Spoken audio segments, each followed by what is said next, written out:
Okay. Okay, welcome. Hello? Hello? Hello? Pick up the phone, it's me. Haku, thank you for the 2 months. Meowsers, thank you for gifting a sub to Noro. Biffle, thank you for the tier 3 for 14 months. Thank you so much. Mr. Dances, thank you for the 10 months. Thank you. Bro, I wasn't falling. What the fuck? What the hell's your problem, man? Huh? What's your problem?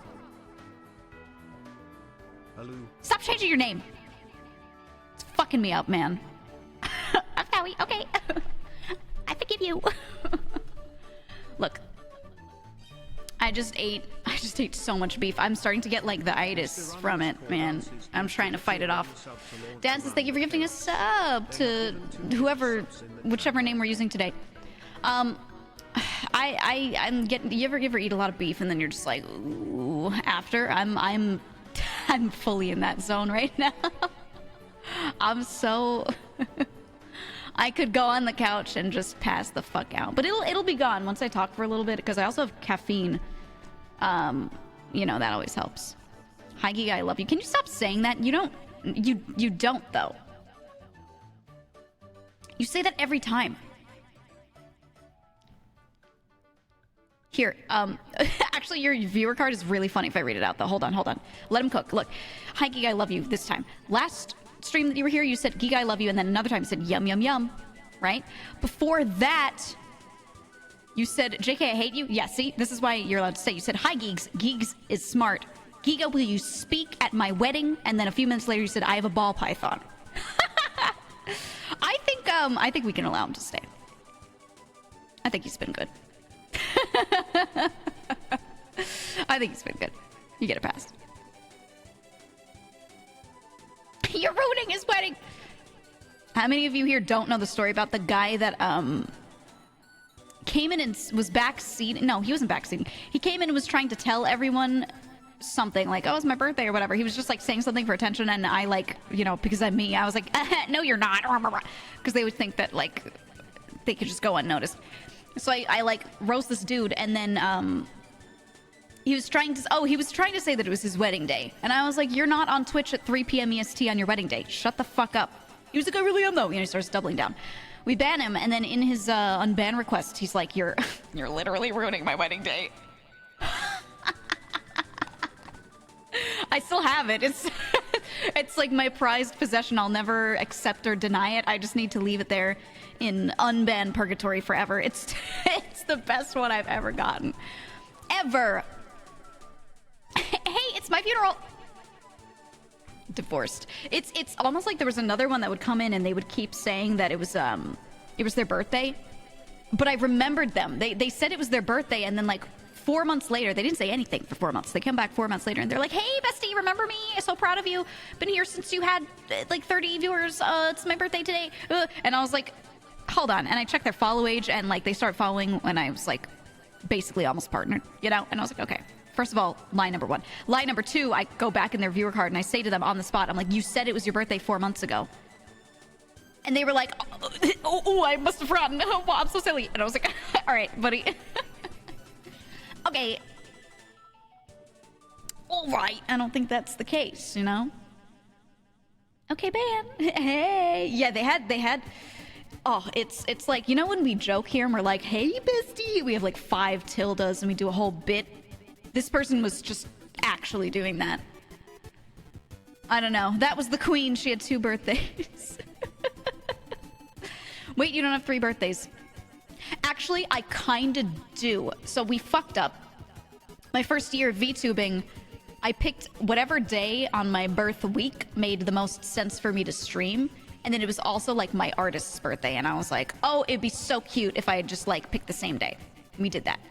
And then the second year we picked, it was the date after it. Can you hear Wolfie in the background? Do you hear meow? I just fed him. He's going crazy. So then the next year we picked the day after because I was like, all right, from now on, my birthday is the last Friday of August. And everyone was like, that's funny. I like that. And then I noticed that all of the like sites that list my profile just had it wrong, and they were like, "It is this day," and I was like, "No, it's the last Friday of August," and no one was down with it.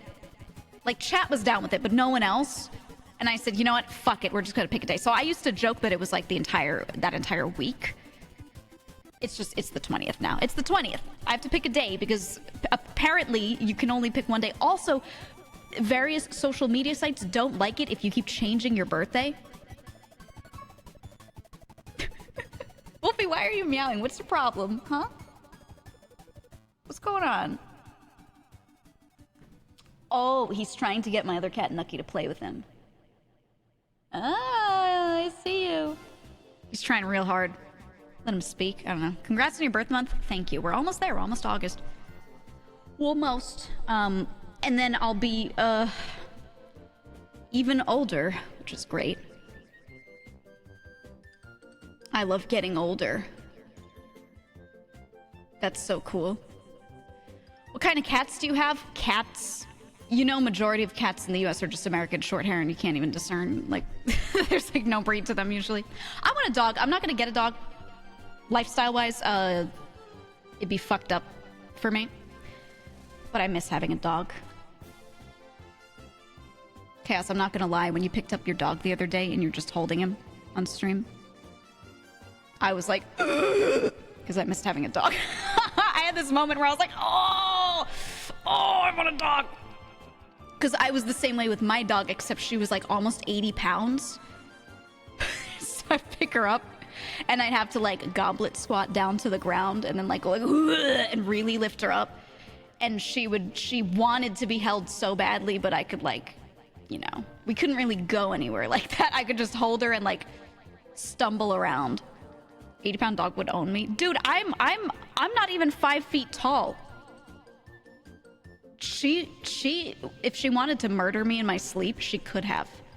She was just too nice to do so. She didn't realize that was an option when I didn't feed her, so instead she'd like get all sad and mope, but I think she like just didn't know that she could absolutely kill me if she wanted to. She was crazy. She was crazy. Talking of dogs, where did Mimps go from the desk? You're right. Wait, look at the bottom left of the screen. Ready?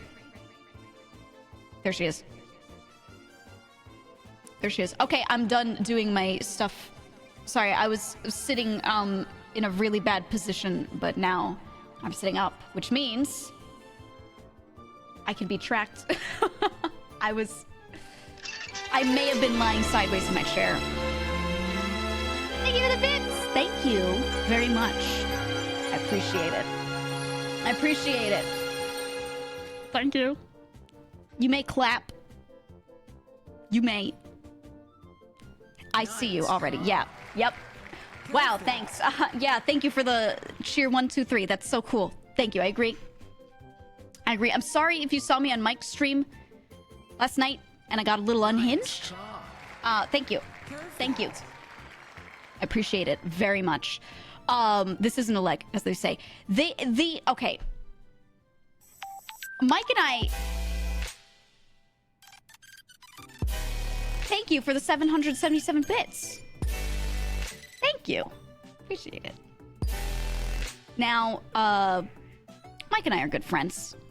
And I think people forget that we just have this, like, northeastern, hellish positive feedback loop when we do anything together. And so, I saw some of my own chatters in his chat while we're playing this absolute shit game. And some of them going, what are they talking about? What's happening?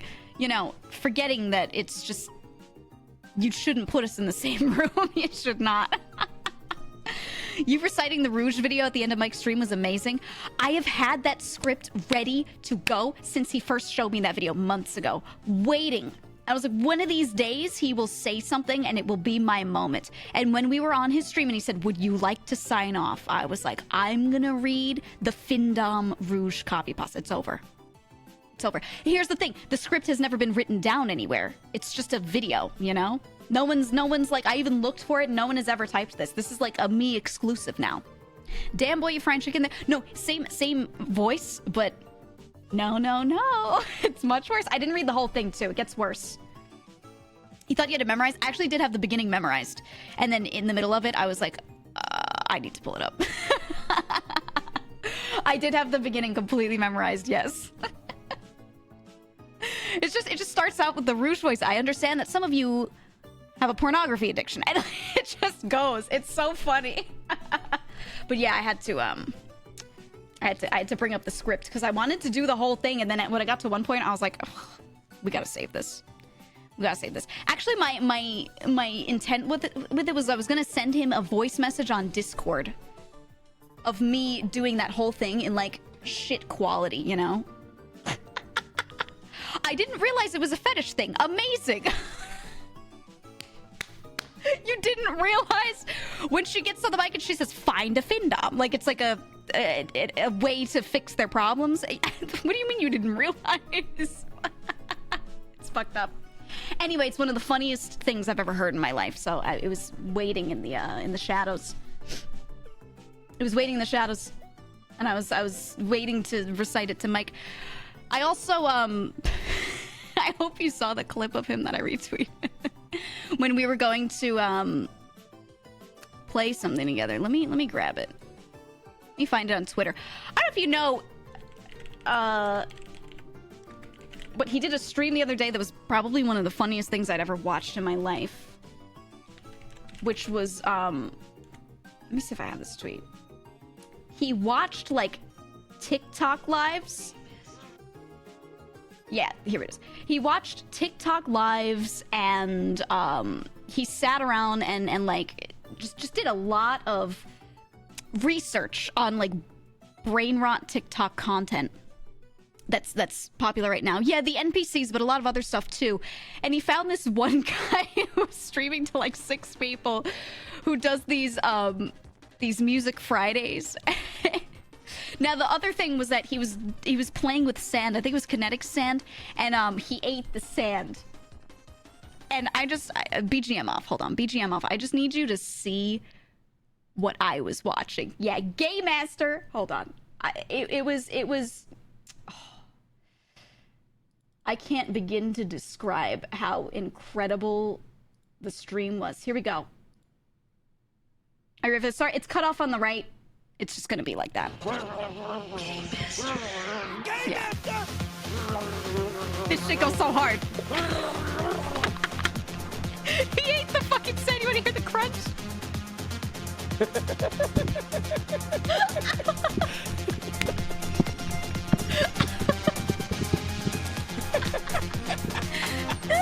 can hear it.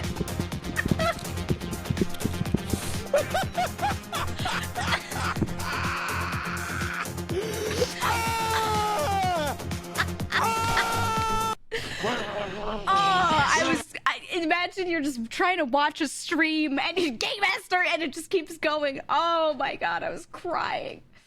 Anyway, we had a wonderful collab last night. It was great. It was great.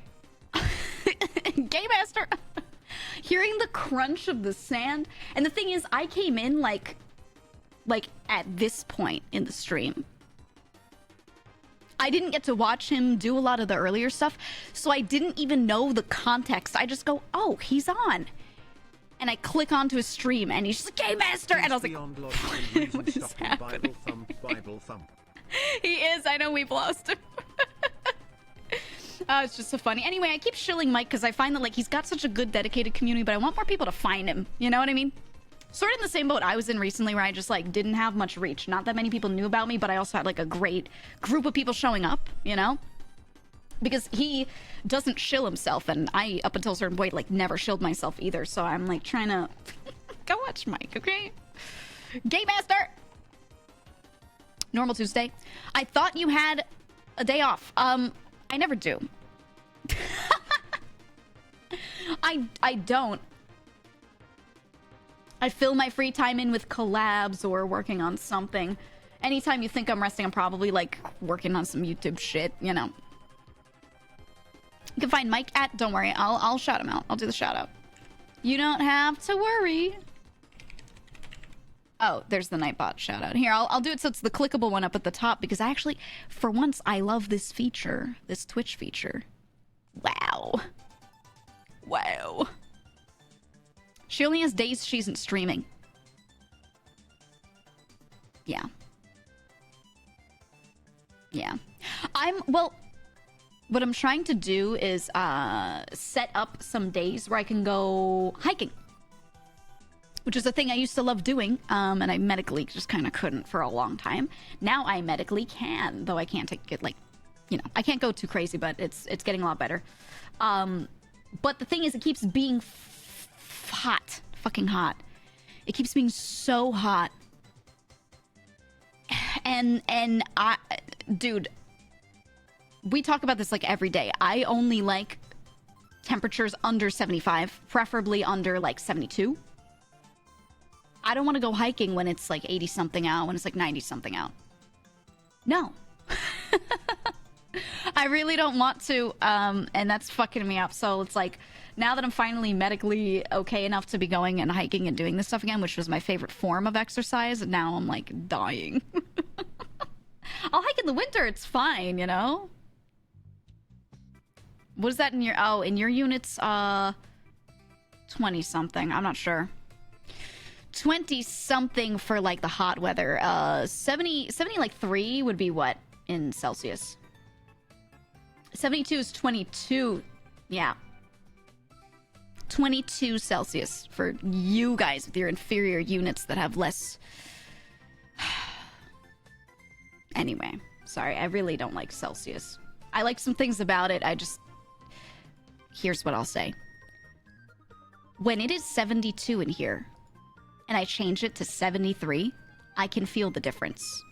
Why use a scale where the difference between 22 and 23 is so significant if you can even feel it in this thing that's on a very different scale? That's my complaint. That's my complaint. I think for people, it makes sense. I think it makes sense. Whether you like the way the scale is set up or not, I think just doing things by a larger number with a different scale, you know, you can go on 0.5 increments, it's still fucked up. No. No, 0.5 isn't enough, okay? It isn't enough. Don't try to defend it. No, I'm on the attack. I'm not on the defense with this. I'm saying this is correct. You're wrong. Celsius suck. Suck. Okay? Suck. And you can keep using your inferior units. It's okay. C is European. Yeah, I know, Bruce. I know. I'm making fun of the Euroids, okay? We're making fun of the Euroids. We know. Hot take, F is better, LOL. Not a hot take. Fahrenheit suck. You can't even spell Fahrenheit. Ha ha ha ha, idiot. Ha ha ha ha. All others use C? Yeah. That's fine. I don't care. Who asked? I don't care. You're saying this like that should matter to me. It doesn't. Euroids aren't real. Their system proves it. It's true. They're not real. K is best. Kelvin, you're just trying to be different. You don't gotta be like this, okay? You are special and unique on your own, and you don't have to pretend that you like Kelvin or use Kelvin to prove that, all right? You're worth it. You're worth it. Don't do this to yourself. Don't do it. I think Kelvin's better. No, you don't. You've never used Kelvin. Outside of calculations. Never. Never ever. Put him in the body bag. We're not allowed to do that anymore, okay? We're not. UK, we use C for cold and F sometimes when hot. It feels people spit. Put your little hat on. Yeah, that's fucking weird. Why? Villain, thank you for the 14 months. Thank you. The real debate, day, month, year, or month, day, year. Yeah, I think both are okay. I think day, month, year makes sense because you're doing macro, you know, at the end, micro at the beginning, so it's in order. However, I actually think I actually think, yeah, I was going to say year, month, day is the best. Macro to micro. Or month, day, year is better. Because human brains sequester things and they group things into chunks, right? Saying the month first gives you an idea of around when it is. Because you have your brain thinking about things in these, 12 segments of the year. It's very easy to start imagining how far something is out is by saying the month first. And then within that, then you say the day, and it gives you a little more specific information. I think that's good. But I think that should be applied to the year as well. The year shouldn't be at the end. If it's, like, very relevant, it should be at the beginning. Right? Like, what year were you born? And you're like, oh, 1946? July 3rd. Right? That gives you the information you care about the most up front, down to the information you care about the least. And I think that's good. And that's why Americans do it month, day, year, because typically most things where you're asking about dates are within the next year or so. So you care to hear about the month first and then more specificity the day after, and then the year at the end, just in case you need it, right? I actually think the American way is good. I think it's good. I think month, day, year is good. And if you think it's dumb, you don't understand UX. Yeah, but you're wrong. I'm not. You don't understand UX. Sorry. That's a you problem. And if you sat down and you thought about it, like, critically, you'd be like, oh, this is solving a UX issue. It's very easy to get used to. You're wrong. You can't spell your. Why would I listen to you? UX like my bitch ex-wife? Exactly. Exactly. Grr. Grr.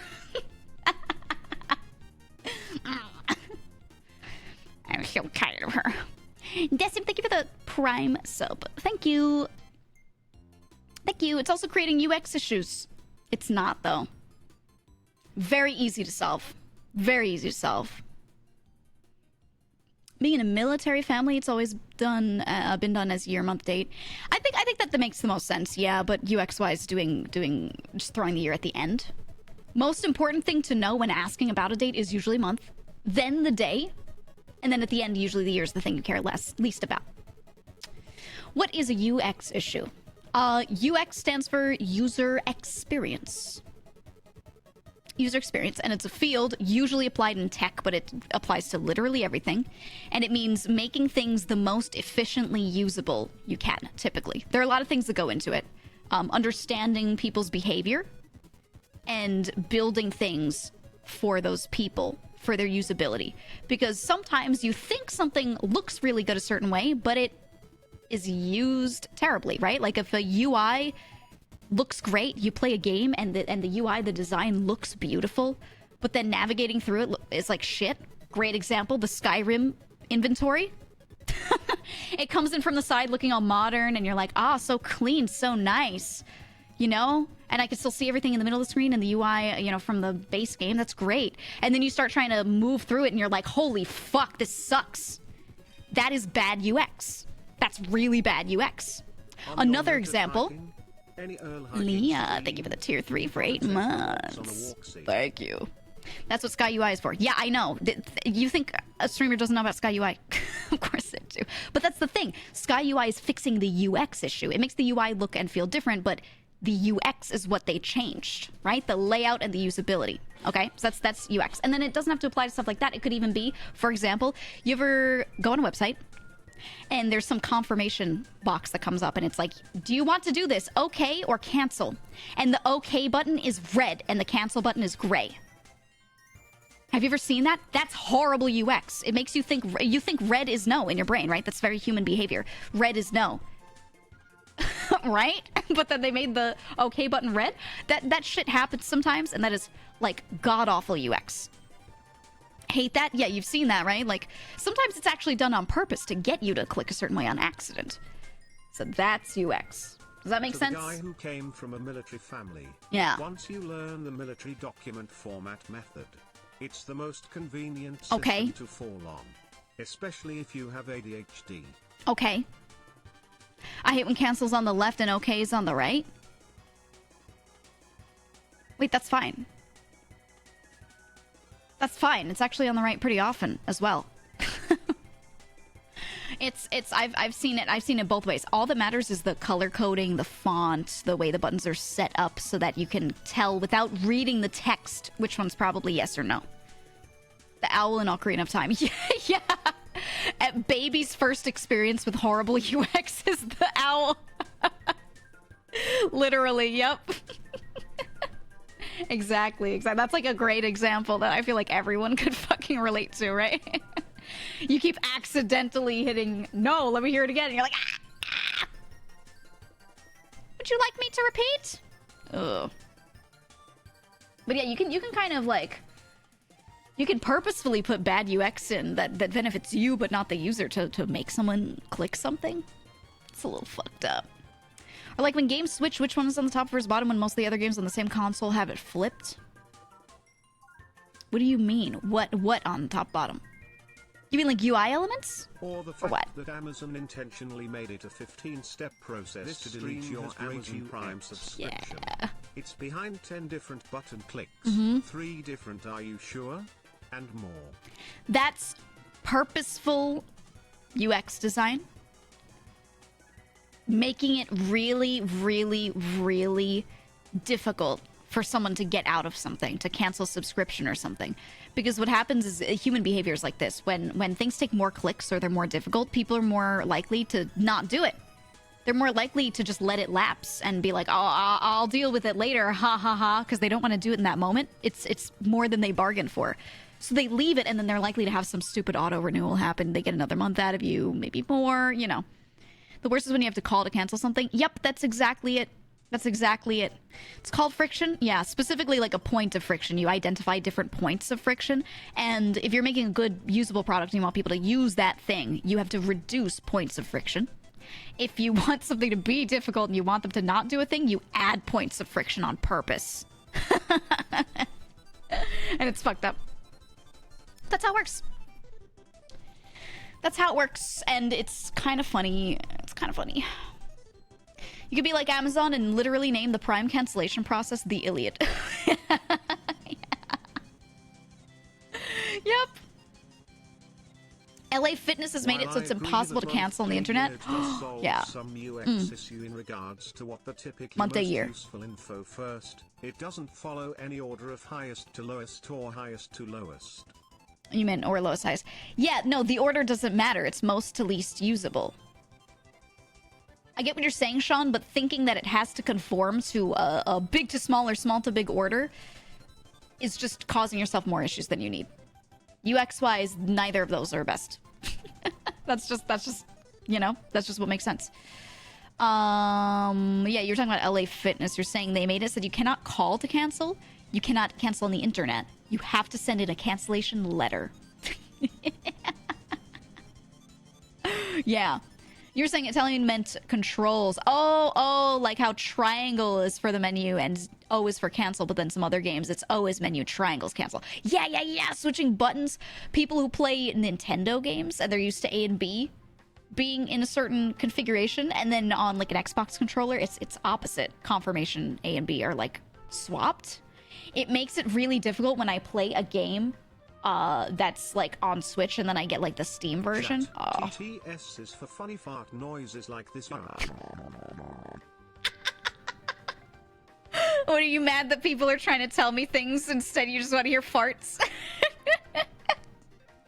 Stop having opinions, chat. Go back to fart noises. Let her talk only. I'm the only one that has opinions here. So true. That's right. You're just here to make doo-doo noises. Yep. LA Fitness needs a signed sheet of paper in the mail. Ew. Hate that. That's timeshare mentality. Oh, timeshares have done it for such a long time. Yep. The New York Times, I had to call someone to cancel. Really? Ew. Yeah, I don't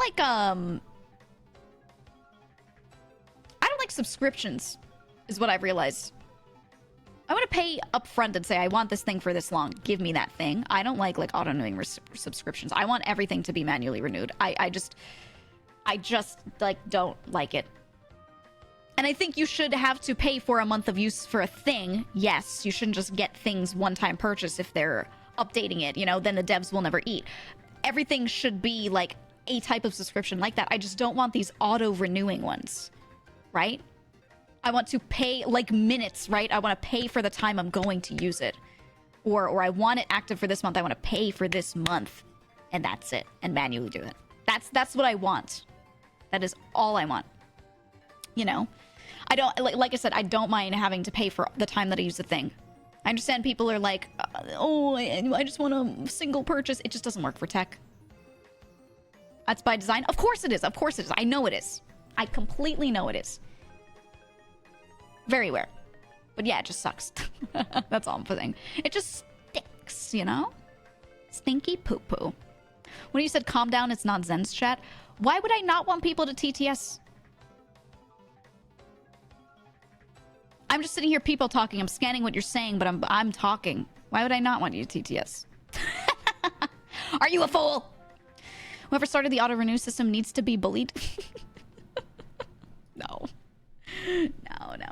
No. It was a genius idea, and it's made so many companies money. It's gotten them to do things properly. I just think it should be an opt-out. Always. I think you should be able to opt out. You know? It's called a pay-per-credit scheme. They used it back when the phone subscription plans didn't exist. I remember. Dodo poop. Thank you, Ember. I agree, yeah. I completely agree. Okay, now 24-hour format or AM PM? Both are fine. Both are fine. Hi, Cotton. I think both are totally fine. I don't care either way. Since when? It's free content for the streamer and a chance to rest their voice. Exactly. Furthermore, do fast. Exactly. That's actually my favorite thing with TTS because I speak very quickly. If I'm not speaking to someone else who's in call with me, it's hard for me to leave breaks just because that's how I communicate. That's what I'm used to. I'm used to doing a lot of public speaking, and I'm used to doing a lot of trying to fit everything I need to say into, like, they're like, you have 30 minutes, go. Put 3 hours worth of everything you want to say into 30 minutes, go. Doing pitches and stuff. So a lot of the way I'm just used to communicating is just within a small amount of time. So yeah, if you TTS, then I'll sit there and stop for a second. So it's actually very helpful for me. What did you say, Con? Speaking of big, how about those TwitchCon ticket prices? Yeah, they raised it by how much? 50%? Oh,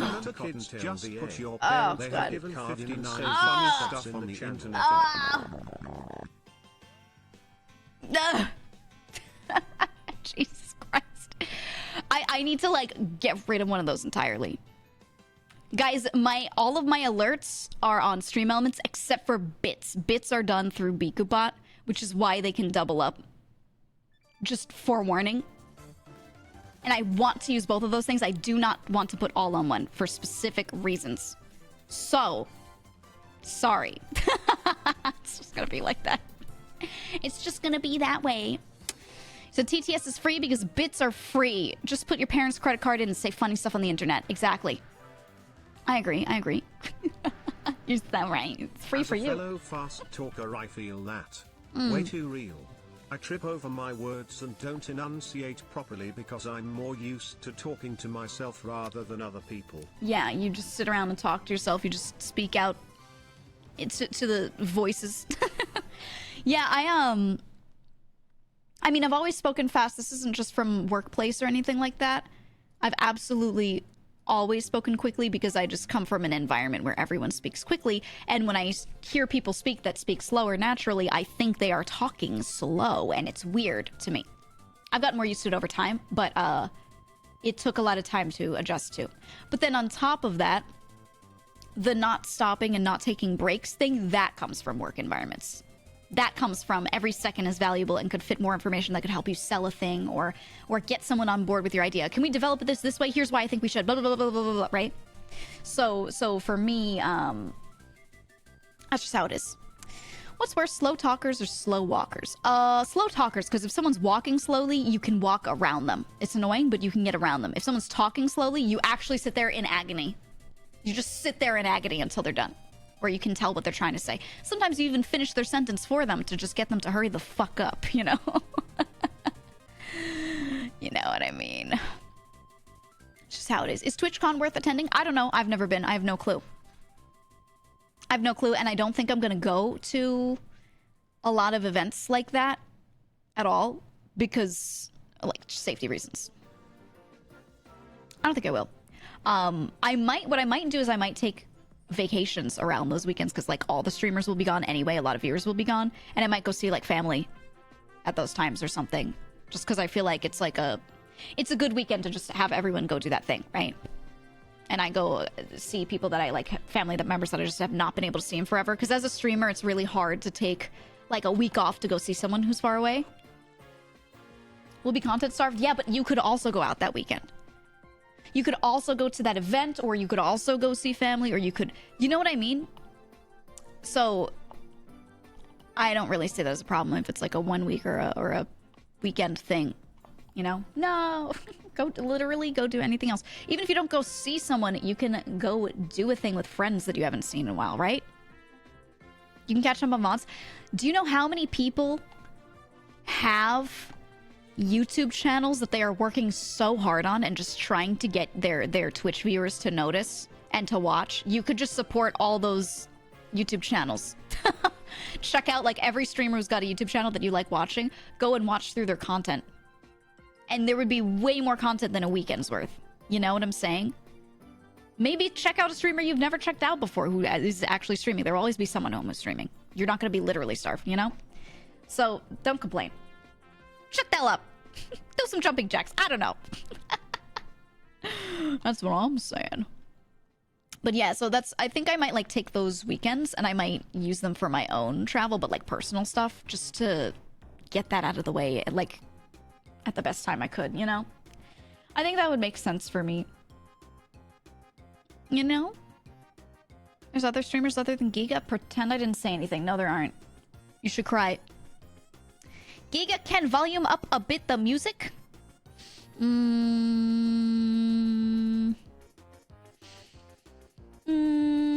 No. Only if a mod says so. Only if a mod says so. You could just turn on your own music, you fool. You know? There's only Geega and Higa. You're right. Music to 2000%. Make it quieter. I could. Hey, Geega. Hi. I just wanted to say I really enjoy your content. My content.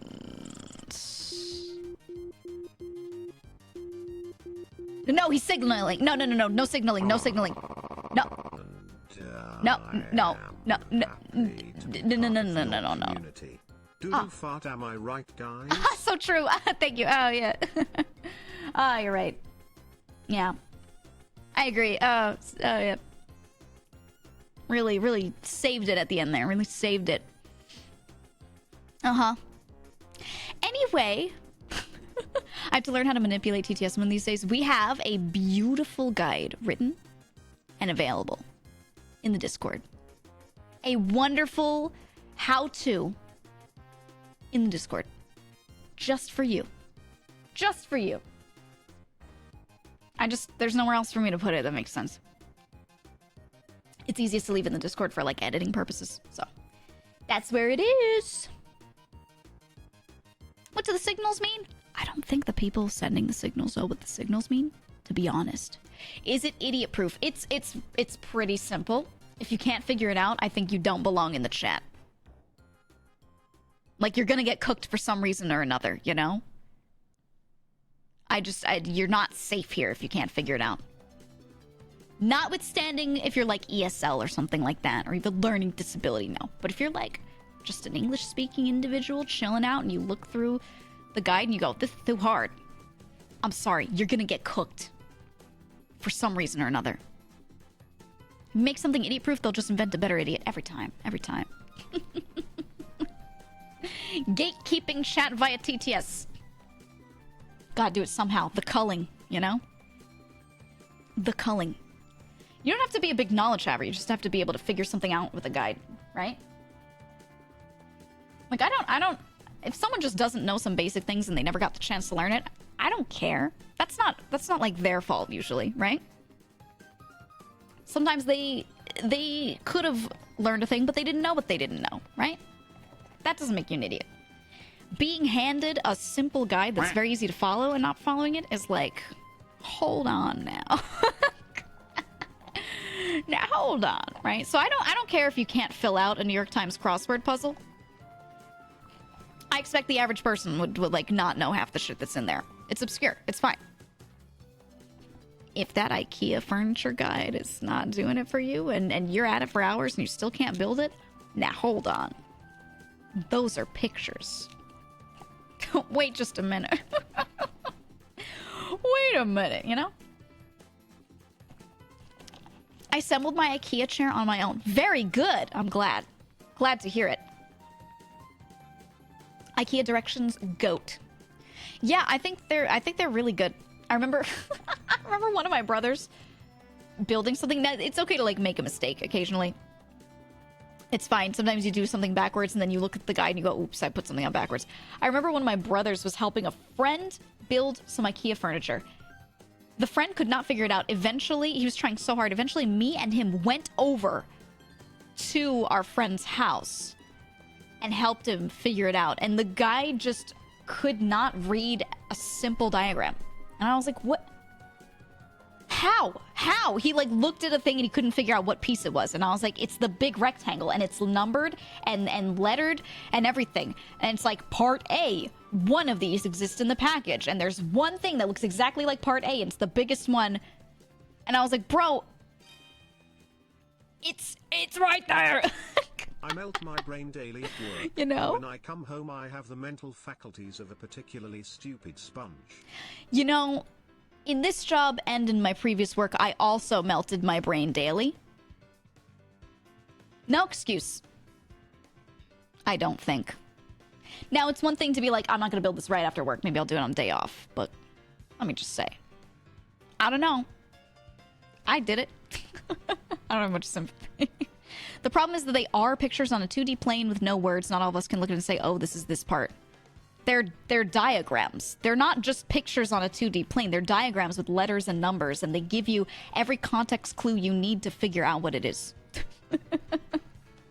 Brother, you have eyes. Right. That's what I'm saying.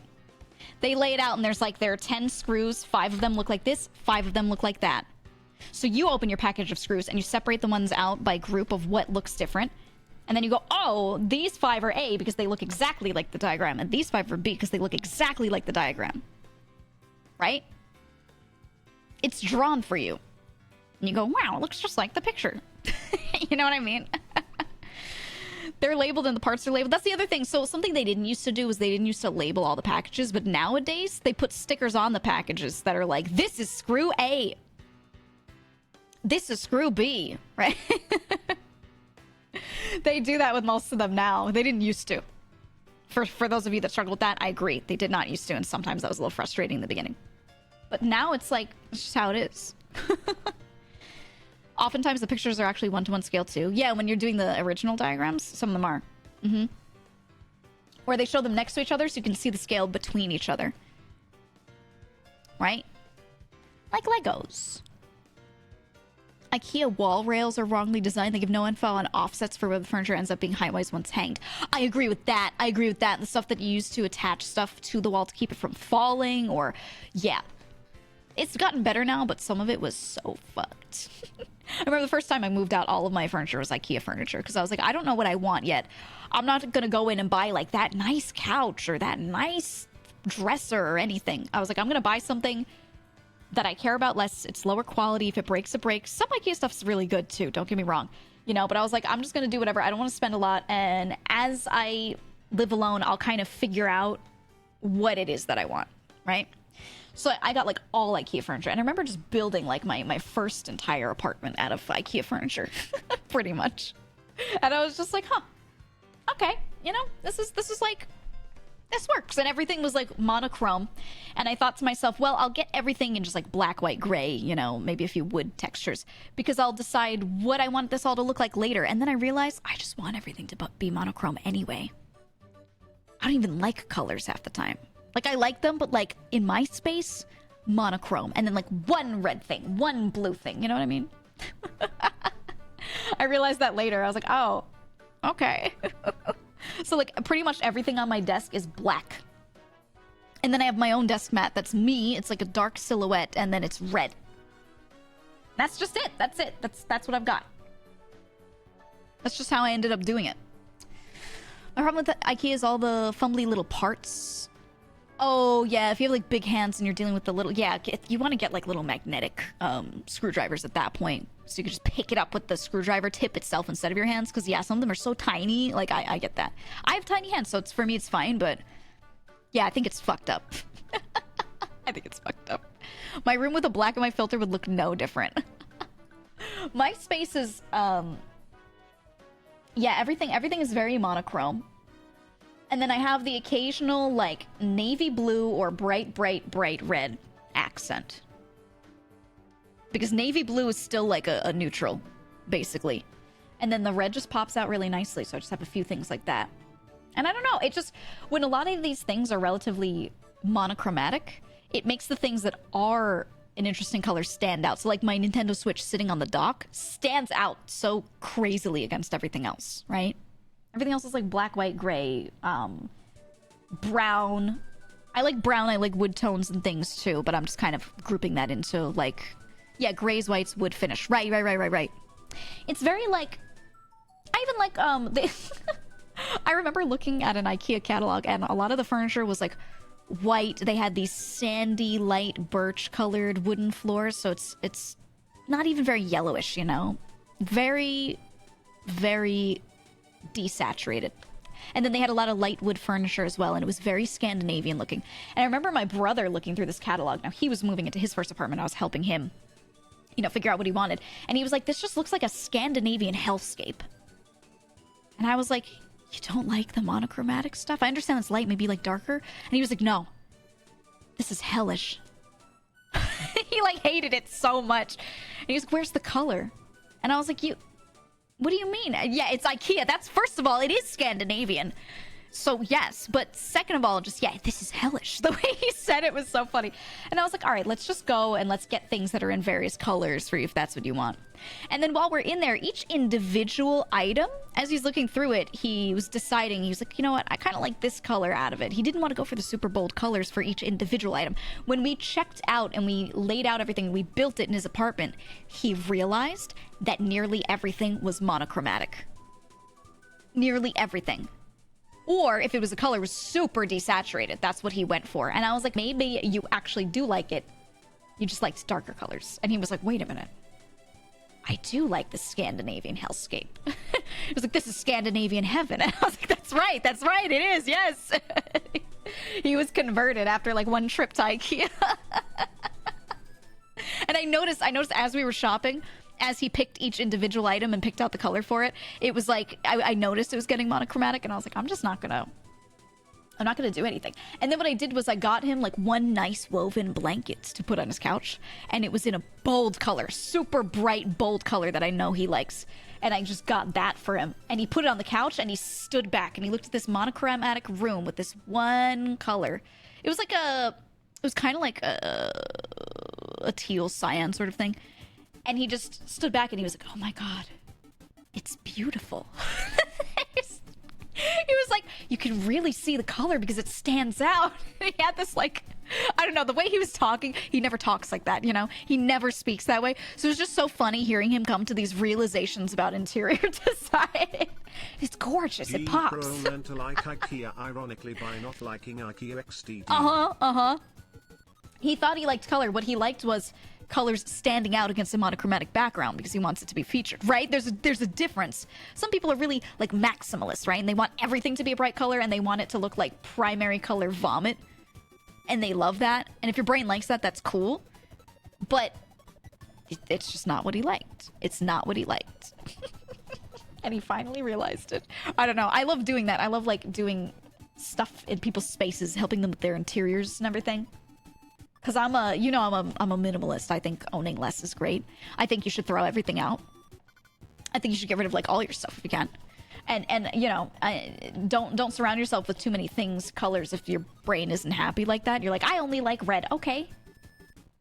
Monochromatic stuff and like 2 red things. Great. You're gonna be so happy, you know?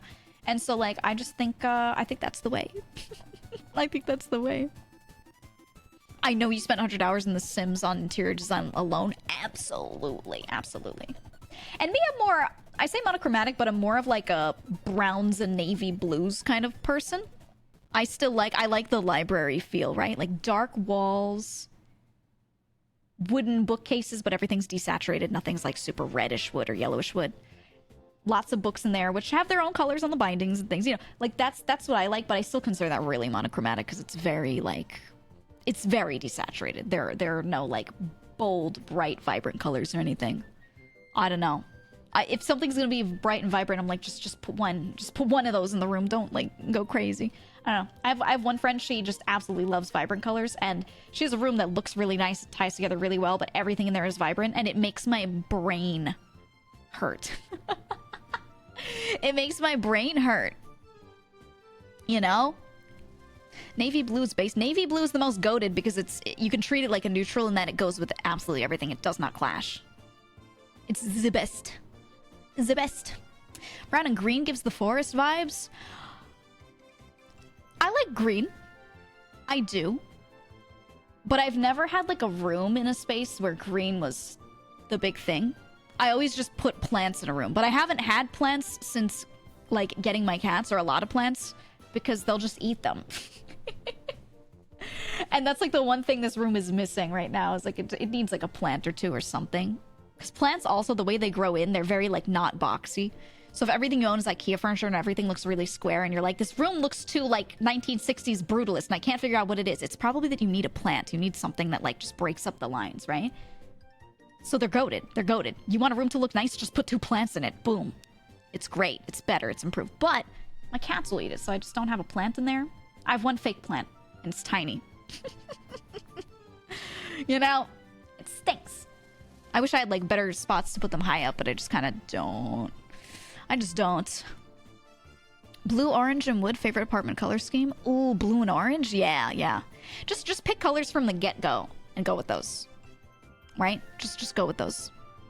I like me my saturated colors, but whole room primary only. We're living in a mushroom painting. Yeah, her room's scary. It freaks me out. It completely freaks me out. I don't know, it's too much for my brain. I like white and light wood colors like birch. If it's too colorful, bright colors, my brain goes bonkers. Yeah. That's what I'm saying. Like, the vibrance, I don't like. I want it to be a little desaturated. You can even tell that from, like, the way I look. Look at my eye color. Look at my clothing color. Everything's pretty desaturated. And on the new outfit that we were working on that I'm hopefully gonna have done in this, like by the end of the year, maybe. I don't know. My art mama just started working on it. I'm hoping like that will be a little more vibrant. But even then, you're gonna see that like some things are vibrant and some things are not. I still like a lot of stuff to be desaturated. So I don't know. It just makes my brain happy. Makes my brain happy. You know? Had my room painted like a lime green screen once, and I'd do it again, but it was hell to paint over when moving. Oh, lime green? Ew. Just gonna get a Joker outfit. No. No, it's been designed for a long while, so I've talked about it before, because Milky designed it a while back, but actually getting on the model was just a plan for way later. Way later. I'm fine with most color combinations. I don't think I have any colors that I dislike except for pink. I don't really like pink that much. I like it on other people. I like it on characters. I just don't enjoy pink near me. Or I like it for like lighting and stuff, but not pink objects, you know? I don't really love it.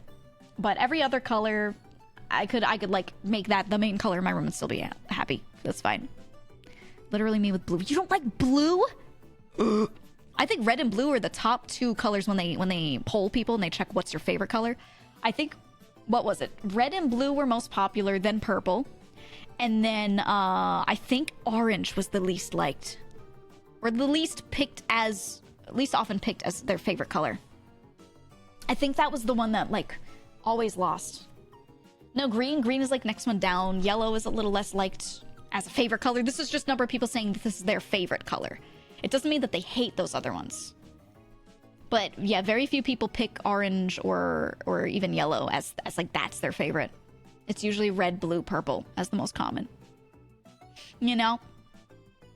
Orange is an odd one. I wonder why. I don't know.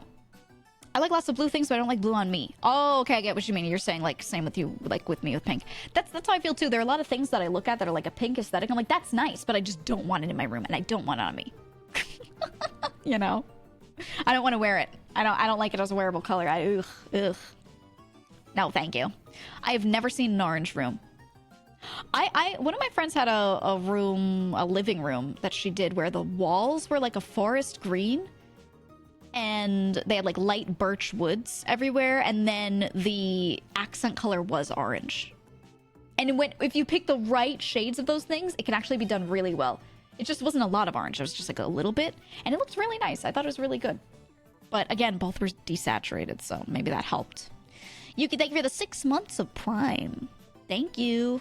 Sometimes in design, orange is considered cheap. You know what I think it is? Yeah, I was going to say orange, the way it fades, it sort of fades to brown. But also, when I think of orange in like a room or an interior design, I think of the 50s and 60s. I think of mid-century modern homes with like wooden paneling on the walls and ugly orange couches. Or 60s mod era where they have like all those like funky groovy wallpaper designs with orange and like off-white. And the designs are often just kind of gross. You know, they're just kind of gross when you think back to those eras. Think like Austin Powers, right? Like orange looks great when he wears it as a suit, but then you look at like the wallpaper on the wall and you're like, whoa, ew. So I think modern applications of the color are fine, but you know, everything that you can think of where orange was used in rooms a lot, like in media, it was like weird groovy patterns that the patterns might be cool, but when you put it in a room with all these other things, it could be gross. Gross. So nasty. Burnt orange is the goat. Orange itself, oof. Bright is still fine. It just has to be, like, paired the right way. I don't know. I don't know. Shag carpet on everything. One of my friends bought a house. One of my friends bought a house, and she wanted to fix it up. And it was, like, this mid-century, very much so built in a mid-century modern style. It was built by an architect. It wasn't just like one of those standard houses that they slapped together in the 50s, 60s. It was an architected out, kind of bespoke 50s home. And so it had like the recessed seating in the ground, right? The seating pit. Yeah, meet me in the pit, you already know. Yeah, a lot of Americana style. Yeah, well, not 50s Americana, specifically mid-century modern. Not even that it wasn't prefab, no, because most houses that were... Okay, so the baby boom happened, 50s, 60s especially. And at that time, there were so many people buying houses. Newly built houses were in demand. So a lot of suburbs were built in those times, and you can see it all across America. You can go somewhere in Pennsylvania and see a housing plan. Then you can go somewhere in Georgia and see the same housing plan built. And both of those houses were built 50s, 60s. There's certain floor plans that are just so common across the U.S. that were slapped up during that time because they were efficient and they were very mid-century. So the difference with this house, so I'm saying, is it was not one of those floor plans, right? Easy permit, just it wasn't prefabricated, but it's just the same floor plan everywhere, right? Because it was just easy and they know it's good. Very formulaic. So at that time, there weren't a lot of houses that were built where you sit down with an architect and you describe your dream home and they drop something unique for you and blah blah blah. So the house she got was completely unique at that time, right? Like something that architect made for that person who built it. And that's that made it really interesting. So it had a lot of these like mid-century elements that are really unique to the time. So again, like the floor couches where it's like the recessed seating, the split level home where there's so many rooms branching off from each other that are 1 or 2 steps higher or lower than the room next to it, but not like a full staircase. And it's all open and you could see those rooms from each other. And it's very interesting. And the problem is, so the floor plan and the layout was great. She bought the house because of that. She was like, the bones, the way it's structured are beautiful and that's what I want. Great. The problem is the design had not been changed since the owner built it in the late 50s. They picked out their specific couch design, their specific carpets and everything. And when they like did replace carpets and reupholster things, but they kept it the exact same as what the old stuff was too. So every time it was like this old couple, every time they got things reupholstered, yeah, it was well maintained, it was, but with the exact same design, they didn't want to change it. Basically, the wife had, like, picked out everything from the get-go when they built it, and she just kept it that way. Completely kept it. They even retiled the bathroom at some point, and she got the exact same tiles in the closest colors she could. So it's got that 60s bathroom look where it's those colored tiles going more than halfway up the wall with a thin black tile up at the top in a strip, and it looks like you can't tell if you're in a school bathroom or not, and, like, it's like all the 60s bathrooms look like that. Hold on, I'll find a picture. You've almost definitely seen these 60s bathroom tile. Actually, more so 50s, probably. There's just this, it's this very monochromatic bathroom that just, ugh. I want to see if I can find one with the black border. Oh, here. This isn't the border tile isn't a black color. It's like a darker color. But it's this, like, monochromatic. Ooh. I'm gonna show you a picture and I guarantee you've seen something like this. Here. The darker tile up at the top, right? And around the little edges. And it's like all one color. This has a theme. It's like toothpaste colored minty green, right? This updated quote-unquote bathroom in the house she bought was like this, but it was pink. It was pink, and that layer of tile that is darker was black. Why are there steps to the countertop? I don't know. What is that? A 50s, 60s, mid-century bathroom style. Ugh. We had that in one of our houses, but it was a disgusting bubblegum pink. Yeah, a lot of them were pink. It was these, like, very mod colors. Some of them were orange.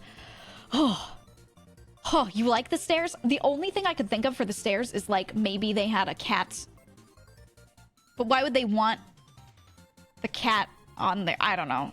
It's so ugly. I'm kind of into it. There are features of this that are cool.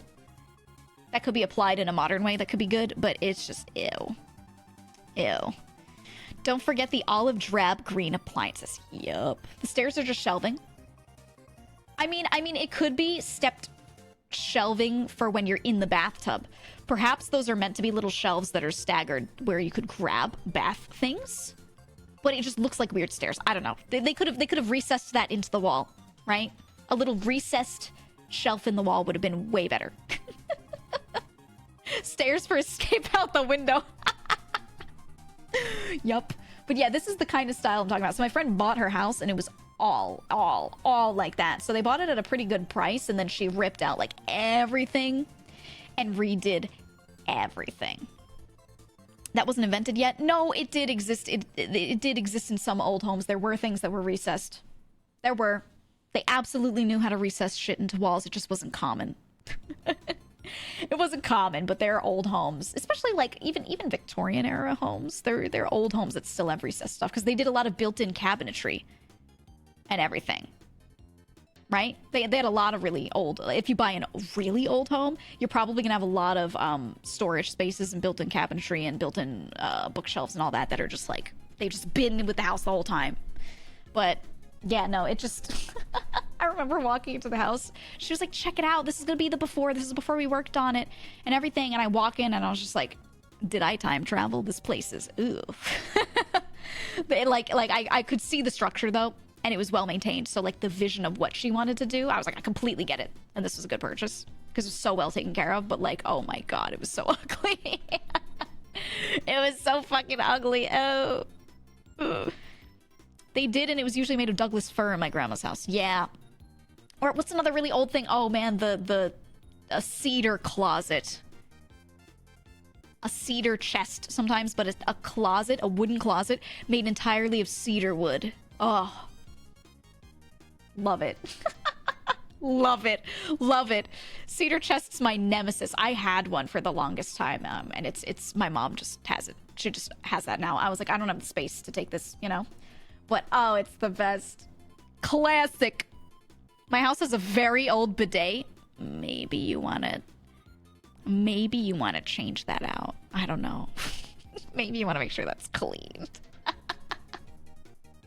Ugh, been wanting houses. Cheapest are time capsules to the 70s. Yeah. Like not updated ones. Cedar closets are great because they keep the bugs away. That's the point. It smells like cedar wood, and insects and things, especially moths, everything, they don't like the smell. So they won't go in there.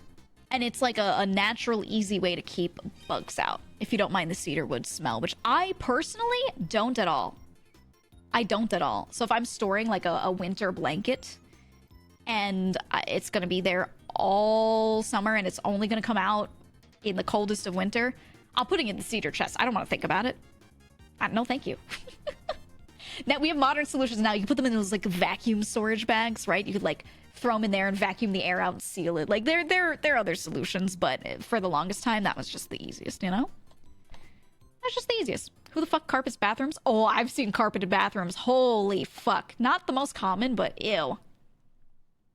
That's a thing that some people did because they foresaw it as this is a luxurious thing. People will come in here and think how luxurious that they have carpet in their bathroom, because carpet was a luxury a long time ago. But like the sharticles, dude. The sharticles. Ugh. Y'all see those carpet rim toilets? Right. That's like sharticle heaven, dude. So nasty. So nasty. That's why, while I think they're really cool, I'm a little weird on the open concept kitchens. Everyone loves their kitchen to be attached to like all the other rooms in their house. You know when you cook and you can smell that smell everywhere? That shit sticks to the walls. That shit sticks to every surface. Every surface. So if you have a living room attached to your kitchen and you have an area rug, every time you cook, a little bit of that is building up. You better be cleaning a lot, or, you know. Small rug is fine for the shower, right? Well, yeah, because you can clean the small rug. Like an area rug, you can pick that up and clean it, so, like, you shouldn't worry, right? I'm talking about carpet that's, like, stuck forever. You know? Like, floor mat, of course, yeah. Area rug, yum yum, so good. Area rug, so good. So nasty, dude. All that aerosolized oil. Yeah, anything you can smell is in the air. Which means your bathroom, your kitchen are like prime spots for all that shit to get kicked up. That's why it's good. If you do a little poo-poo in the toilet, you close the lid and then flush. Your whole time cleaning will be way better. When you finally decide to do that spring cleaning and you're like, I'm going to scrub the floors, I'm going to scrub the moldings, and then you figure out that there's like a layer of something on there, it will not be that bad if you close the lid, dude. You should just always do it if you can. Okay? It takes 1 extra second and it saves you that horrible moment when you clean later. That one time you clean every 3 years because I know you're nasty. Let's be real, you know? Let's be real. Open the lid and open your mouth. So fresh. Toilet water. So good. Num num. What does that girl say? Num num. It's fucked up.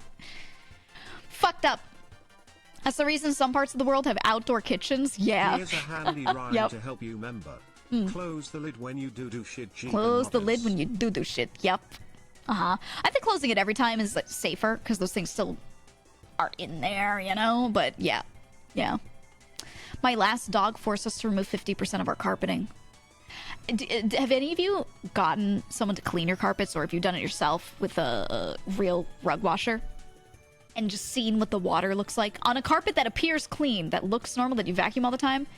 You ever had like Stanley Steamer come in and you see the water? Oh, you've done deep carpet cleaning? Yeah. Yeah. I had like a neighbor who had one. It's one of those ones where you can spot clean, and we would borrow it from him like once a year. He was just like, hey, everyone on the block can borrow this. I know not everyone wants to keep one of these. So we would all just kind of like grab it from him and pass it around. You can rent them too, yeah. And you would sit there and like just leave it on a spot in the carpet for a little bit and then move it and then move it and then move it. And eventually your whole carpet would get like deep cleaned. Oh my God, the difference. You don't realize when something changes gradually, you don't realize how awful it looks in its current state. And you clean it and you go, wait a minute, it's a completely different color.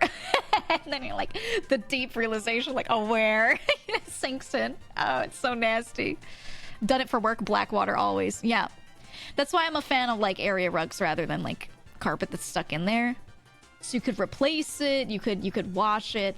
You could send it. There are like carpet cleaning places, rug cleaning services where you could just like roll it up and bring it to them and be like, yo, deep clean this, and then go pick it back up. Honestly, that's goated. That's the way to do it. Because it's nice to walk around a carpet, right? Like, feels nice, a little airy rug. It feels good on your feet. It's good. But you don't want to, you know, you don't want to be stuck with that. It's very concerning when the water isn't just gray and turns a bright color. Yeah, like a spill that's been there and is deep just shows up and you're like, oh, it's like bright orange. It looks like Tang. It's fucked up, man. That's fucked up. I have one. My brother's kidnapped it. Yeah, just if you have like family or neighbors or friends that you're cool with like sharing stuff with, just get like one and share it between each other. Hire a company in for a one-time thing once a year or rent one or something, you know? Just do that. Just do that. My stairs were almost black and they have tan carpet. It was bad. Oh. Ooh. Yeah. It's rough. I think one of the best purchases I had, because I have like mostly hard flooring, was a steam mop. A steam mop. Oh. Goated. Goated. Steam mop, best thing ever. Some spots you still have to get on hands and knees and scrub, you know, like if you have grout between tiles, but steam mop, oh, it's my favorite. Yeah, they bang. It's so good. Because I have like a bathroom and then like a little half bath, and then half bath. It's just me, so I don't use it. So I turned it into a cat bathroom. And I put just the cat litter in there. So I can leave the door mostly closed so the litter dust kicks up and kind of stays in there. And I have like a thingy outside of it, an air filter that's always running outside of that. So again, the dust doesn't like get out. Because no matter how dust-free you try to go with cat litter, it's, you know, it's a losing battle. And I have a steam mop. So whenever I do a deep clean of it, I just like steam mop the shit out of that floor. Ugh, it's so nasty. Every time. It's so bad. It's so bad. But I'm glad I have it, because if I didn't have it, even if I like scrubbed that floor, there would still be things that don't come up because that heat from the steam mop. Oh, it's the only way. The only way. Cordless vacuums are the best. I find it's hard to get like good proper suction with them though. So it's like a really good vacuum. It depends on which one. I have like a small cordless one that I'll use, but I occasionally make sure I break out like the big one. You know? A proper thuck is required. Yeah, you need like actual good suction on them.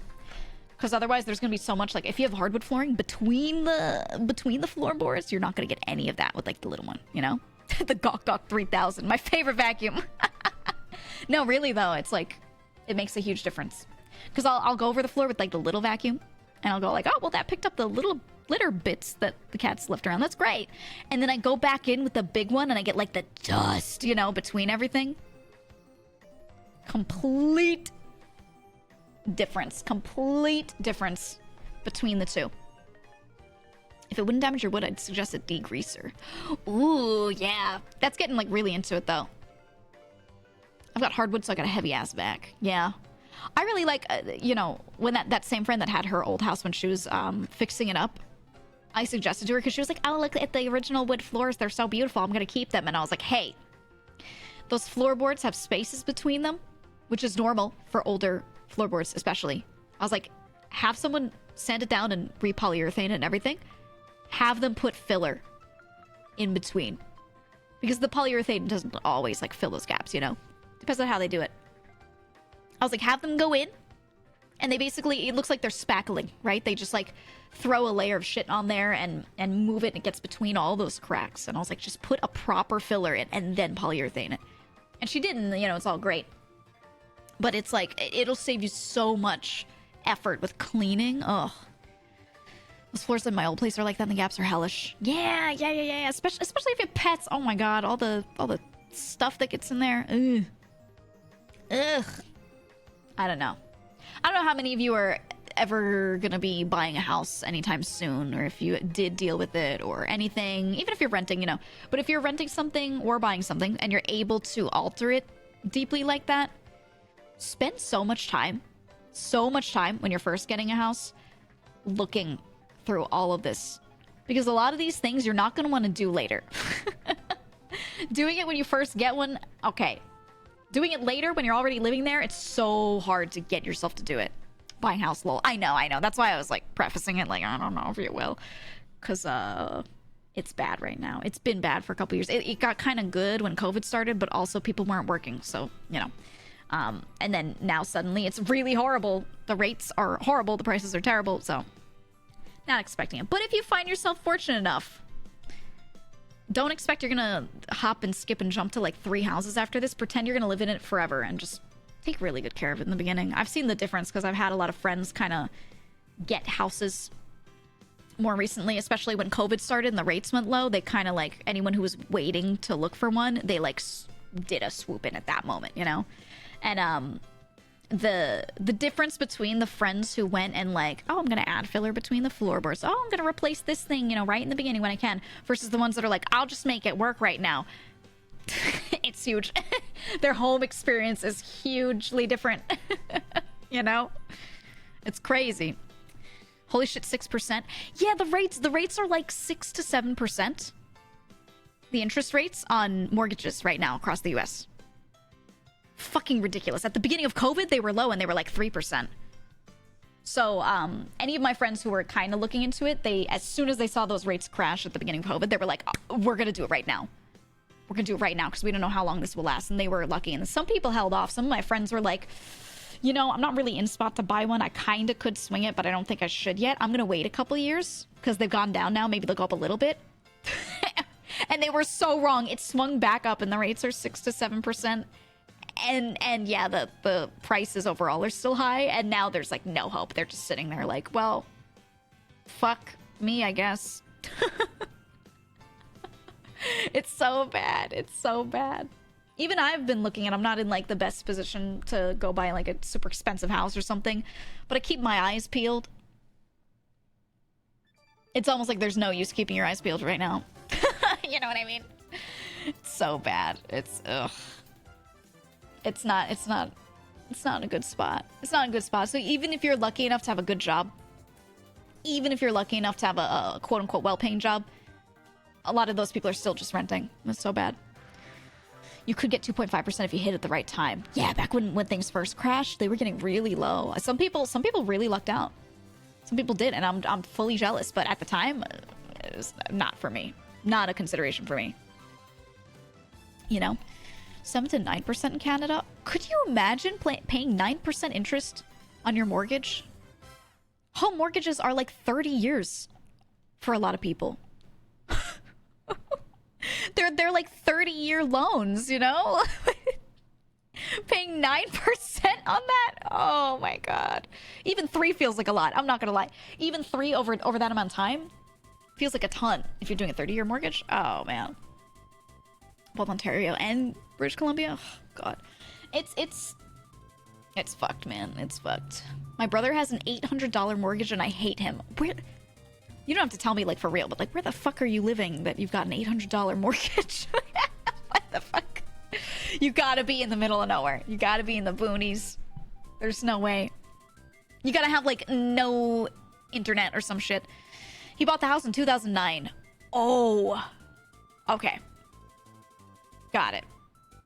Got it. I thought you were talking about something recent, and I was like, no way. Cornfields of Nebraska. I mean, yeah, there's still middle of nowhere houses you could get. Or plots of land. But, it's like all getting worse and bad, and I don't know.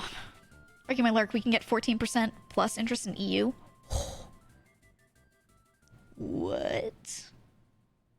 Ew! 14 plus % in some areas? That, ugh.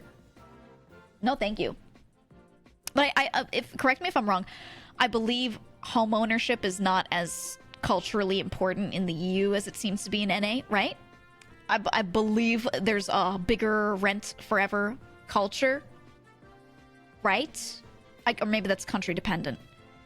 But from friends that I have over there, that seems to be like the thing. They're like, oh, we don't worry about ownership. But also renting's a better experience over there. I don't know. Germany in particular, I think. Maybe that's why. I don't know. I'm not sure. I don't have enough evidence because I'll have like 2 friends per country or something. You know what I mean? Chiming in from Montana here, rent home prices are not good. Yeah, I told a story a while back that I knew someone who moved out to Montana, took a good job offer, that was out there, and the prices were like so low, and then their housing price, or their house that they bought, the value of their home went up like 3x. It 3x'd itself in the span of 5 years. Because people started moving to Montana. What the fuck? Yeah, the land prices. That's the thing, is it's beautiful. You know, landscape-wise, Montana is fucking beautiful, and people realize that. And, you know, it's not like a hidden gem or anything anymore. Not at all. Not at all. UK's definitely on the NA side, though, with like, buying. Yeah, I'm not sure. I'm not sure. Dallas-Fort Worth is expanding, causing housing and land to skyrocket in the surrounding counties. Yeah. Well, sort of spillover from... Okay. Worst areas were always New York and LA and San Francisco, right? And New York being like old money finance companies and all that kind of stuff. And then the West Coast, LA being multiple industries, but a lot of it being tech on the West Coast as well. And in New York as well. Tech, right? Those are historically, they were more high-paid people living in these areas. Prices jacked up. Companies were realizing that even though these people were paid well, the cost of living was still too high, that they were losing out, right? Like, the amount that they were saving and their retirement, everything was just looking like shit. So they're like, well, you know what? Office costs are also going up. How about we take our tech company and we move our office to Austin, Texas? Woo! Woo! Austin, Texas. So cheap. Texas, so much land. Wow. So they move a bunch of tech companies, whether it be headquarters or just side offices or whatever, over there. And a lot of those tech workers who are high paid move there. What happens? Everything gentrified, prices go up. Y'all murdered Austin. Yeah, literally. Literally, yeah. State taxes go up, everything. It affected the whole state. All the suburbs around, jacked up prices. Austin, so cheap. Gang, gang. And now this is spilling over. That same thing's happening in small amounts to like every city. My family built a house in northern Utah, and the value has gone up at least 400%. 400%. Yeah, yikes, dude. Thank you for the 2 months. That's what I'm saying. It's happening everywhere, and it's in spaces you wouldn't expect. So like Montana, what's there to do in Montana? You're like, there's no shit in Montana. There's nothing, right? You think, but still, there's a lot of people moving out there. So the percentage-wise stuff is getting jacked up. Carolina's up on the chopping block. North Carolina, the Triangle. The Triangle is another spot. Research Triangle Park, right? Where tons of tech companies have moved down there. It's happening. It's happening. Everything's getting real expensive over there. Housing prices are going crazy. North Carolina house, normal, built within the past 10 years, relatively nicely sized. Used to be like 400K, now it's like 700-800. It's crazy. It's crazy. And that's happening everywhere now. I think one of the next ones up is Kansas City, actually. Kansas City is maybe less talked about in that kind of way, but all the companies are looking at it. It's right in the center, so it's great for flying people out.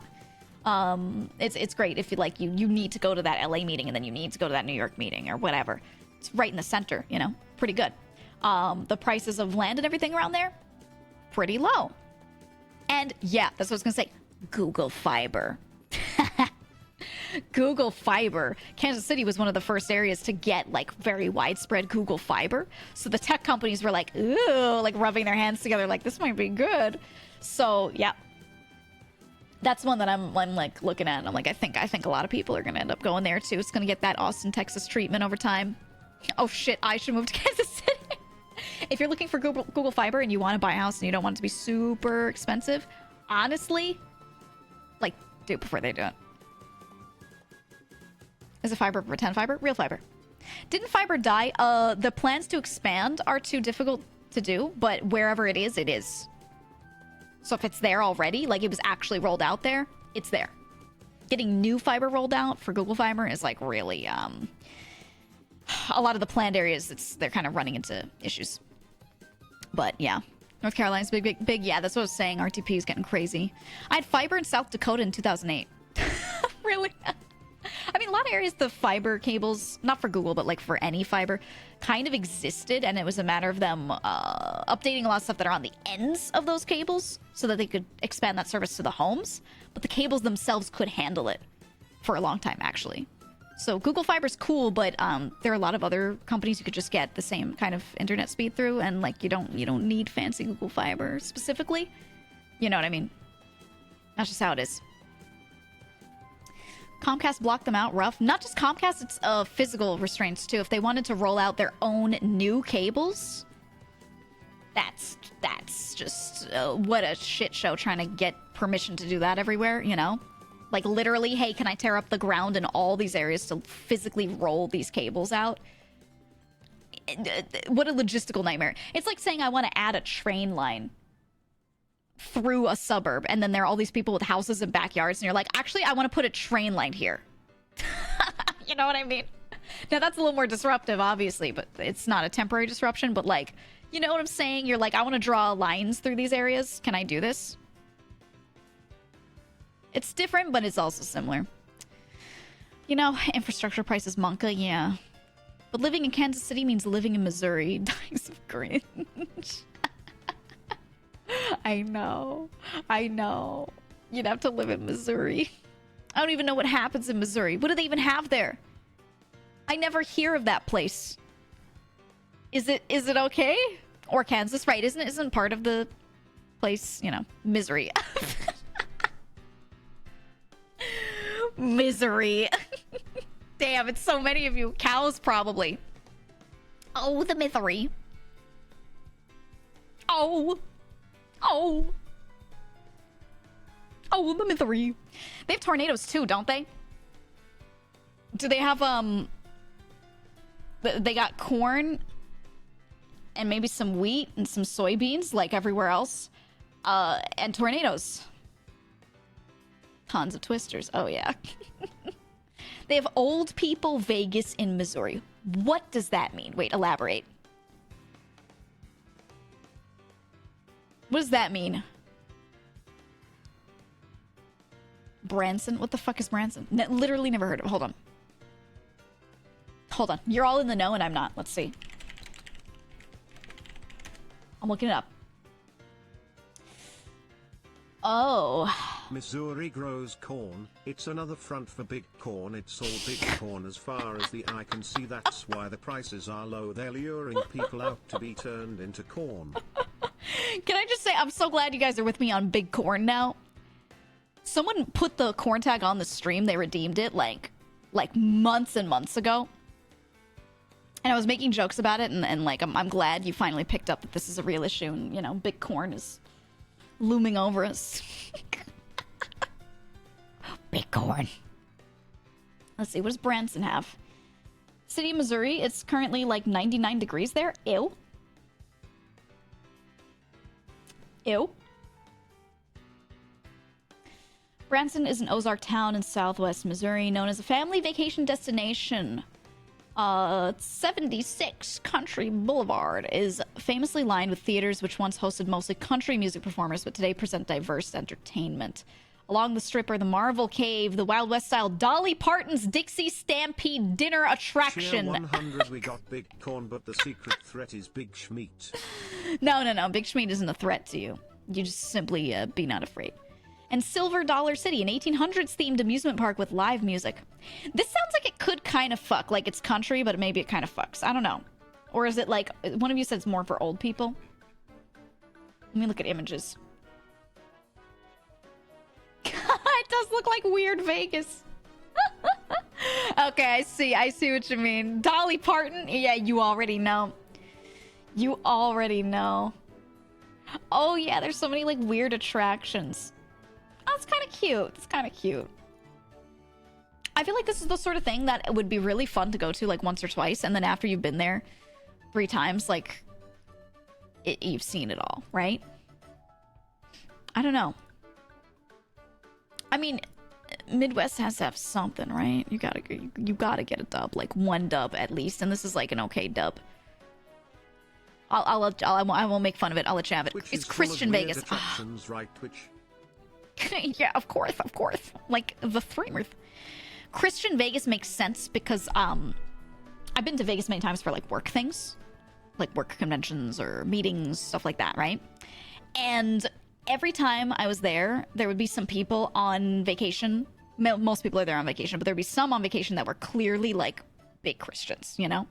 And they'd be there, and they're like dudes who hand out calling cards for girls, you know, for like escort services, for come to our strip club, all this kind of stuff. They're dudes that sit there and they just like, they slap the cards against their hand. They have a stack of cards and they slap it against their hand. They go like, bah, bah, bah, bah, and then they hand it to you, bah, bah, bah, hand it to you, all up and down the strip, right?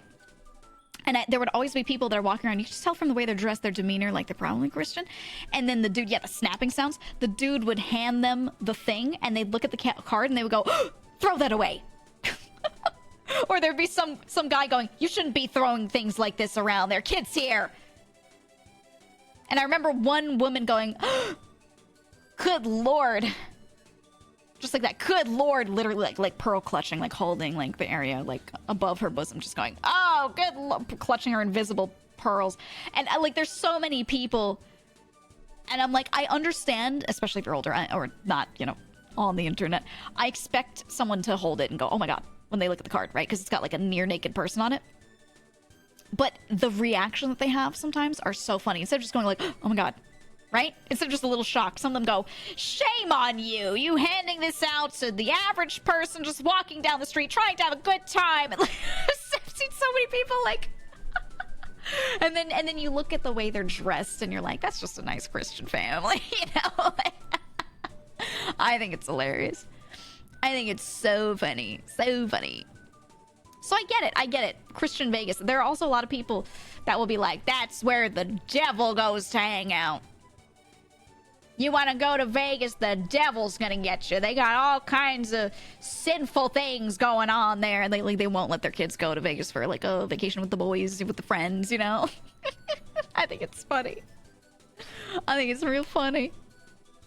They've definitely never been to Vegas. Yeah, you could tell when it's like their first time because someone hands them a thing and they're like, oh, what is this? Oh, you know, when they see the card. Oh, God. How else do I give people pamphlets? Do I need the word sex stapled to my head so they know to inquire within?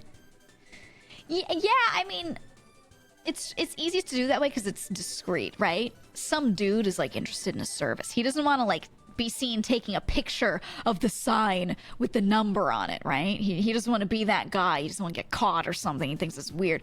So instead, like when you hand him the card, he'd be like, oh God, haha. Anyway, and then he slips it into his pocket. Right? That's why it's the most effective, because it's discreet. It's very discreet. You know? Home merchants on my Christian streets? Yeah, no, it's not a Christian town, dude. Not at all.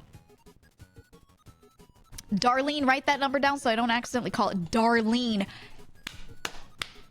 Darlene is one of those names where I know people with the name and they're always from the same kinds of areas. Or Charlene. Char. The cows need milk and Char. Darcy. Yeah. Shart. Jolene. I've heard Jolene outside of like the Midwest and the South. Any lean at the end? Pretty much, yeah. Linda. Linda's also a very coastal thing too. That's just older. Charlene.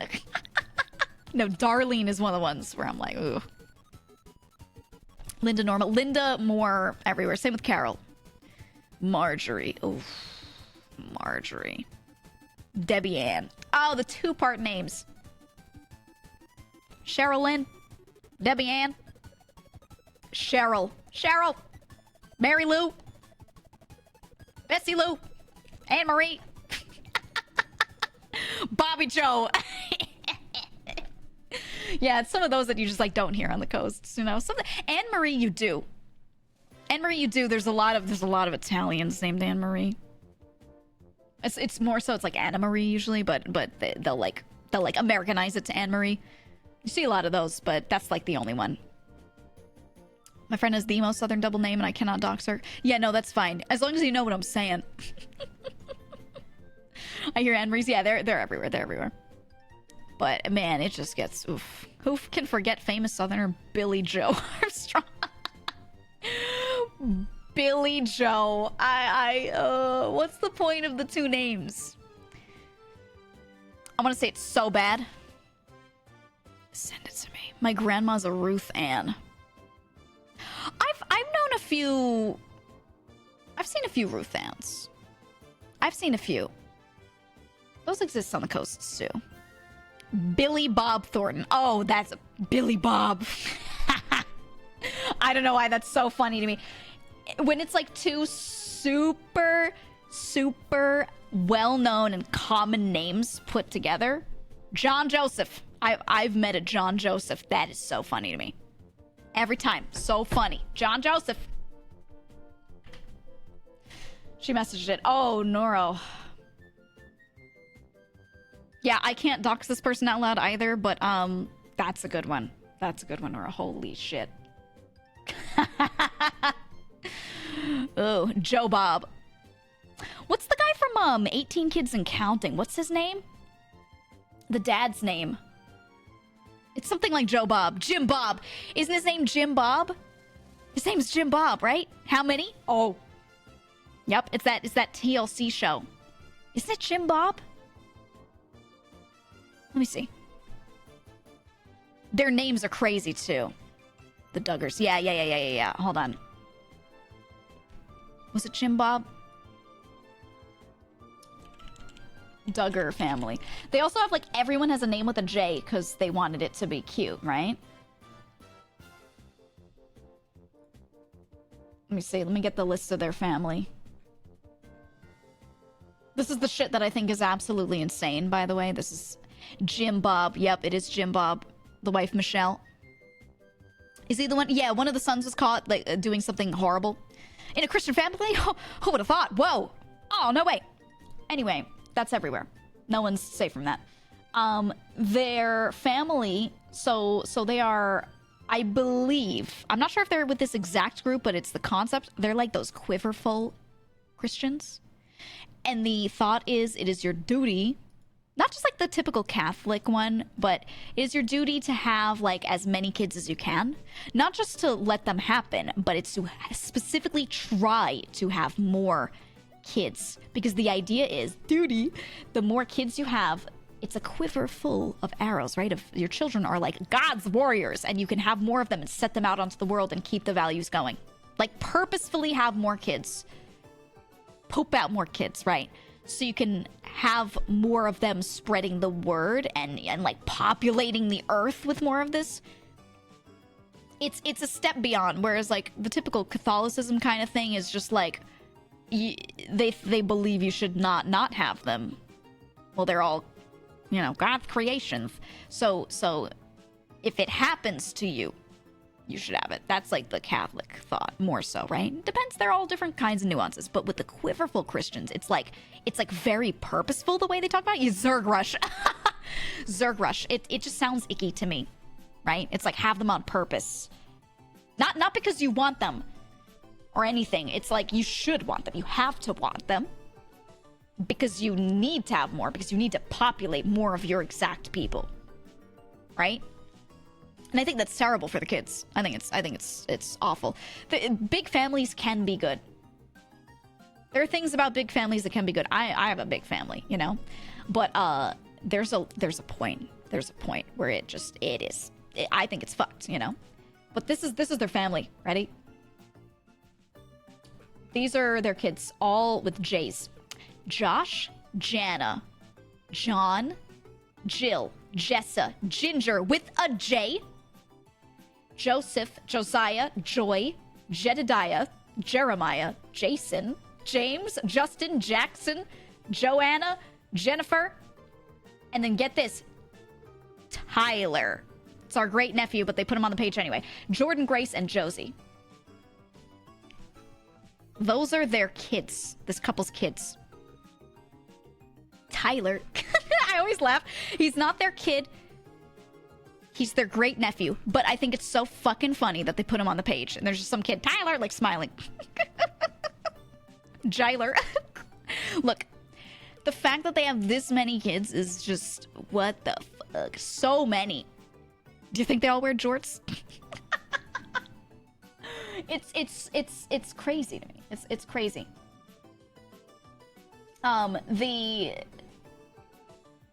Each of those kids is expected to get married and to do the same thing.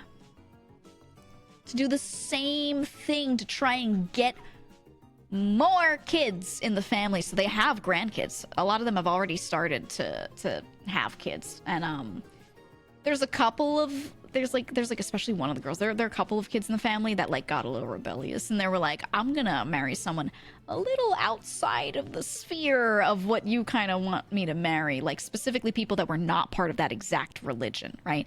Because it wasn't just like they want you to marry like a generic Christian. They wanted them to marry like specifically Christians from their exact type of church. And there was a couple of kids that were like, ooh, because they were doing the whole courting thing, the courting rituals. Sounds about white. What they were doing was like, they were, yeah, very Mormon type shit, right? Very, very similar, that shit. They were having them like meet up with people from other families that they believed would do well together, meaning, I think this person's good for my kid, but also they're from our church. And they would just set them up and they would have them go on dates, but like, no touching. No touching. No, not allowed. Don't be alone together. You have to be chaperoned. Ugh! Chaperoned. Yeah, and they would call it courting. Oh, it's so cute. It's traditional. This isn't cute medieval courting that you read in the stories, okay? It's just weirdly chaperoned dates in modern day. Purity balls. Oh, yeah, it's another one. It's so culty. It's so culty. Are these the soaking people? It's a different group, but it's very similar. White people happy? Yeah, white people happy. Did you ever hear them say the word pedigree? Did they? No way they did. What, of their specific breed of Christian children? Oh, no. Tell me, say it ain't so. Say it ain't so. If they say that, oh. Have they actually?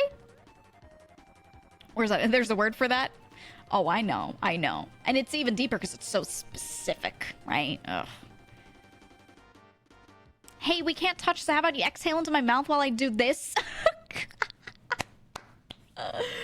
Oh, it's so fucked up. It's so fucked, dude.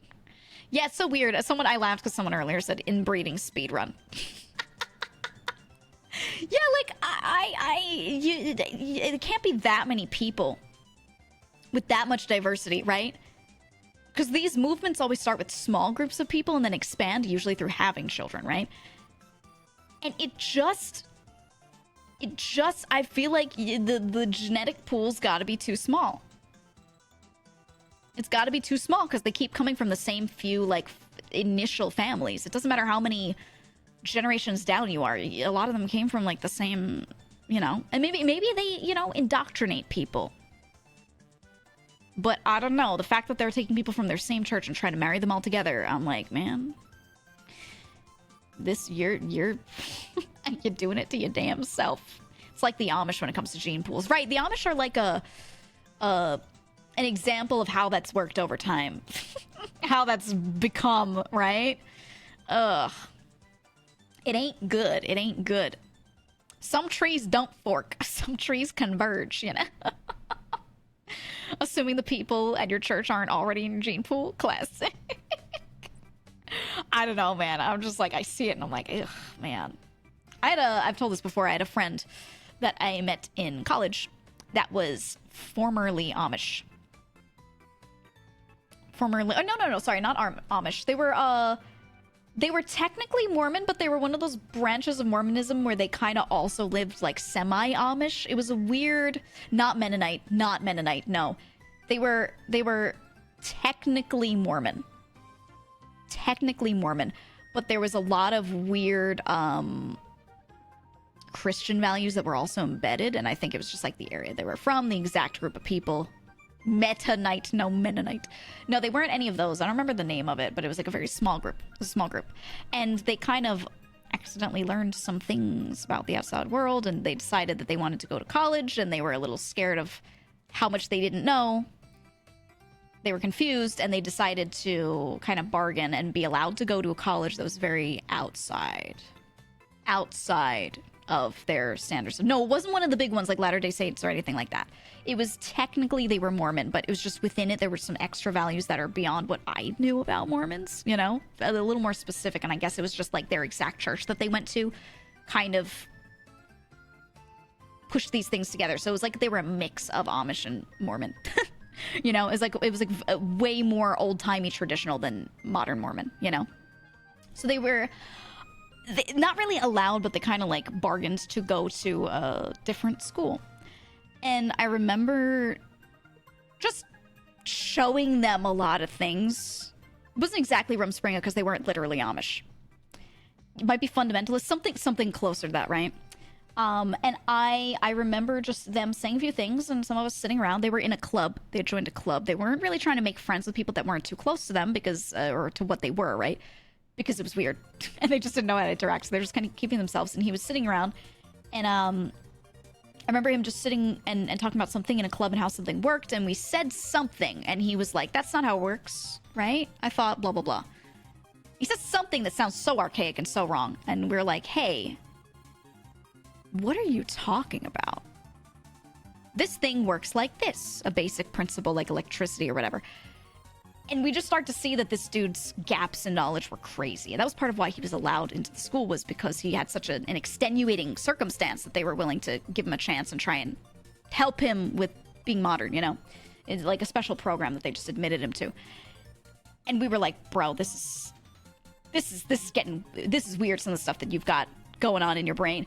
So I found there's this like typical Mormon letter. There's this typical letter that people try to push onto Mormons that basically is a really well-written thing by a lot of ex-Mormons that gets them to, it's known as like the letter, yeah, that gets them to really question stuff, and it's written in a way that's not likely to scare them off as much because, you know, if you just start talking to them, they're going to be like, what the fuck is going on? This person's weird, they're the devil, they're trying to convince me, blah, blah, blah. And they're going to reject you very quickly. So the way that this letter is written is very palatable for them. So I remember I was like, have you read this? And he was like, I heard about this, but I wasn't sure. Yeah, it's an outreach thing, yeah. And so he starts reading through it, and we're just sitting there in the room. We just set him in the corner. We're like, yeah, here, maybe you should try reading, just see like what you think of it. You know, if you're, we didn't say this out loud, but it basically implied like if you're a good Mormon, like your brain should be fine, right? Like you should be able to reject the things that you should reject.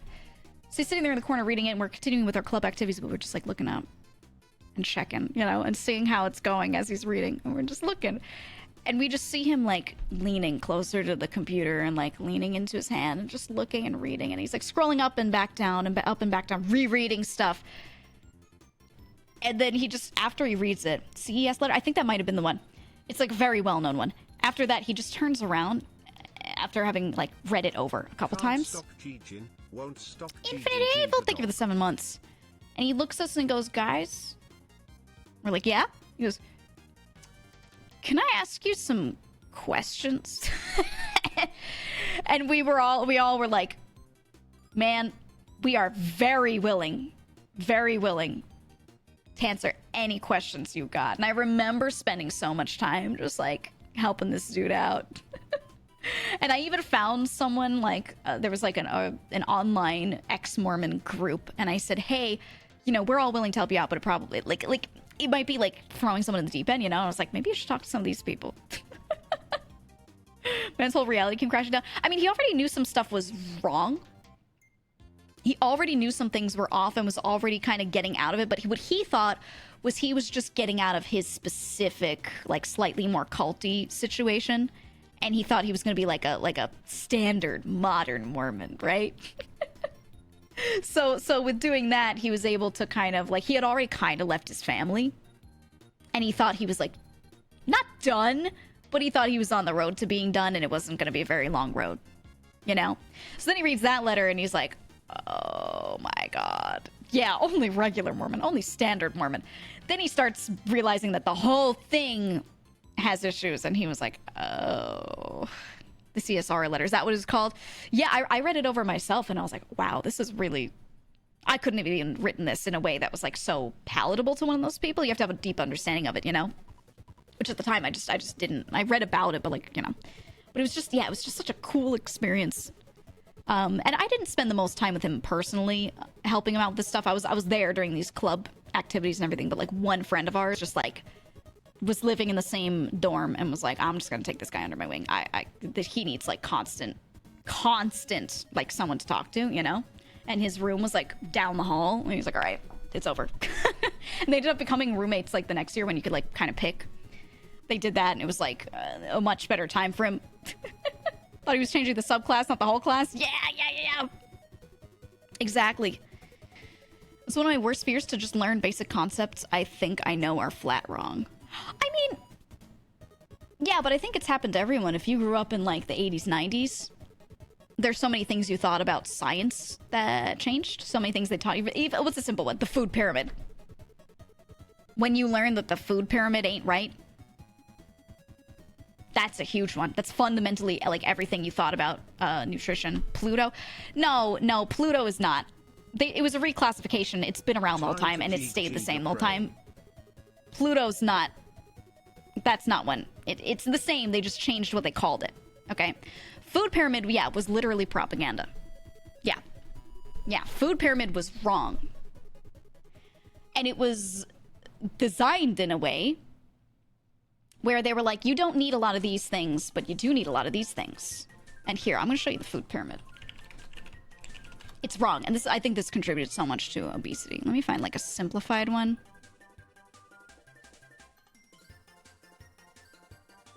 Original USDA food guide pyramid.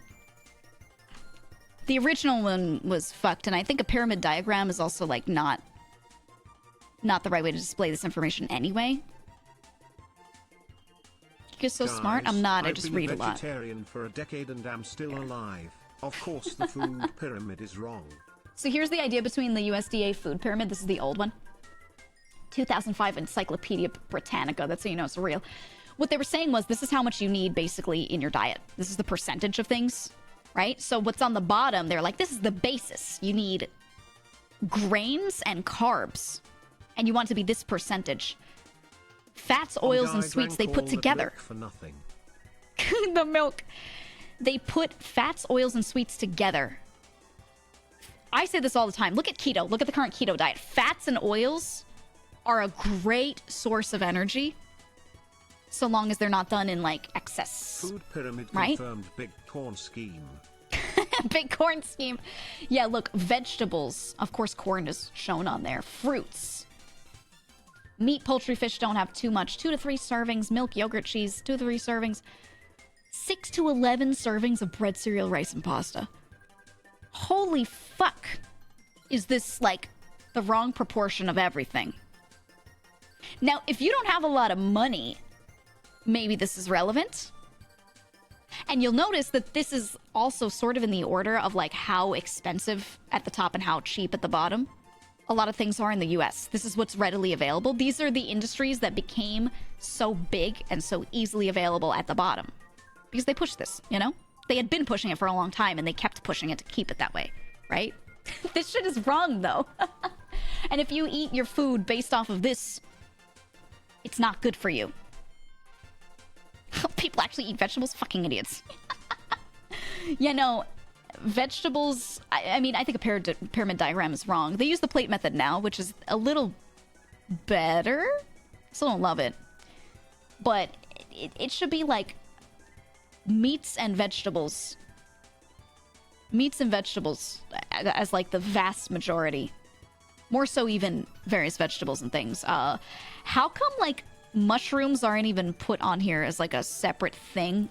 I know they can technically fit under vegetable, but their makeup is very different. The other thing is like fats and oils. I mean, that's such a wide category and they don't differentiate any of it. They don't differentiate any of this together, right? It's just all like grouped into one, and I'm like, there's like omega-3s, and then there's like beef fat, and then there's olive oil. And they put them into the same thing and crunched them up at the top. And I'm like, are you crazy?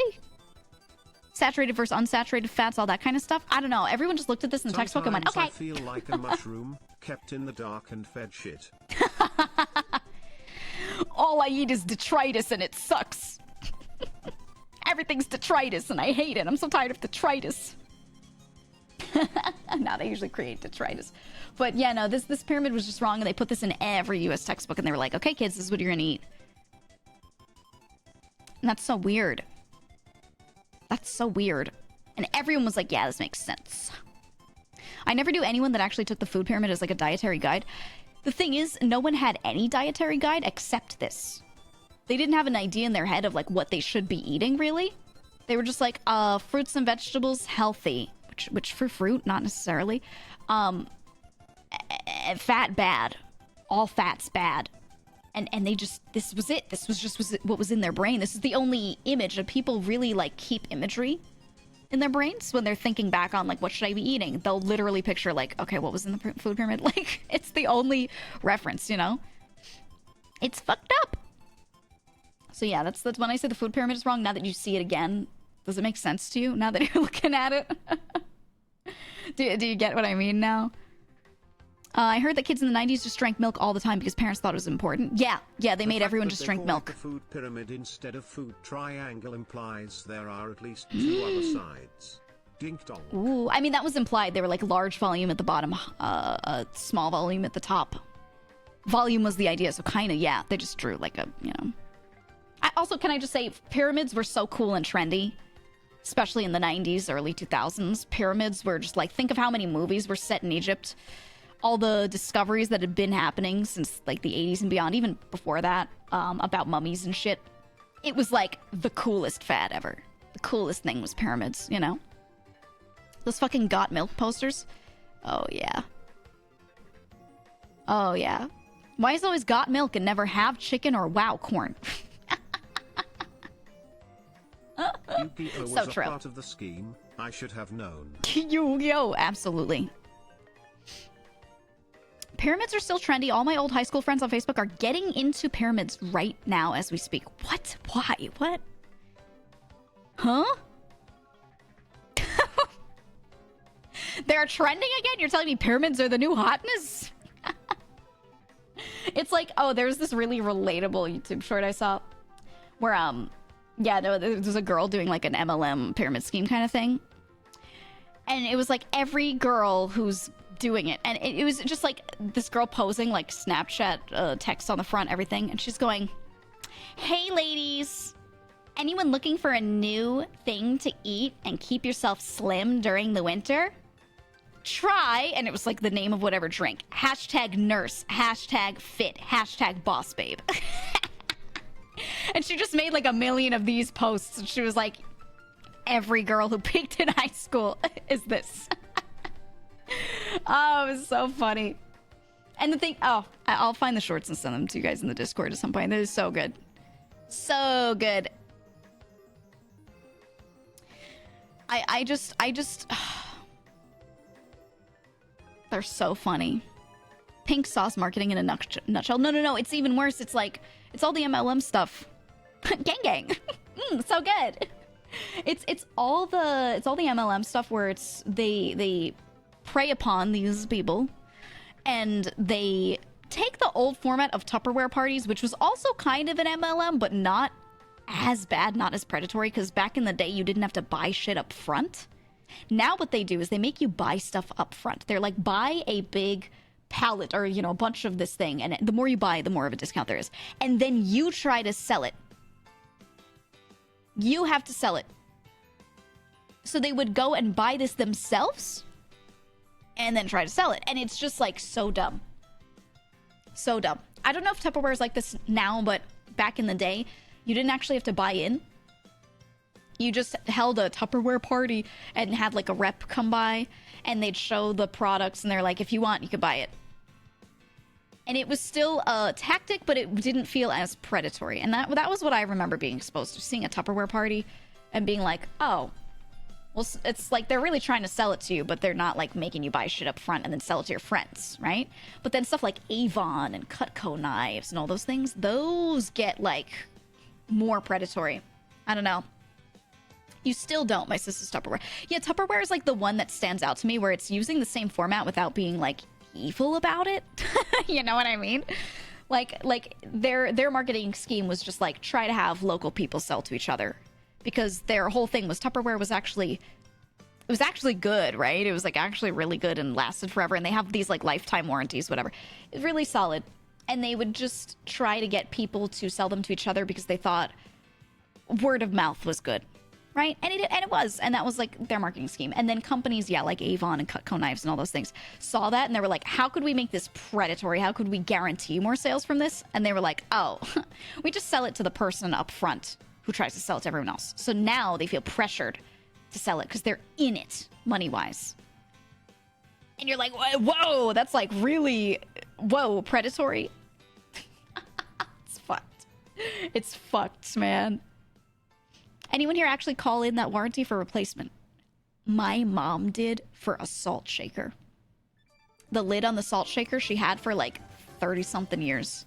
And one of the little, like a little nub on it broke. And she said, could I get a replacement cap? And they were like, yep. Yep. And they sent her a replacement cap, like a vintage one. and it was incredible. It was great. It was great. And Tupperware did that. And I was like, okay, respect for Tupperware. Respect. Absolute respect. They're like, send it in. Send in the broken one, and we'll do it. Great. Great. You know? The white one, my mom has one. No, it's clear plastic and it's like this ugly old pink top that feels, it's plastic, but it feels a little rubbery. It feels a little like soft plastic. It's like that. I could probably, I don't know if I could find a picture. Let me see. Old Tupperware salt shaker. It was like a little set.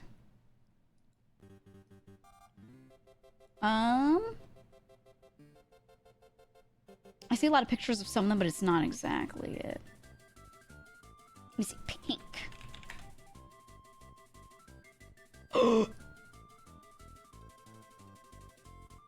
Found it.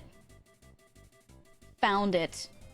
It's not even pink. It's like, it's, oh, that's this like gross color. Oh, man. I don't know if any of you have ever seen these. These are actually goated. She's had them for like a billion years now. This guy. This guy right here. Ever seen this one? This is from Tupperware. And these lasted fucking forever. If you've ever seen them, yeah, they're Tupperware. Oh my god, those. Yeah, but you're like, oh shit. Yeah, they came in different colors. I remember she had these. Are you supposed to drink from there? No, salt and pepper shakers. Hey guys. They're actually goated. Redacted that I'm totally not technically required or incentivized to try to sell to you, because then I might see a tiny profit by not doing a lot of work outside of bugging loved ones. Exactly it. But those, your grandma still has them. Those things last for literally like 50 years. And then the top broke, the little like spot where fulcrum's not the word, you know. Hinge. It's not quite a hinge, but it's kind of a hinge. A little nub on there broke that didn't allow it to, like, she could still close it, but the hinge no longer worked properly on one side. It snapped off, and it was only because it, like, got dropped and someone stepped on it in a really bad way. Like, they had to try really hard to break it. And because of that, joint, I guess, because of that, it broke. But until then, those things, still airtight, too. Still completely airtight. Crazy. So I just have like, and new Tupperware is not the same as old Tupperware, but it's still pretty good. I have so much respect for the company because of the way they handled that and the way like the old products are good. And there's apparently like a really good, thriving black market for vintage Tupperware. This is a thing I learned recently. If you want to get the good stuff, you have to buy vintage Tupperware. And it's expensive compared to what it was because it's really good. It's better than the new stuff. And it lasts forever because old American manufactured quality, like the old stuff, is really, really, really good. It's just crazy. I don't know. Like Pyrex. Yeah, vintage Pyrex is another one too. New Pyrex isn't the same. The glass quality is a little different. The thing with old Pyrex was that, this is a problem if you cook something in glass, right? With old Pyrex, you could take something out of like the fucking freezer. It's ice cold and you could put it straight into a hot oven and it would not crack. It would not break. Opens up trench coat. It was normal. Wanna buy some of that good stuff? Yeah, that Tupperware is good. Yeah, it's that good shit. You got them vintage shakers in the cup. I know, really, people are looking for them though. But the old Pyrex was like that. And now the newer stuff, some of it can kind of be not so good. And that's created a market for it. All the vintage stuff. Still got a 50s fridge as a shop fridge. I don't know if I would do old appliances. I think they work really well, but they're so like electricity hungry and inefficient in certain ways that I'm like, I don't know. Modern Tupper's ass. It's depends on which things you buy. Some of the products are apparently still really good, and then some of them are not. So you just have to like, you gotta be that person. You gotta literally look up Tupperware reviews from people that are like Tupperware experts. And there are like bloggers and people that actually do this. But it's a weird feeling to be looking that shit up, but you know, it exists. You could find the information if you look for it. I sold some Pyrex I found at a garage sale for $20 and flipped it for $2K last year. Oh, you bought it. $2K? Holy shit. I'm telling you, it's really expensive.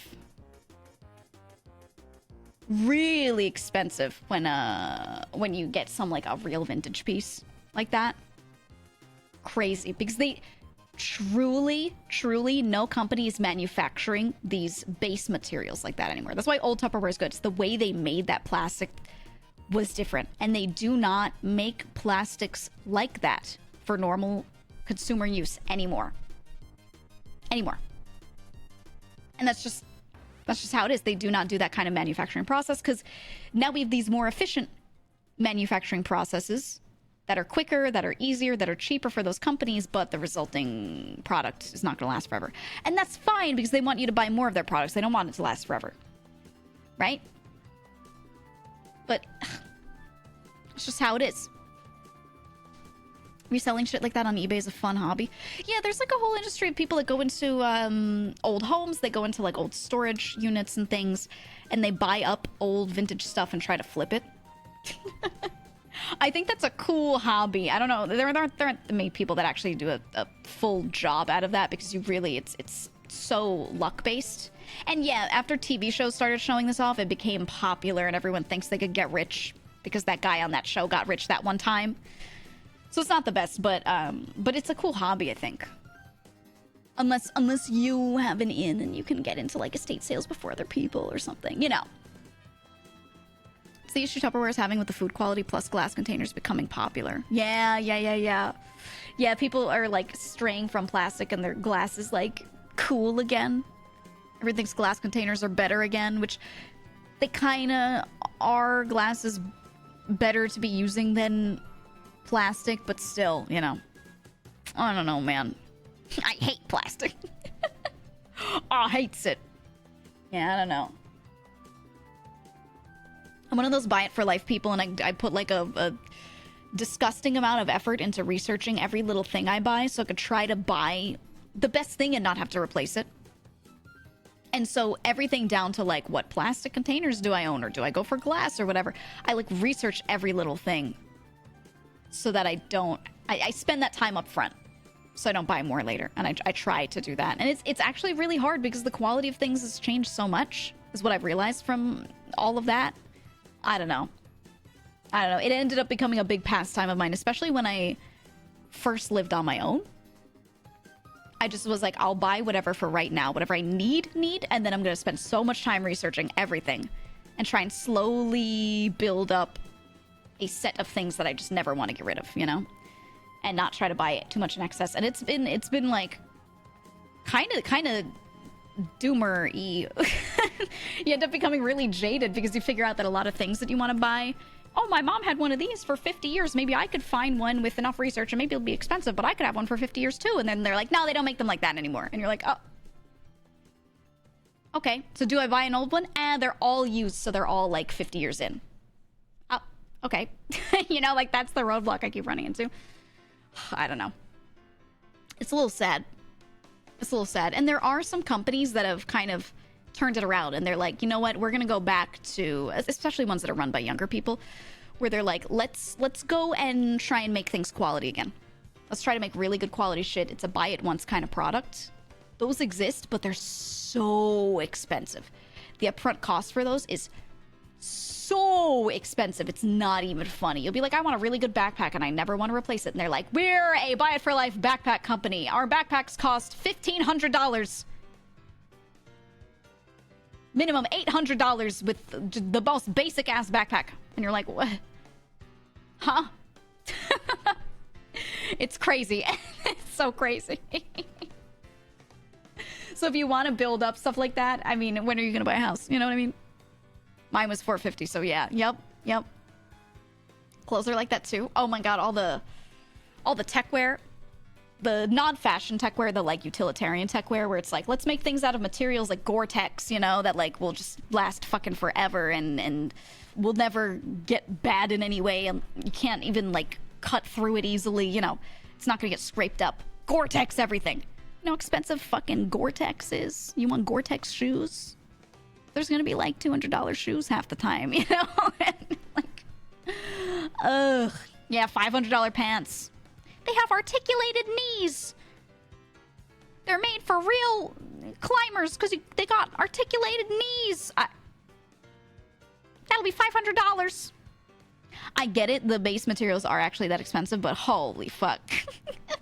Like, who can do that? No one can do that. What does that even mean? They have extra fabric panels or maybe a stretchier material in the front of the knee so that when you bend your knee, it feels very comfortable while bent. And you know what? They're not wrong. It's not necessary at all, but they're not wrong. Some hiking pants are like $300. I know a lot about the pants and boots thing, like hiking boots and stuff thing with that kind of clothing because of all the hiking I've done.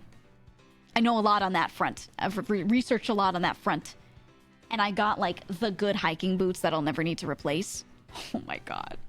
Oh my god, it was so much. Jackets too. Oh my god. The difference between semi or fully waterproof versus water resistant, right?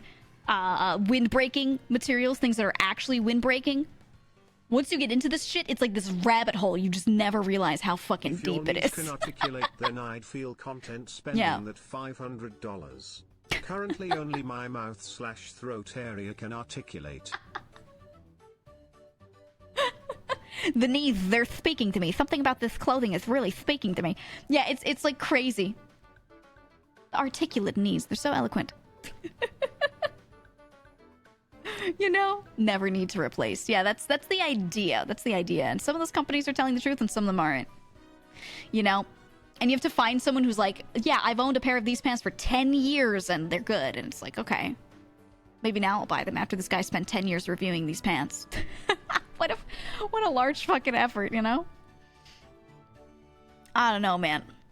Don't forget the walking stick. I've never done hiking with a big singular walking stick. You can get the little sticks like that poke the ground and stuff, like, but for the most part, I didn't really do hikes that needed that. I just went on my legs. I don't know. I just use ski poles. Honestly, yeah, hiking poles are a game changer. I borrowed them from friends, but I've never bought them because a lot of the hikes that I did, I felt like it wasn't necessary. I don't know. I don't want to store them. I don't want to store them anywhere. There's a Reddit for people that share products on there that they've had for a long time that's lasted. Yeah, that's like one of the few uses for Reddit that I'm like, let's go. Right? People sharing like how long a product has lasted for them. And a company could just make an account or multiple accounts and just be like, oh yeah, mine lasted forever. Haha. Hard to validate. But that's one of the uses where I'm like, okay, it's pretty good.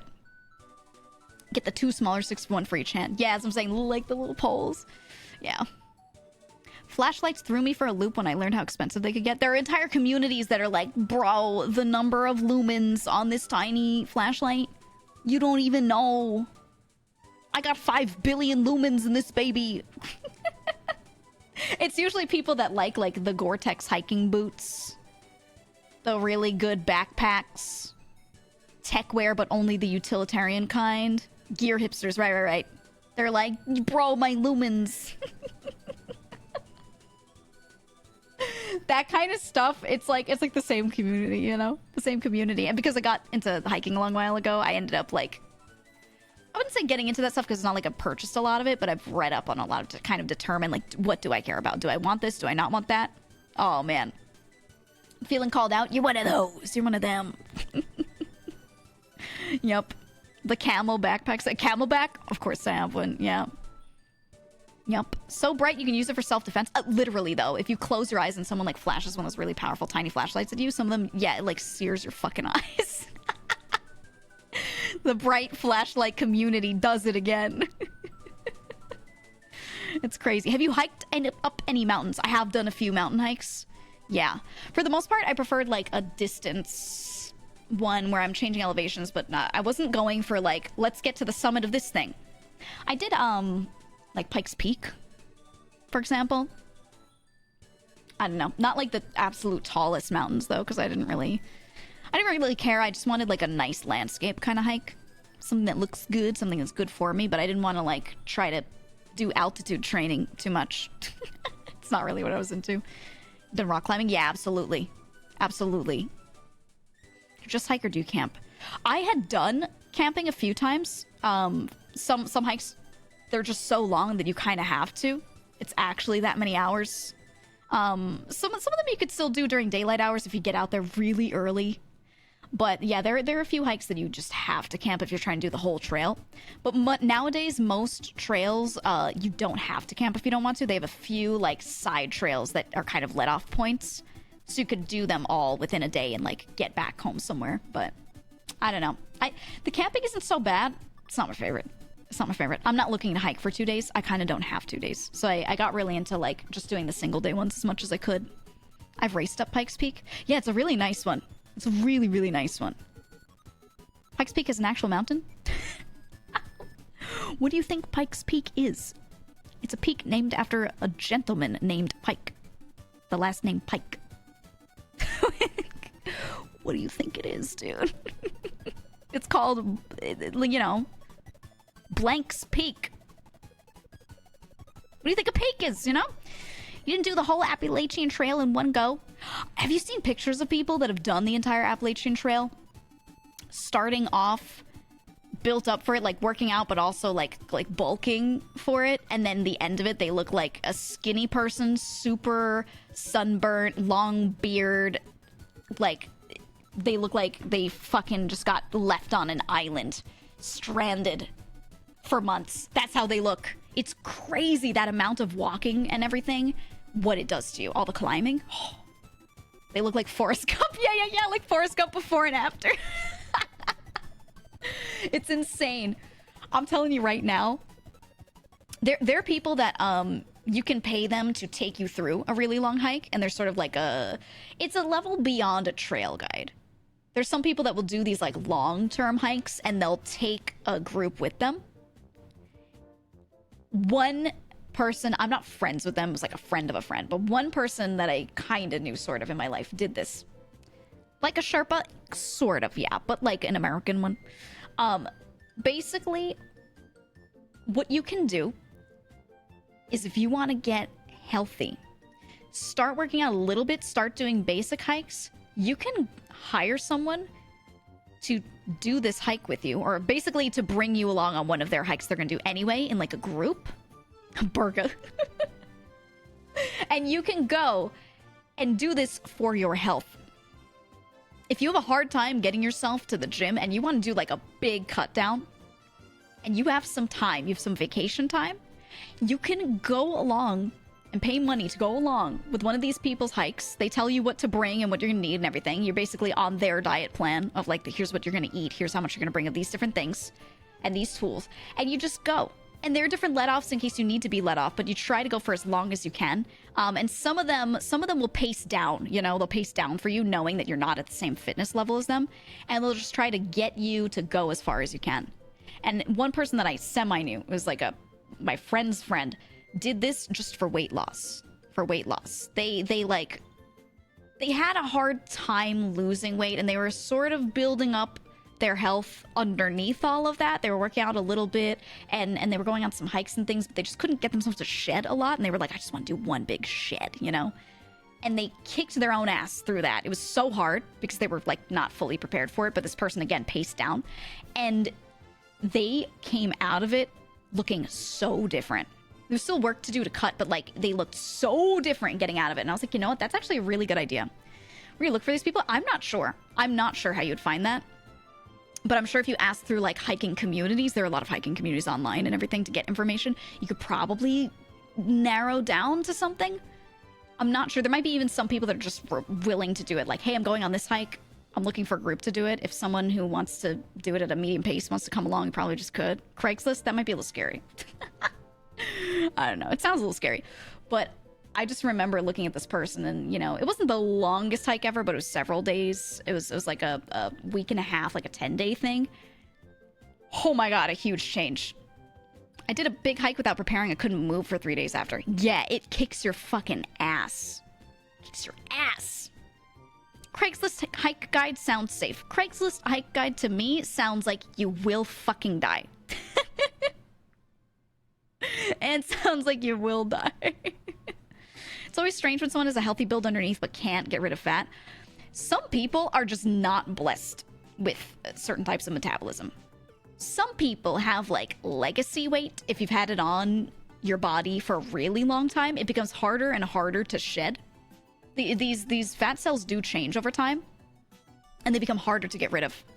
And there are just various reasons why this could be difficult. Some of it's even like thyroid stuff, you know, weight from previous generations. There's actually a genetic component. Yeah, so, you know, sometimes you gotta go a little extreme. It depends on the person. Some people can just drop weight like in an instant, and their body's just like, okay, yeah, we'll just adapt, right? It's rough. It's rough. So, you know, sometimes you gotta do something like go to the mountains for several days. Literally slice it off. I mean, that's why they do, like lipo and shit. What is it? Cool sculpting is the thing that everyone's doing now. Cool sculpting. Lasers. All that. Sounds like a cannibal's Uber Eats. Oh yeah, Craigslist. Come hiking with me in the woods alone. Just two guys. Nothing weird. Nothing weird, though. Cool sculpting is BS. I know, but that's what everyone tries to do now because they don't want to... They don't want to work for it. They'd rather just pay someone to blast it off their body. You know? Just go live in a big forest for a week or two. You'll be fine. Yeah. It's a strat. It's a strat. But the problem is you need so much time to do that, and it takes a lot of willpower to just not, like, leave. Which is why I'm saying, like, you should probably do it with a guide, not alone. Or with, like, some friend or something. No. Nope. 2 guys in a mountain? Yeah, where have we heard this prompt before? I've seen this movie. As long as you're healthy and happy with yourself, there's not really an issue with having some fat. You shouldn't go for such a like a crazy cut too. You should have a little something on you. Something. Nothing crazy, but you should have something. I don't think you should go for like this crazy cut unless you're really, really, really willing to like stay working on it. If you just do it once a year for the summer and then you go back to bulking and then you go back to cutting down and then you go back to bulking and you do like a really heavy change all the time, I don't like that. I don't know. Something about that. I think that's really hard on like your organs. I think that's really hard on your body. It doesn't, maybe if you're predisposed to it genetically, okay, but it just seems not good to me. There's a reason your body insists on keeping a little bit of fat. Yeah, exactly. I think the cut down, there's a certain point where I'm like, okay, we didn't need to go this far. Right? Generally healthy, great, but I don't know. It's scary. It's scary. The cut isn't even really healthy. You have to make sure you maintain yourself throughout. Right. I don't know. You must bulk for winter, be lean for summer. It's clearly for vanity and not just like for themselves in a lot of cases. So I don't know, it scares me. If it is for yourself, okay, but I don't know. You said you have to avoid losing weight right now, right? Oh, I can't lose any weight right now. No, I'm trying to gain. I'm trying to gain back from all my health stuff. Yeah, no, I cannot be losing. And that's why even with hiking, I'm not going to do any crazy long hikes that are likely to make me lose weight. And I'm going to eat a shit ton before and after and the whole time. Because I can't afford to lose any weight. It'd be so bad for me. My BMI is like shitty right now. So shit. So I'm working on it. I'm not going to do any like real long hikes or anything anytime soon. Just like single day, couple hours kind of thing. Carb load, woohoo. I'm not trying to gain in an unhealthy way either. So I'm just eating so much protein and fat and vegetables, and like I'm eating what's good for me and then just eating more. I'm getting my calories up by just trying to eat more volume of the normal good stuff. Because if I went on like, and you know what, and I'm letting myself, I'm like, oh, I want a soda. All right, fine, I'll have it. Oh, I want a little ice cream. I'll have it. But I'm not trying to pack on that stuff to gain weight quickly because I feel like that's really bad. That's really bad. Also, I've never been at a really unhealthy BMI or anything, and I'm not trying to get there. You know what I mean? I'm not trying to do that either. So it's very, I don't know. Do you cook every day? No. I used to. I do some, but no. I've been ordering food because I find that when I do that, I end up eating a larger variety of things that are good for me. I end up eating more overall because I'm just getting like this perfect ready food for me. Right, I do like right after stream, right before stream, and lifestyle wise, I just find that I'm intaking more food that way, which is better. So I'm just letting myself do that, you know. Also, I don't have a lot of time. I used to cook a lot, and I enjoyed it, but time wise, it's difficult to do that all the time and not lose food variety, you know? Like, I could absolutely cook all the time for myself if I wanted to do that. I think cost effectiveness wise, it's better. But the keeping my food variety up, if I'm cooking just for myself every day, becomes really fucking annoying. Really fucking annoying. It's different if you're in like a bigger household and you're buying more stuff more frequently and you can just kind of switch it in and out more easily, but it's rough, man. It's rough. You know? Can't you just meal prep for the week? No, that's what I'm saying. It's then you have to buy everything in tiny amounts, and it ends up being like the same cost as just buying food out at places that are well priced. You know? I'd rather just go out, buy food, spend only a little bit more because of where I choose to eat, and then you know, have a better food variety. It's much better for me this way. And that's what I'm doing. I can't imagine you being beige plate yet. No, I like food too much. I don't know. The typical like meal prep bulking thing is a lot of that like cursed protein only kind of food. Ends up being those dudes eating nothing but chicken breast and brown rice and broccoli, and they eat that shit and it doesn't have enough seasoning or anything on it, and they do that every day. That's what a lot of meal prep ends up being. And even if you make better food, you end up eating the same thing all week because you're buying stuff in bulk. And been there, done that. I don't like it. I don't like it. You don't like unseasoned, defrosted, frozen chicken breast with hot sauce only? Yeah, it's so shitty. It's so bad. And I knew so many people that would go to the gym and everything and would eat like that, and food for fuel mentality. I like food too much. I couldn't. No, thank you. Did that for a year. I did it for months at one point. For a sport, and I was like, I don't want to do this anymore. I can't, and that's why growing up, I never used to buy food. That was a huge luxury. But when I started working on my own, that was the first thing that I'm still really frugal in every other way, but I was like, you know what? I'm going to allow myself one thing that I feel is very not frugal, and it's going to be buying food for myself. Buying food from like counter service places that is good normal food, not like fast food or anything like that. That's no. But I was like, this is the one thing that's a luxury that I'll let myself do because it changes so much for me. Changes so much. Better yet, throw it all into a blender to optimize out the time you spend eating. I can't be convinced that many people are into smoothies that are like the health ones. It's one thing to make a smoothie that's filled with like fruit and shit that's like not good but also not good for you, you know, in some ways, and put a little protein powder in and like some kale. Like I know people do that, but there are like all these women on YouTube that put tons of chia seeds and kale and whatever into a blender, and they put in like a little of a banana, a little of something for sweetness, and they drink this green ass smoothie. And I look at this and I'm like, you can't convince me that that's real. I think you're doing this for aesthetics and to look cool. on your YouTube channel or your Instagram. I crazy people. Crazy people. I think some people do that. Green smoothies are good. Yeah, but they take it a step farther. They're like gross. There are some green smoothies that are done actually well. They look green because of a lot of the green stuff that's in there, but like there's also a lot of other things that taste okay. I don't know. I look at that and I'm like, ugh. Just cook this food for yourself and chew it when you eat it. They're like, oh, I blend it so it's absorbed better. And I'm like, just chew your damn food. What do you chew it twice? You like, and swallow all of your food? Chew thoroughly, you idiot. I don't know. It just bothers me because I'm like, that smoothie can't be good. I've had those. They're so...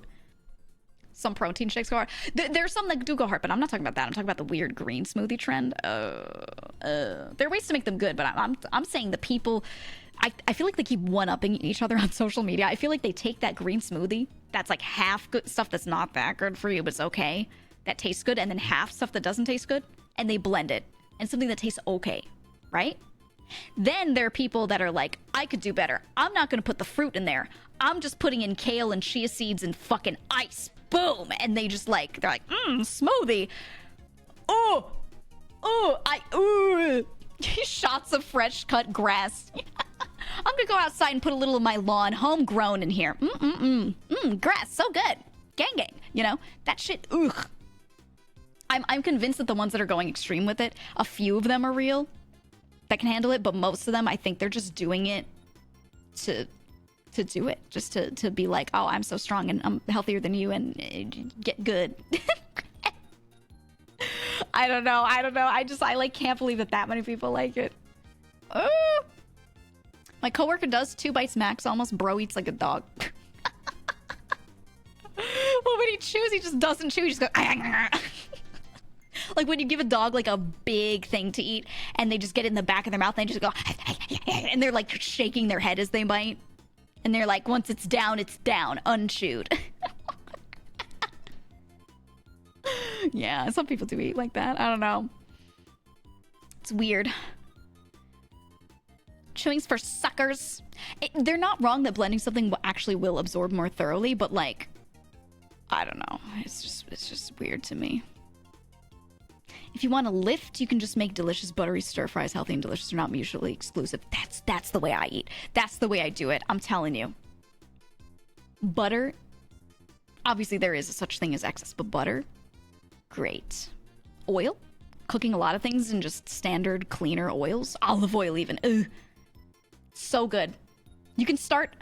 You're cooking a steak, As someone a pan-seared one. Nearly every day, I definitely hit that end up cooking the same thing for most meals. Yeah, most that was my problem. Meals follow very similar templates. And Yeah. yes, I definitely feel the lack of any proper variation. You just can't do it. I also don't feel like Can't I do have it. the energy to look for new recipes that often. It's not that I dislike it. I think I'm pretty decent home chef. But it gets quite samey. Hope you're hydrating, yeah. by the way, Greg. That's the problem. Don't ever remind me to hydrate. It's weird. I don't know why it bothers me so much, but this for future reference. No, I think that's the thing is like, that was my exact problem. When you're buying for one person, U.S. supermarkets are not like packaging things for one person. If they are, they're crazy expensive. So you're buying stuff for you and you end up buying like, let's say it's a package of chicken breasts. You're buying like 8 of them. You're buying like 8, you know? And yeah, you can put a lot of stuff in your freezer and thaw it, whatever, but like your freezer only has so much room. It gets a little crazy. Do you want to freeze everything and then thaw everything too? For a lot of foods, it kind of changes the texture a little bit and it gets a little weird. So it's like not ideal, but you do it if you have to. And it just, yeah, and if you want to buy something that's actually single serving, very expensive. So you don't. So you freeze stuff and whatever. Or you meal prep it and you end up trying to use it in different ways. And it just, even if you can flavor it differently so it feels different, it is the same. It is the same at the end of the day. It's the same cut of meat with the same nutritional value. And I just want variety. Not just for what I'm eating and the way it tastes, because you can flavor the same cut differently in a million ways, and that's fine. I wanted food variety in what's actually like being broken down, you know? And trying to do that it would make my meal prep days so long. And if I wasn't doing meal prep and I was cooking each day, all the side ingredients to get things to taste different, you can't always keep all those for a long time. It's very weird to try to figure that out. And while it is possible, it was so much effort. And when I was working full time on my normal human kind of job, it was just like all of my extra time was ending up being put into shit like that. And I was like, this feels not worth it. I could just spend a few more dollars and just go eat food that someone else made for me and save time and have that time to, you know, exist normally. To hang out maybe with my cats or some shit. You know. So I feel like the busier you get, the more it makes sense to spend a little extra. As long as you're not spending too much extra and you're not like, I'm gonna get that. I'm gonna get all those sides and those drinks every single time. And, you know. You have a bread freezer? You should. You should. I would forget to. I got used to it later. Hello Fresh sponsorship but, yeah. when? Hello Fresh sponsorship when? Nah. I never liked using those kinds of things. I don't know. I don't know. I know how to cook, so I feel like it was a waste for me. I felt like I was spending extra money for them to send me stuff that I could just figure out myself. You know what I mean? I don't know. I think it's better for people that don't know how to cook or are learning. I don't know. So much of my time is spent working on what to feed a family of 5 while maintaining variety. Even that is hard. Even that is hard. Yeah. It's I don't know. No thanks. I'll just buy some food. I'll just buy some food. Modify what I'm eating by swapping complementary veggies. Yeah. If you have the same thing as your protein and you just flavor that a little differently and the main flavor is coming from what you're doing to the vegetables, that's the best way I found to do it if I was still cooking everything myself. It was the closest to ideal. And I still will cook sometimes. But I also sometimes just want to go and get food. You know, I just don't want to deal with it sometimes. I don't have time. Especially doing content, I find that I have less time than I've ever had before. Less free time. It's ooh, you don't realize how much time outside of streaming you have to spend on all these things until you actually do it. It's crazy how much side work there is. So, you know, and then all of my free time, that's the only time I have to do like collabs with all my friends and all these things. So it's like that all gets used up, you know? What's your favorite restaurant to get food from? I would never tell you guys. No specifics. No specifics. Set and forget. Yeah, sometimes when I do cook, it's stuff like that. Like, I like to slow cook stuff. One of my favorite things is making like short ribs. Or any kind of rib, especially like the really cheap country style ribs, those pork ribs. Oh my god. You put that in you could do a pressure cooker if you don't mind using a pressure cooker, but a slow cooker or even just a pot. A pot on the stove, a thick pot, and you're like simmering it on low and you're checking it often.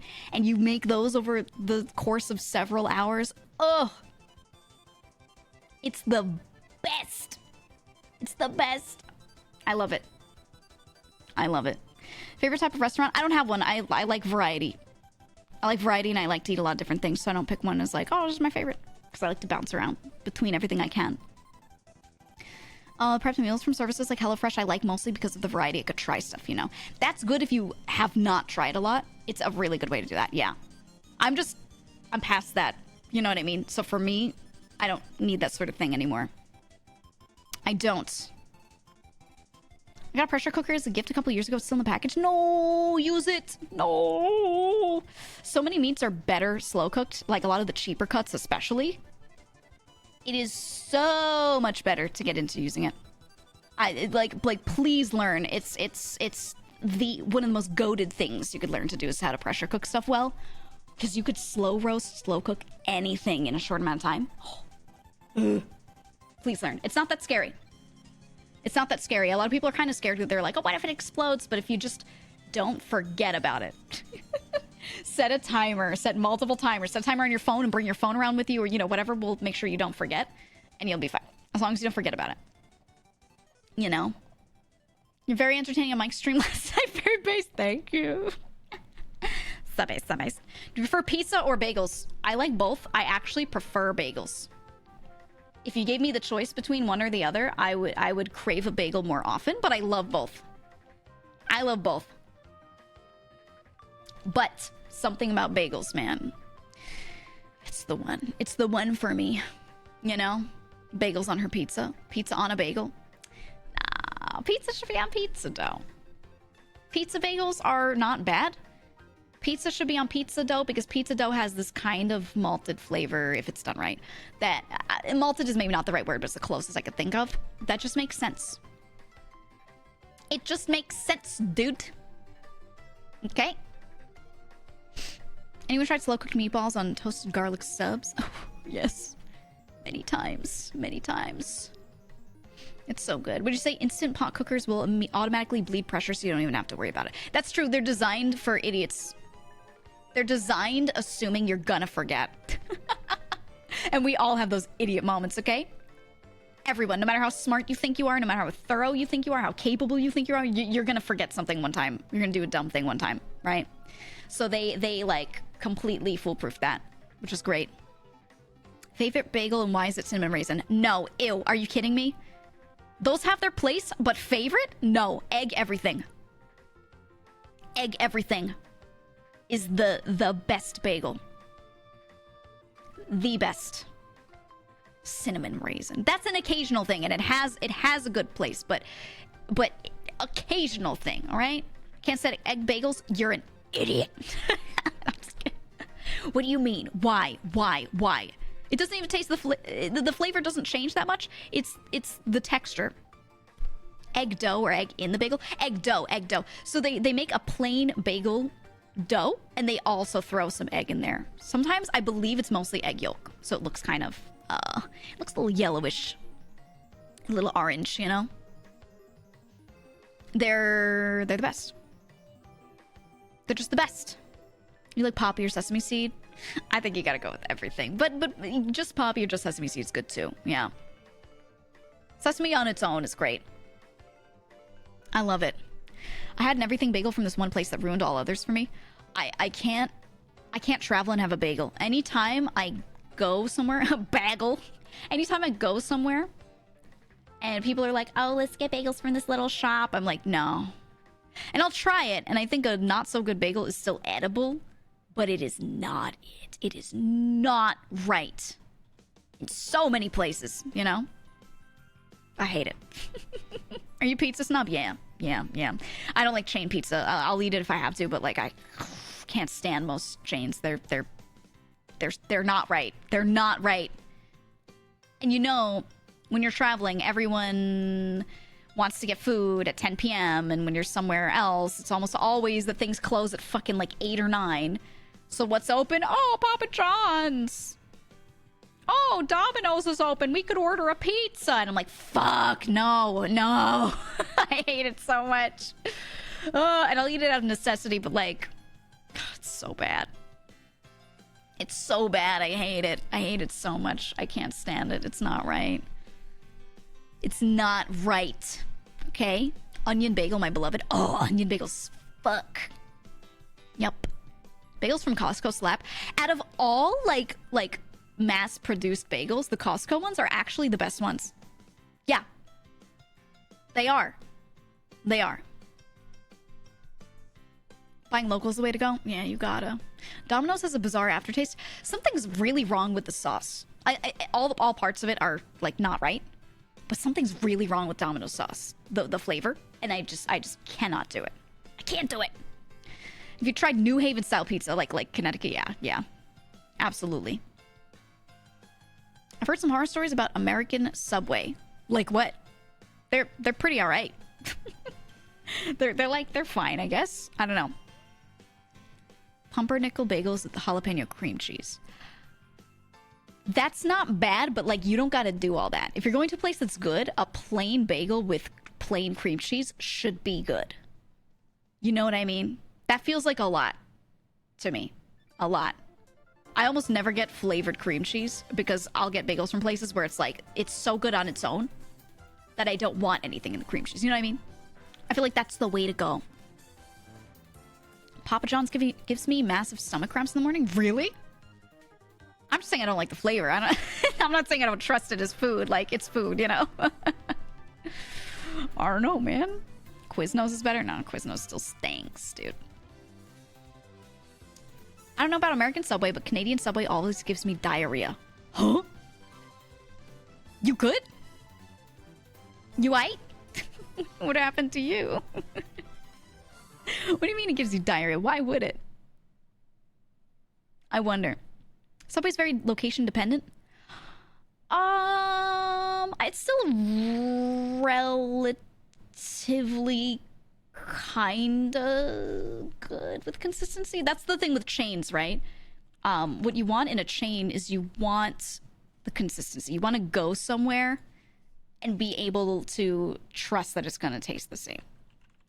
That's why chains do so well, because then when people travel or they go anywhere, they move somewhere, they're like, oh, well, at least I know my beloved McDonald's will taste the same as it always does.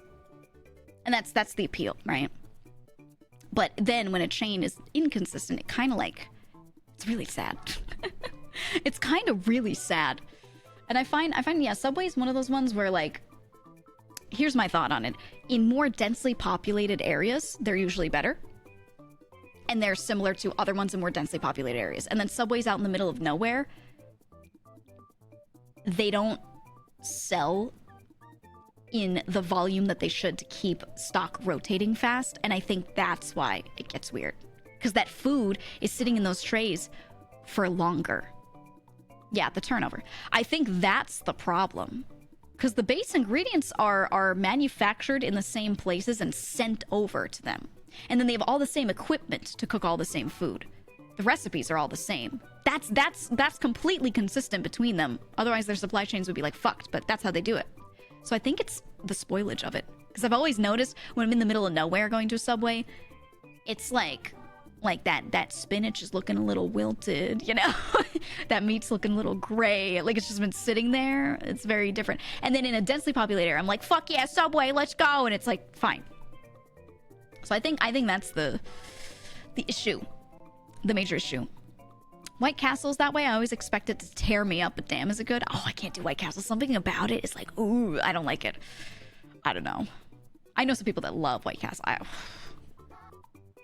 Ew. I can't.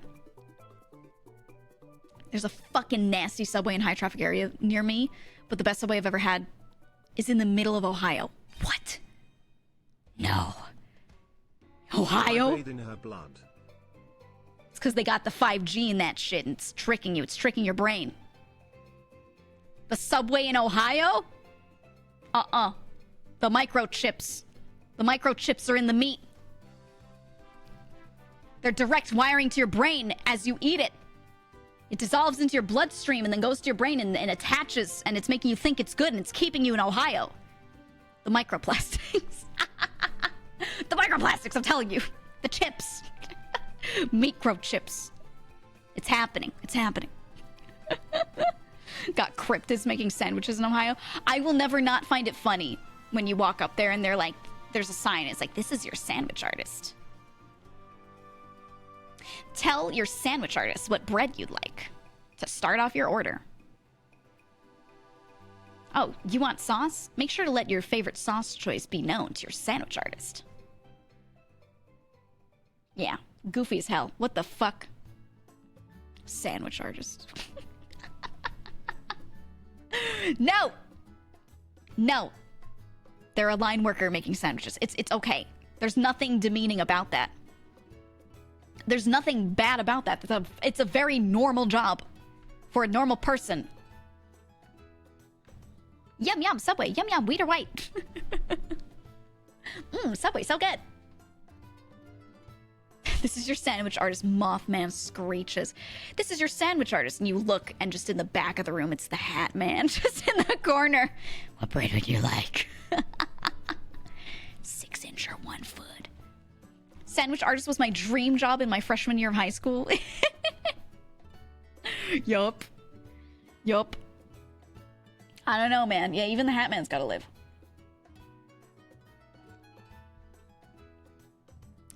It's just... It's pretentious and weird. But it's not weird to me, the consumer, the same way I feel weird for the person who got called a sandwich artist. Because it's like some kid or some adult who's working this job, and they probably have a hard time getting a better job for various reasons. So they're like, whatever, I'll make sandwiches at Subway, that's fine. And I feel like taking that person being like, who's a good little sandwich artist, feels demeaning, right? It's like meant to be something else, but I think I would be pissed off if they're like, you my little sandwich artist, you know? Something about that, I'm like, oh. I don't know. It's just branding, though. Yeah, but anyone I've talked to, okay, I've done this several times when I've been in Subway and been like, do you like the sandwich artist thing? They've always been like, it's so fucking stupid. I don't know, man. I don't know. I don't like it. It's extremely patronizing, like Starbucks calling their employees partners. When they call them partners, when partner in a business world means something totally different. It means something actually really great. Your partner level. In a law firm, if you're a partner, right? It's like partner is like the best word in like corpo environments. And then they call the Starbucks like lowest level worker a partner to make them feel so cool. And I'm like, don't fucking stop. Stop. Stop it. It's weird. Yeah, it feels odd. Walmart calls their workers associates. I don't dislike that one as much because calling someone associate level versus managerial level, like I guess so, but it still has a little bit of that. Yeah, that's the one that feels less patronizing than the others, but only slightly. Only slightly. I don't know.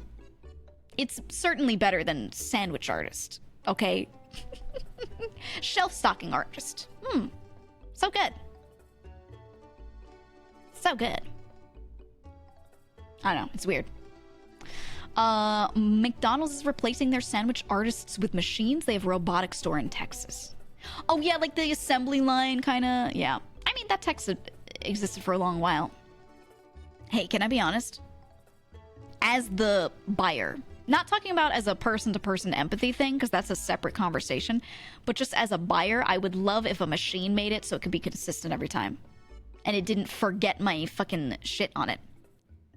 You know how many times I've ordered things from fast food places and they just, like, get the entire order wrong? It's literally, like, 50-50. Literally 50-50. And if a person can't do it, I would be happier to have a machine do it. Now, that's a separate conversation from, like, me thinking that I don't want job space out. That's a totally, you know, we're not going to get into that. But just from the me as a buyer perspective, I will be happier having the machine do it well. You know? It's gotten so much worse the past few years. Yeah, I don't know what happened. I don't know what happened. The number of times I'm like, don't give me this, I want this on it. And it's just wrong. You know? It like... If you're a really picky eater, that's like life-shattering or shattering in that moment when you open it up and you see... So one of the things that I hate the most is ketchup. Ketchup is like horrible to me. And I don't know why. Because I like tomatoes. I like vinegar and all the things that are like in there. And I just hate ketchup on things. I don't know why I hate it so much, but it's like the worst for me. And so and the thing is, if something... What kind of ketchup? I mean, like standard Heinz ketchup, like the cheap standard stuff, right? Homemade stuff can be good. Don't get me wrong on that. But like regular ketchup on a burger at McDonald's makes me want to die. I don't like it. It's red color sugar. Right, exactly. I don't like all the sugar in it, everything. And so if they put anything else on that burger that I don't want on there, I will just take it out. I'll just use my little fingies and I'll just take it out. Not a big deal. You can't like take ketchup off of it. No matter how hard you try, it's like soaked into the bun, right? Where you just scoop it out with a spoon. It doesn't work, you know? It just doesn't work. So when that part gets fucked up, you're like, okay, now there's no recourse. I have to go back and be like, if you don't want to eat that ketchup, you gotta go back in and say, hey, I need one without it. And that sucks. Just, I would like it to just be done right, you know? Just use a napkin. Okay, but why should I pay a normal amount for my food and tell them don't put ketchup on it? And then they do, and then I have to sit there with napkins trying to soak the ketchup out of the bun. like an idiot, like sitting there, like trying to sponge it out, and then you still can't get all of them out. It doesn't work. It doesn't work. It's still in there. You cannot get rid of the flavor entirely, right? That sucks. They should pay you to do that? No, I just want them to fix it. You know, it's like, that's very annoying. If I said I don't want pickles, they put pickles on it, like I can just pick them off and I don't care, whatever. It's like not the worst deal. But I like hate ketchup so much, you know? And I don't think it's unreasonable, yeah. So then, you know, if they replace some kid with a machine, and the machine's like gonna get that order and see no ketchup, and it's never gonna accidentally put on there, it's like absolute, it will just do the order as said. Hell yeah, brother. Notwithstanding, you know, like not talking about the whole replacement part of it, like just talking about getting the order right. Hell yeah, brother. You're telling me near 100% of the time I'll get the right thing? Let's go. Let's fucking go. Love that. Love that. Right? When you have allergies, you can't just have something taken off. Right, what about the people like me? I'm just a big baby. I'm like, ew, I don't like ketchup. What about the people that are actually allergic? Then, like, it really sucks for them. And a lot of people have a lot of allergies. So, I don't know. For me, I think whether you have allergies or not doesn't matter. Doesn't make it any better or worse. Like, they make it an option that you can ask for things to be a certain way, so they should be able to do it. Right? As a former McDonald's employee, muscle memory is a hell of a thing. Right, and I think a lot of people getting orders wrong, this is like a separate part of the conversation. The other element to it is a lot of these people are working a lot more at these kinds of places than they used to. And their hours are longer, and they're working later at night, and they're doing what they gotta do. A lot of them are going to school at the same time. It's not just kids with summer jobs or some shit, right? It's like adults with second jobs a lot of the time, or people with kids, people who are in college, etc., etc. And it makes it a lot easier for them to get stuff wrong. And I see a lot of them getting shit wrong as probably a sign of these people are like dying. You know what I mean? They're at the end of their shift and they're just like, getting through it. And they're doing like a 7-hour shift, 6-hour shift after probably having done something else all day. And underpaid, right? So it's hard for them to care. You know? So you just feel bad. You just feel like I completely understand why it's happening. Which makes me feel bad if I go back in and go, there's ketchup on this. And I'm still going to ask. Because at the end of the day, I'm still going to ask. But I absolutely feel bad doing it. And I understand why it happened. And I'm not mad at them. I'm just like, could you take a second to do this? And if it's a super busy time, I won't ask. If it's super busy. But if they're sitting there and like it's a little slower, I feel bad, but I go back in. I'm like, hey, this has ketchup and I asked for none. Would you mind replacing it? I have the receipt in hand, so they know I'm not fooling them, you know. And I just, you know, they do the thing. When I worked as a line cook, if I saw specialty order, I just put the lettuce, tomato, onion on the side, put the condiments in cups. Everyone seemed to like this, so it became the norm. Yeah, right. Like, it would be easy to standardize it like that, so your muscle memory can be like that, and you don't have to play around with it. It's a little weird to make people build it every time, but I guess it's weird if it's like McDonald's, right? And people are expecting to get handed one little wrapped up thing and it's correct. But for most restaurants, that should be easy, I would think, to make that standard. I don't know. I still like, thank you for the 8 months. Thank you so much. Thank you. Worst are TikTokers trying to prank fast food workers. Dude. Anyone who pranks anyone who's just going about their day. No. It's the worst. No. I hate it so much. They do it to retail too. They're like messing up store shelves and things. And I'm like, bro, someone has to pick up all that clothing and like put it back on the rack. Oh. Ew. I wish the worst upon those people. I wish karma comes back, you know? And gets them with something equally annoying for them. Equally annoying. I wish an eternity of customer service work on anyone who messes with retail workers. Yeah. I hope someone does the same shit at your job. If it's not mean-spirited, it can be okay. I think in very few cases it can be okay. Very few. Causing extra work for anyone, being a nuisance for anyone when you didn't need to be, and it's purposeful. Nah. Nope. If you do like if you're humongous, okay, then it's fine. If they're like, what's the name for this order? And you're like, Hugh. And they're like, what's the last name? And you're like, Mungus. Okay? You what? Humongous what?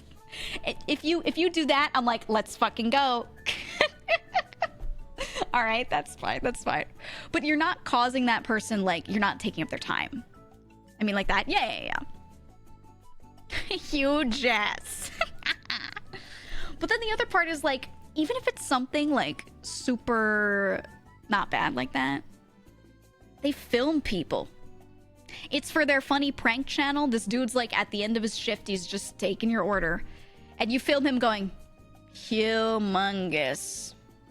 In the most dead voice ever, and you're like, ha ha ha, God, I'm pranked, and then you edit it and put it on your channel. Like, that's fucking annoying. You know what I mean? So I'm just not a fan of, like, any of it, if I'm gonna be honest. I don't know. No thanks. No thanks. LC Wiener. I like those, though. I like those stupid names. I do. But yeah, the prankster stuff, I'm just like, ugh.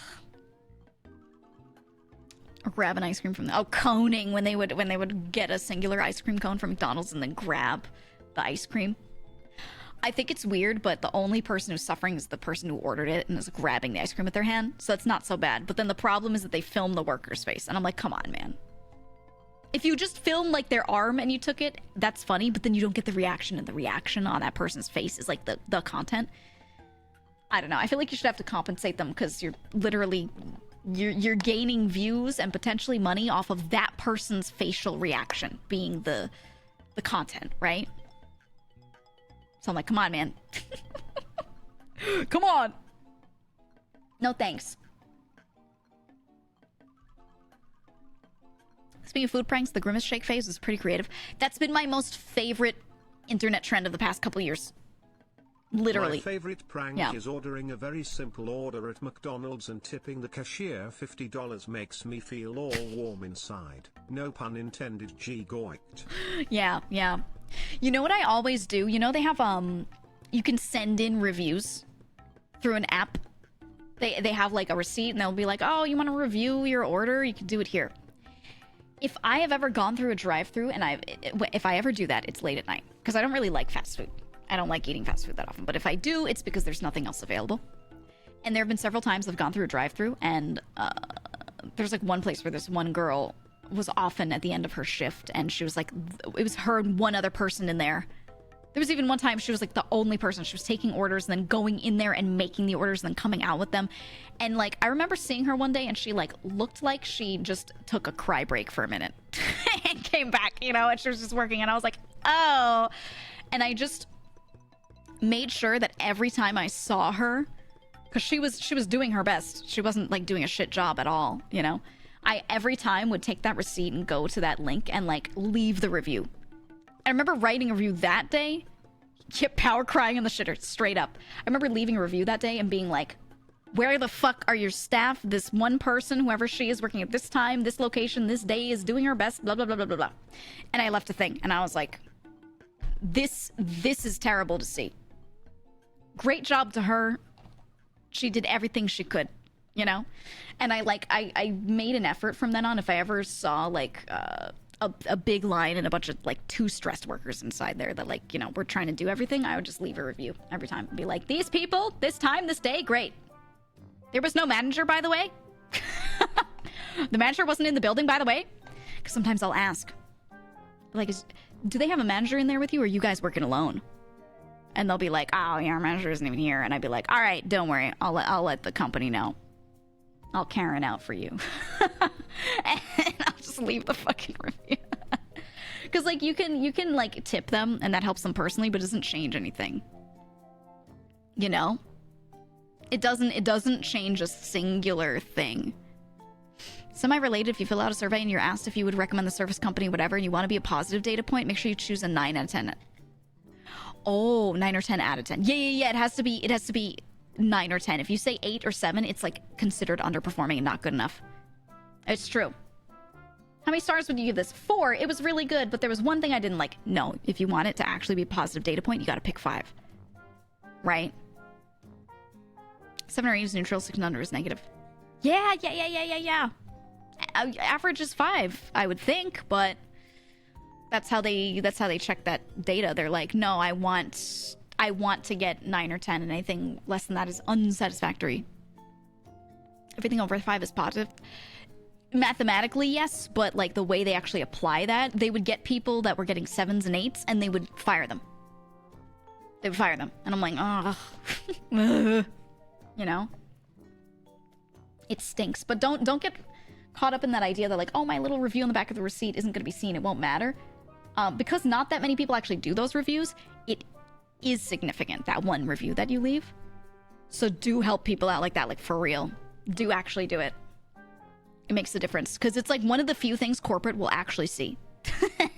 And they'll be like, oh, I see this location's getting reviews that suck, and the thing that they're claiming is that the manager sucked, or the, you know, the service was slow because they didn't have enough workers, or, you know, it's like one of the few ways you might be able to be influential.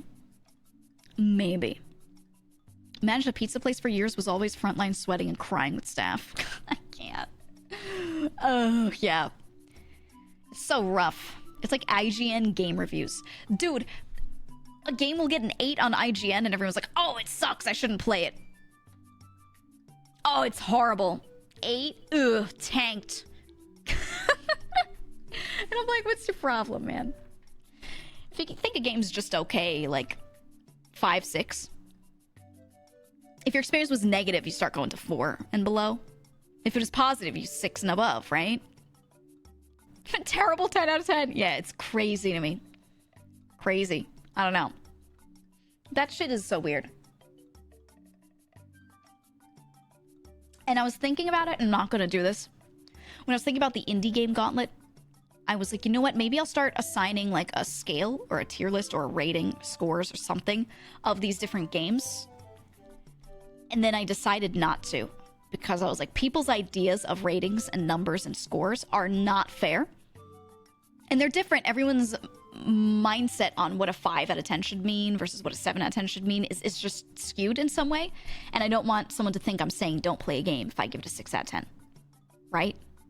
Wish it had more, didn't have a lot of content. Still would buy it though, right? So instead, I'm just going to do written reviews or talking about it in a video, and I'm not going to put them on a scale.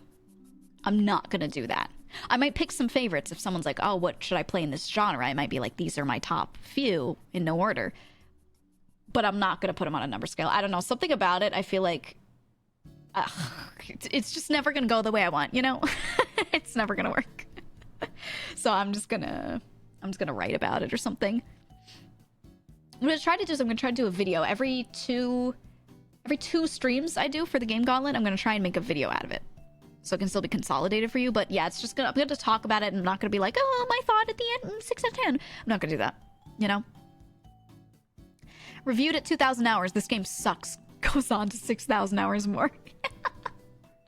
I'm of the mindset that if you keep playing something and you like playing it, you can't rate it like that. You just can't, dude. No way. No way. My friend is a total snob about game ratings. He thinks a 10 out of 10 game must have absolutely 0 flaws and be a life-changing experience. That's the thing, is this is all subjective too. I've played games that are 10 out of 10s and been like, I hate this game. And then played other games that have rated 6 out of 10 and like loved it. Everyone's different and everyone likes different stuff, so just don't. Just don't. Just don't. Just do not. Right? What do you do? Do you guys watch YouTube channels where people like rate games or discuss what they like and then use those kind of as reference for what you like? Like, what are your channels that you watch that you trust, the game reviewers that you trust, if there are any that you check out? Do you have any that you do? Because I'm trying to like find more. I'm trying to find more and like kind of see like what feels reputable, what is like, you know what I mean? Before you buy Russian Badger. I love Badger. I really do. Are you talking like IGN? No. I mean like YouTube channels, like independent creators, especially. I watch VTubers shit talk every game and then buy it anyway. Don't use most VTubers as like a good metric for how to decide if you like a game or not. And I mean this with peace and love, but most VTubers just decide what games to try playing on stream because they saw other VTubers playing it, and they're very in a gaming bubble, and they don't look outside of their gaming bubble. And this is why when a new game comes out and you're like, oh, everyone's playing this, there are other people playing other things on Twitch, but, you know, the VTuber bubble is just like, you know, yeah, Only Up being one of them. That was a big streamer thing in general. But yeah. That's just how it is. Used to watch Total Biscuit. Oh, yeah. Completionist, Angry Joe, Giant Bomb, but they went real bad real quick. Yeah, I don't check any of their stuff anymore. I really don't. Northern Lion. Yeah. I find that the stuff he likes, I'll usually probably also like, but he tends to give a lot of stuff more time on stream than he actually likes it. He's just trying to try it out thoroughly. So, you know, I just check what he thinks afterward. Untaku. Mandalore Gaming. I see a lot of names that I've recognized. I haven't trusted scores in ages, so I look for positive and negative points from any reviewer. Yeah, I tend to watch like 3 different videos or read 3 different articles or whatever.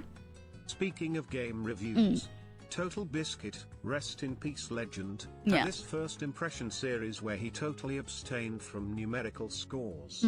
Just like the first hour or the of the game and what the main selling points was to him and his preference. Yeah. Sorry for the hydrate thing earlier, by the way. No, I'm not yelling at you, I'm just reminding.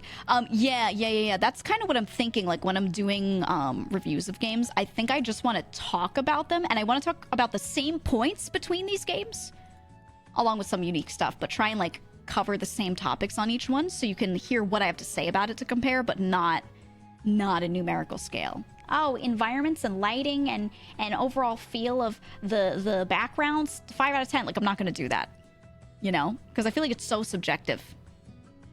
Yeah, I liked Biscuit stuff too, man. Me too.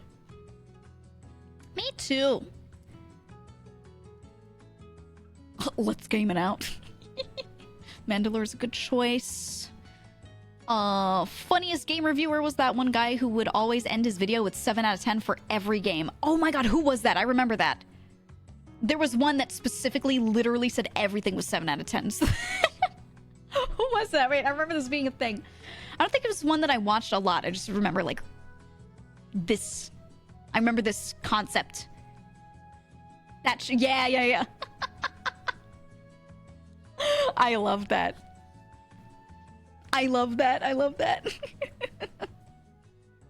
Applying numbers to things can really fuck with a viewer's perception of how much you enjoyed it. Yeah, that's true. Like, I'd rather just talk. 5 out of 7. Perfect. Incredible. 5 out of 7. Oh, I love it. Donkey was pretty entertaining, but I fell off of watching his stuff.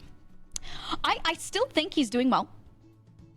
I still like Donkey's videos. I just find that, like, now that I'm a content creator, I understand how his videos are produced and how he makes his videos, and it like gives me weird brain worms when I'm watching it, and I can't just sit there and enjoy the content. My brain is just like, oh, he set that up on purpose, and then he recorded VO for this separately from the, you know what I mean? And I'm just like, ah. It's really entertaining, but my brain just knows how it's like doctored, and oh man. And some of it is, and some of it is. It's kind of like still semi off the cuff, which is why it's still funny, but it's hard. It's hard for my brain to like just sit back and enjoy it without looking past the, you know, the curtain a little bit. Tends to trash on things a lot more than they deserve, though. Yeah, but he's doing it for comedic purposes. So, you know, that's his value prop. His value prop is he's like doing that grinds my gears bit, kind of, in a way, and that's what people like to hear from him. Also, when you have that kind of accent, you just sound a little like unhappy or mad all the time. Like, people think I'm yelling at them or I hate a thing more often than I actually do, because, you know, people perceive the Northeasterners as like a little angry or a little unhappy all the time, even though it's not. It's just the tone. What is Donkey's accent? It sounds Northeastern to me, or at least culturally. Maybe, I don't know where he's actually from, but I can tell. Very direct too. Right. Yeah. So because of that, I'm like, I understand leaning into it. I completely understand. Isn't it close to a Boston accent? Maybe. It's I don't know. It's hard. It's hard to tell. I'm not sure. I'm not sure. I don't know if he has he talked about that. Do people know? He's of Puerto Rican descent. Yeah, that doesn't affect it. I don't know. I like when he's giving actual game insights and criticism because he has some good thoughts about the industry apart from his meme content. Yeah, he puts both together, and I think that makes it like hard for some people that are really just there for one thing, you know? If you're there for a serious review, but then he's like comedically trashing on a lot of stuff for his bit, you know, people like get tired of it.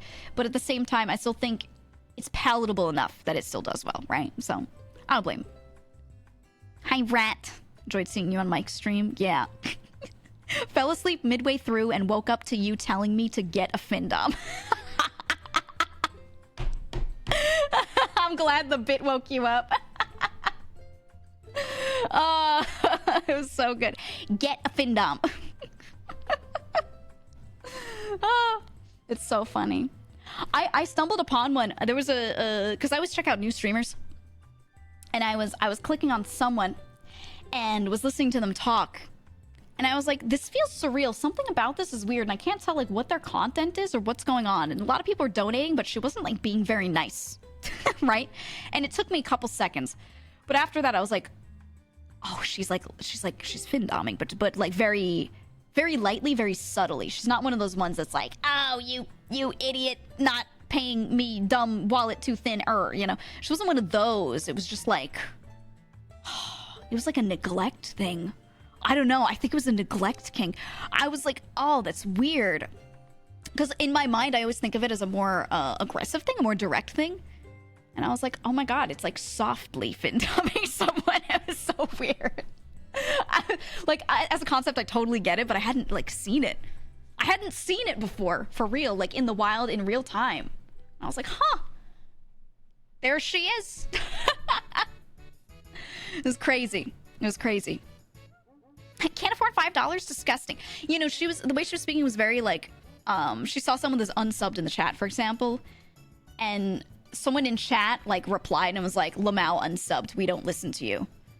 And she was like, oh, just ignore him. She said that about the unsubbed guy. She saw some people replying to him. She was like, guys, just ignore him. Haha. Like it was like a community thing. And I was like, oh, this is weird. Oh, this is weird. Oh, he's unsubbed? Yeah, just ignore him. She wasn't like mean, like, oh, what an idiot. Oh, you're too something, you're too poor, blah, blah, blah. Like I'm used to hearing. That's what it is in my brain. It was very like neglecty. I don't know. I was just like, this is new for me. All right. And I didn't watch for very long because I was like, okay. No thanks. The guilt angle, not even the guilt angle, just like a, yeah, you're not one of us angle. And she got like the whole community got in on it. Usually it's just like the person, the streamer, and everyone else is just one-on-one, like trying to figure out what the streamer thinks of them. And then she tells them they're terrible for not pay pigging. And they're like, oh, right. That's what I thought it always was. This one was a community effort. I was like, whoa. That's new. I don't know. Channel name to avoid, of course. I can't even remember, dude. I was just going through a gauntlet of clicking on new people. And I was like, huh. Is that why I like Mike? Guess we gotta try something at least once. Swears he didn't hear it as femdom. Well, findom. I mean, honestly, it's like not that far off in principle, I guess. Yeah, I don't know. That's a real thing. I couldn't do that. I would feel like shit. I would feel like absolute shit. And then if I did that, knowing that someone was happy about it, I'd be like, ugh, I don't want to feed into that. like if someone does that, it's easy to ignore, I guess. I don't truly care because that's their decision at the end of the day. It doesn't really have anything to do with me, but like, if they're being really weird about it, I don't know, I would just ban them. I would just ban them at that point. It's odd. Could we do the opposite point and laugh at the subs? No! Nope. Nope. Close things, but slightly different. Yeah, I guess what I'm saying is like there's some similar mechanics to why people like it, but like mechanically what they're doing is different. Only on Twitter. Yeah, we reserve that making fun of people for Twitter Blue. I'm not gonna lie, I thought about it.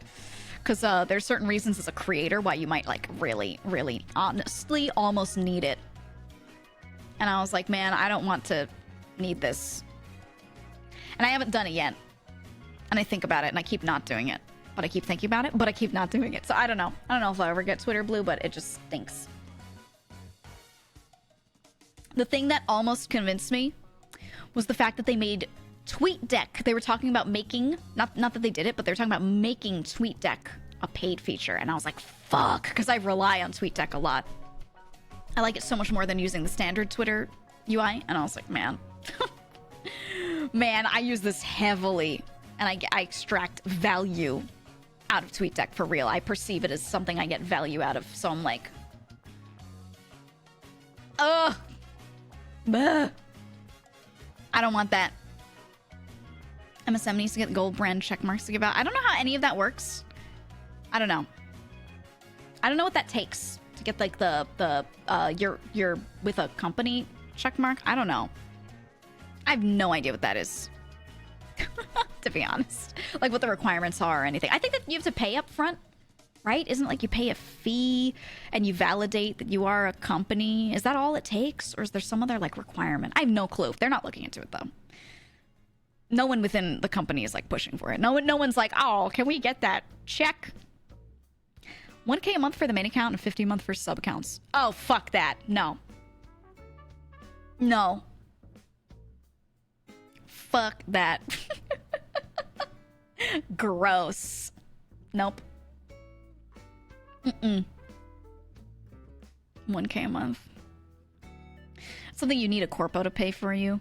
Yeah, just to clarify, MSM's not like a corpo that extracts lots of money from us or anything.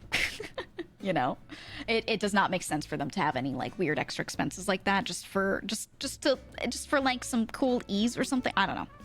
Nah. That's ugh. It's like the little icon businesses get. Yeah. It's the corporate check mark that you can buy, and it's like, you know, an individual can buy Twitter Blue, a corpo could buy. Do they call it Twitter Gold? What do they call? I don't know what they call it. But no thanks. I don't need to be fin-domed by Elon. Oh, maybe that's what it is. Maybe some people like that. I don't know. Don't judge. Boss, pay for my Twitter, please and thank you. I get so much help and value out of MSM. Like, so much. I would never want them to, like, pay for more stuff for me or something. No. They bend over backwards to, like, help me out as much as they can while trying to not take a lot. And no, I would not want to be like, yo, pay for this Twitter thing? Haha. Pay for it, idiot, you know? Like, no way. I don't know what that is, but I'm scared to type that into the search bar. You don't need to know. You're good as is. You definitely don't have to know. You're fine. You're fine. No need at all. Yeah, boss, pay for my Twitter, please and thank you. Yeah, I would just feel... I would feel bad. I would feel bad. It feels unnecessary. If I want it, I'll pay for it, right? Also, I hate the... I don't know why it bothers me just visually. I hate the square logo, the square profile picture. I hate checking me out. I'm like a cool corporation. I got the square profile picture. I don't know. I don't like it. Some of that's weird. I don't think it's a bad thing. It's just every time I scroll and I see it, I'm like, ah! I get like jump scared. You know? Just a little jump scared. No square. I don't know. I mean, I'm not going to worry about it for now. I'm not going to purchase Twitter Blue for the time being, and I'll just see if I find it necessary later, and I'll keep it on my brain. And if and when they finally do pull TweetDeck from me, I'm going to try to adjust without it and see what happens. And I know better TweetDeck exists. I'm going to see what happens and use other tools and things, and if it works for me, it works for me, and if it doesn't, maybe I'll suck it up. I don't know. Speaking of paying for things, is there a reason that people don't just straight donate money to streamers instead of subbing? A couple reasons, I guess. Straight dono gives me more money, but subbing to me, if you gift a sub to someone, and that person was not likely to sub on their own, they're more likely to come back and to watch me more. They're more likely to maybe continue their own sub later when they notice they no longer... Now they've tried watching me out because they were gifted a sub. and then they start getting ads when their sub runs out, and they're like, fuck, you know what? I kind of like this stream. I think I will sub. So it's the idea of maybe like some longevity in helping out. I think that's the main appeal of like subbing instead. Gateway sub. Yeah. Friend Geega. Both have their I'm value. on vacation and Bada is here and we kissed. Oh, say hi to Bada for me, Heavenly. Thank you for the 18 months. I'll miss him. Say hi to Bada. What a good boy. The chargeback is the main one. If you use the modern good platforms for it, they can't charge back on you. Like SE Pay decided to fix that shit. So you don't have to worry about it, you know? Not anymore. Most of the streamers I'm sub to started as gifted. Yeah, me too. I'm more likely to check someone out if I have a gifted sub to them. Because I'm like, well, you know, that's cool. I got gifted sub. I don't have to watch ads on their channel. I've never really watched them much. Let's try it out. And I always give it a chance. And sometimes it works, you know? At a higher tier, sub splits work with the partners plus 70-30 split. Nothing changes. It's still just 70-30 for the higher tiers, I believe. It's just like, I think it's all subs become 70-30 until you reach that 100K cutoff. And then money made after that, it goes back to the normal splits, I believe. I'm pretty sure that's how it works. Not 100% sure. But it should be. But that whole thing that's going live in October when they're fixing the splits for some people, it'll benefit a small range of people. Not that many individuals. But the good thing is it reaches down to the individuals that are like making a living off of this, but are not making, like, they're not saving a lot. It'll reach down into that bracket somewhat. It doesn't help very small creators, but also gives them something to work for, because I personally think the 350 threshold, you need to have 350 active subs to get that split for yourself. It's a good goal to work towards, because it's a lot, but it's also not a lot. It's difficult, but doable if you're a good creator, you know? So I look at that and I'm like, okay, this is a start. It's a start. Yeah, 350 for 3 months. Right. Yeah, I think it's good. I found you because you kept calling Zen a stank bitch. She stole it from me too. Ever since I called her stank bitch, she like laughed really hard and I could tell she really liked that phrase, and then she started calling me a stank bitch. She took my word. She took my phrase. It's the best form of flattery. She took my damn words. Have you ever thought about trying Kick? I think about trying every platform. I emailed them because someone took my name on there. If you see like Geega on Kick, it's not me. And but they don't use it to stream or anything like that. Someone just like grabbed the name. So I emailed them and I said, hey, I don't know if I'm ever gonna try your platform, but if I don't get my name, it's 100% never gonna try it. Can I have my name? So we'll see if their support gets back to me. I don't know. You have a slapper team for stank bitch. Sean, come here. Come here. Hiya! There you go. I understand why gift subs don't count at 350, but primes should count, yet don't. I wish they did. But also, Twitch, like, loses money on primes. So I understand. They don't want to apply the split to someone who has a lot of prime subs and they're already losing money on it. It would kind of be a weird, it would be a weird loss for them to take. I get it. I get it. I do wish it did, because I think some people just happen to have a lot of prime subs because they remind people to use their primes, and people don't mind subbing to them normally, but the culturally they're just used to giving that person their prime sub. But then I guess they just shift it. You just tell people, hey, the prime subs won't work. Would you mind paying for it? I don't mind using your prime elsewhere. And you just see if they're willing, you know? Use your prime on a bigger channel that's going to hit that number, that 350 easily. And maybe strategize it just a little bit. And I think you should be able to shift that, you know? If you just talk to your community about it, you shouldn't be afraid of talking about that stuff, I think. Alien, thank you for the 14 months. And Sammy, thank you for gifting a sub. Miss Tay Sammy gifted a tier I 1 appreciate sub to it. Rocky. Thank you. But yeah, we'll see. We'll see how everything goes. I'm one of the people that's lucky and will benefit from the 70-30. And that's great. And I'm probably not going to hit that 100K from subscriptions. So, yeah, I'm probably not going to hit that bracket where things start to go back to the normal split or anything like that. Because it's not like I make a shit ton of money from all this. Definitely not. Especially not subs or anything like that. So we'll see. So I appreciate those who sub. And it'll probably, for the next year, like, all be since October or from October beyond, it'll probably all be at that split, I think. It's my prediction. With sponsor streams, do you get paid for having a viewer or for downloads? Completely. Every sponsorship is a different agreement with that company. Completely depends. Some of them do that, but it's usually things like Raid Shadow Legends or like huge companies. Most medium or smaller sized gaming companies, or even standard AAA games, like non-mobile games especially, they'll just be like, here's a fixed price for this amount of time. Do a tweet, play this game. I try to only accept ones that let me say whatever I want about the game. They don't have a like non-disparagement clause in there or anything like that. You know, I don't really like that. So that makes me comfortable with trying it. And it's pretty much it's calculated off of your CCV or your followers or a mix of both. Depends on the company. You know. Sometimes you can go and claim that you deserve more. Your viewership is a little lower, but you have a fan base that's like they always activate, you know, like they're very willing to support you and everything, and you could be like, hey, I could give you more impressions because of this, and sometimes it works.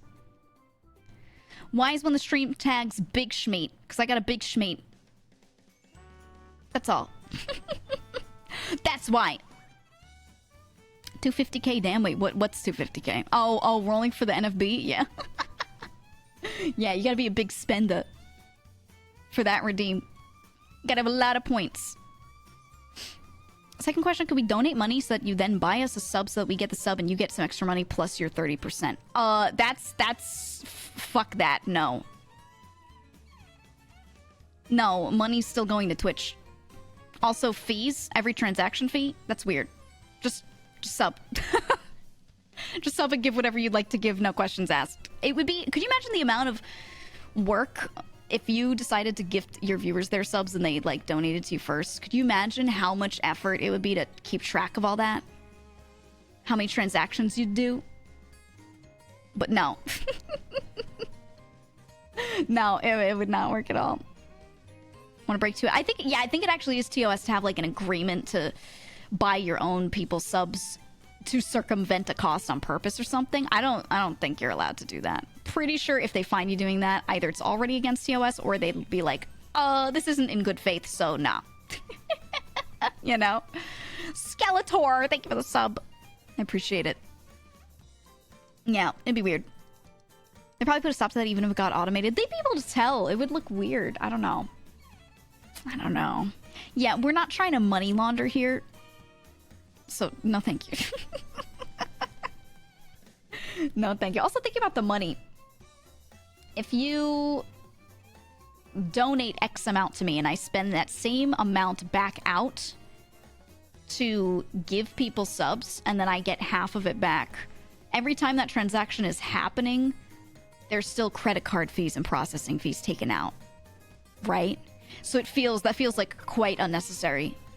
Even if you were trying to do something shady like that. You know, I feel like it wouldn't work. Take advantage of regional pricing. Oh, true, but that they check up on that stuff. I'll just tell you right now, because they know that that's a loophole if someone wants to be a bad actor. So they absolutely, if they know something weird there, they're looking. And you're paying taxes on it. Oh, true. Oh, true. Yeah, I paid double taxes. No, thank you. Thank you for the subs, bestie. Thank you for the subs, bestie. Subby, so good. Thank you. Nom, nom. Subby, so good. None of those exist on Twitch, right? The NPC streamers. Are they all on TikTok? And like Instagram, maybe? Or is it only TikTok? Do they exist somewhere else? That's TikTok Live. Okay. Are they gonna try and show up to Twitch? Subby, so good. Oh, I don't know. Gang. I don't think they'll come here because the splits are different and their fan bases already exist over there. Also, Twitch chat would probably be so mean to them. I don't know. Just be the first one. I think, okay. Let's be honest.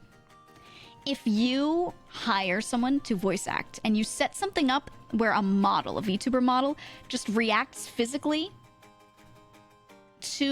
it's triggered by the different alerts and redeems. And then you have a voice actor or actress go through and record multiple instances of saying those same things. You could just automate this. You could just automate this so easily. And then you could throw in the occasional like conversation from that person, have them read out a little script, and you could just insert one of those occasionally in there so it sounds natural. And automating this and making it seem slightly realistic, couple hours work. Okay, for like the recording and getting it set up part, and the tech wouldn't be that hard to work. It's not even an AI. It's not even neural. It's not an AI. It is simply triggering. I could literally do that. Okay, it's literally alerts. It's alerts. You subscribe and there's a TTS voice that's like, oh hey Geega something. You know I have my bits set up. You know you play cheer 1 2 3 and that video plays. It's like nice cock. I could just replace that with audio that says cheer 1 2 3 so good, right? And then have it so that whenever an audio source plays, my little PNG right here of a little guy opens his mouth. He's like, hey, so good. Perfect. 1 2 3 so good, right? I can have that. That's how TTS pets work. So it's not even AI. It's just automation. I could just do that. I could set that shit up so easily. It doesn't even need to be real TTS. It's like you could just hire someone with a voice to do it, right? And it can like randomly pick from a bank of the 10 or 100 recordings if you have of them going, Subby, so good. That all sounds similar, but they're slightly different. So easy. All that infrastructure is already there. You know? Isn't part of the kink that they're making a real person do it, though? Yeah, but I'm saying making them think it might be a real person could be kind of easy. It could be very doable. I'm saying this out loud because I'm not actually going to set that up. Okay? I'm not going to set that up. But I'm just saying if someone wanted to use a VTuber model, they could easily do that. You could even have like some like dude engineer have like a really cute model that opens its mouth and goes "Sabby, so good" with the track that you record from some female voice actress, and you could just have a dude who's the engineer like and like is a chat mod moving around with it to make the movement look real, and you know, someone could go like lean to the left and you could go like, and the mouth is going right, and there's an audio clip playing that goes "Sabby, so good," so they think a girl's saying it. I'm just saying, all of this totally exists out of the box. There's no AI involved. Automation, simple. Time for my debut. Oshi, can I set this up for you? Would you use your channel to do NPC streams if I set it up for you? Like with you? Would you do it? Can we make a YouTube video out of it? I turned my mod into an NPC streamer. Dude. Are there any VTubers doing that though? No, but you could. And I could use my voice for it. Oh my god, Oshi, would you do it? Would you do it? That'd be so funny. You know, you guys know that one girl, she says like no spicy, right? She'll be like, oh, Subby, so good, gang, and then she'll go, no spicy, and she puts on this like demonic voice that comes out of her out of nowhere, and she's actually just really good at doing that thing. I could just hire a friend with a totally different voice to record those, and just that's it. You know, it could be so funny. Cab, Cabal, I've got a job for you. Oh, it'd be so good. Get May to do some Joe Swanson lines. Oh my god. It could be a group effort. Oh my god. And I could keep track of how many people redeem that one thing and give them a profit from just that one thing. Oh. I'm just saying, I think this could go so hard. A project, patent it now. You can't patent something like that. No. Nope. Sorry to ask such a question, which may not be answerable, but are you studying an engineering course or are you already graduated if you don't want to answer this message? I am old, and I have not been to school for a very long time. And I have said before that I did work in tech and business and math and associated things. Yeah, that's all you'll get. The Girls FC Chimera NPC that uses voice lines from every member. And it wears a piece of each of our outfits.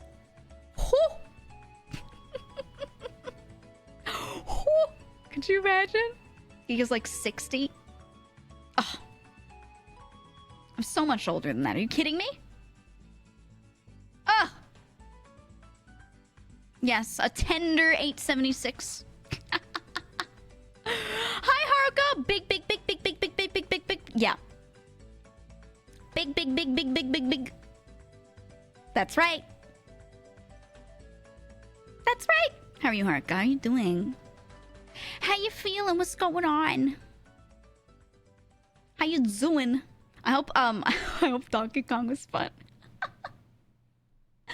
Zen, was it Zen or was it Haruka? One of you, I think it was Zen, in our group chat last night was like, it was Zen. She went, Geega, don't play Donkey Kong Country. And I was like, Zen, you don't have to convince me. I don't want to play that fucking game. Now, do I love Donkey Kong Country? With nostalgia goggles on? Yes, I do. But I've played through it so many times. Back in the day, especially. I don't have any desire to go play it again. I'll watch someone play it. I'll listen to the music. I'll be like, fuck yeah, I love this game. I don't want to play it. Okay?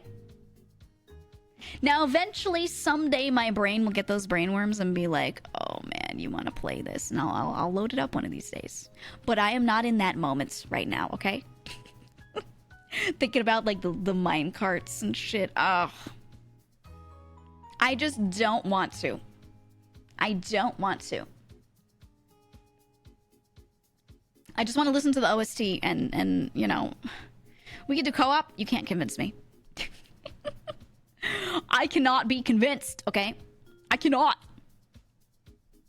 Haruka did really well. I know. Well, it's our kind of game. That's sort of like 2D platforming and stuff. Yeah.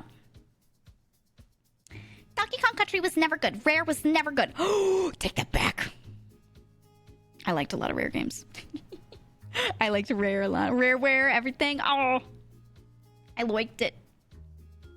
I'm pretty brand loyal to like old Rare games. I am.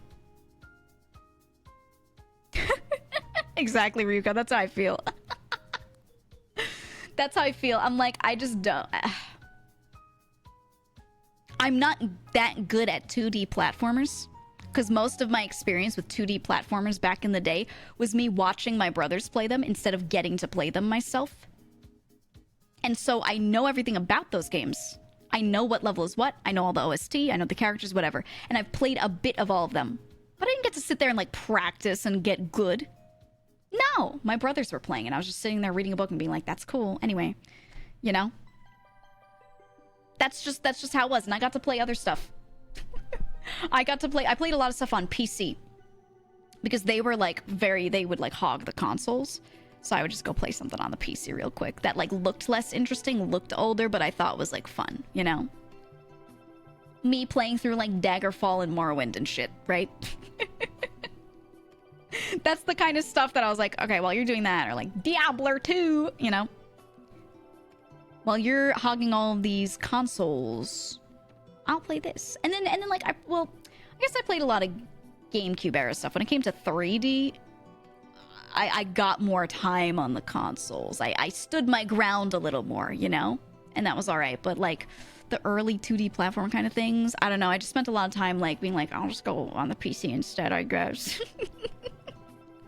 Wouldn't even let you play as Diddy Kong or Luigi. I mean, I still got to sometimes, but I have multiple brothers, you know?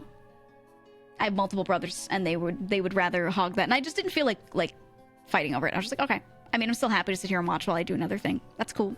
And I had like a Game Boy and stuff, you know? So I would play I played so many handheld games while sitting around with them while they were playing stuff on like the TV. You know what I mean? Diablo 2 went hard. Oh. I went so hard in Diablo 2, dude. So much. Played it so much, and Fallout 2. You might hate this. I have not liked 3D Fallout the same way I liked 2D Fallout. I'm sorry. And I'm not saying I dislike 3D Fallout, but Fallout 2 was something that I liked so much. Like, so much. I loved it. And it's just, yeah, it's just different. And I just wish they would make like another 2D Fallout. Honestly, I don't know. A lot of OG Fallout fans feel that way. I think so, especially if you played it a long time ago. About New Vegas, New Vegas was still good. It just did not hit for me the way Fallout 2 did. To be honest, I don't know. And it was still great. I think it was what it was, but I don't know. I don't know. Rare take, maybe. I'm not sure. I feel like anyone who played a lot of like 2D Fallout would probably feel similar, you know?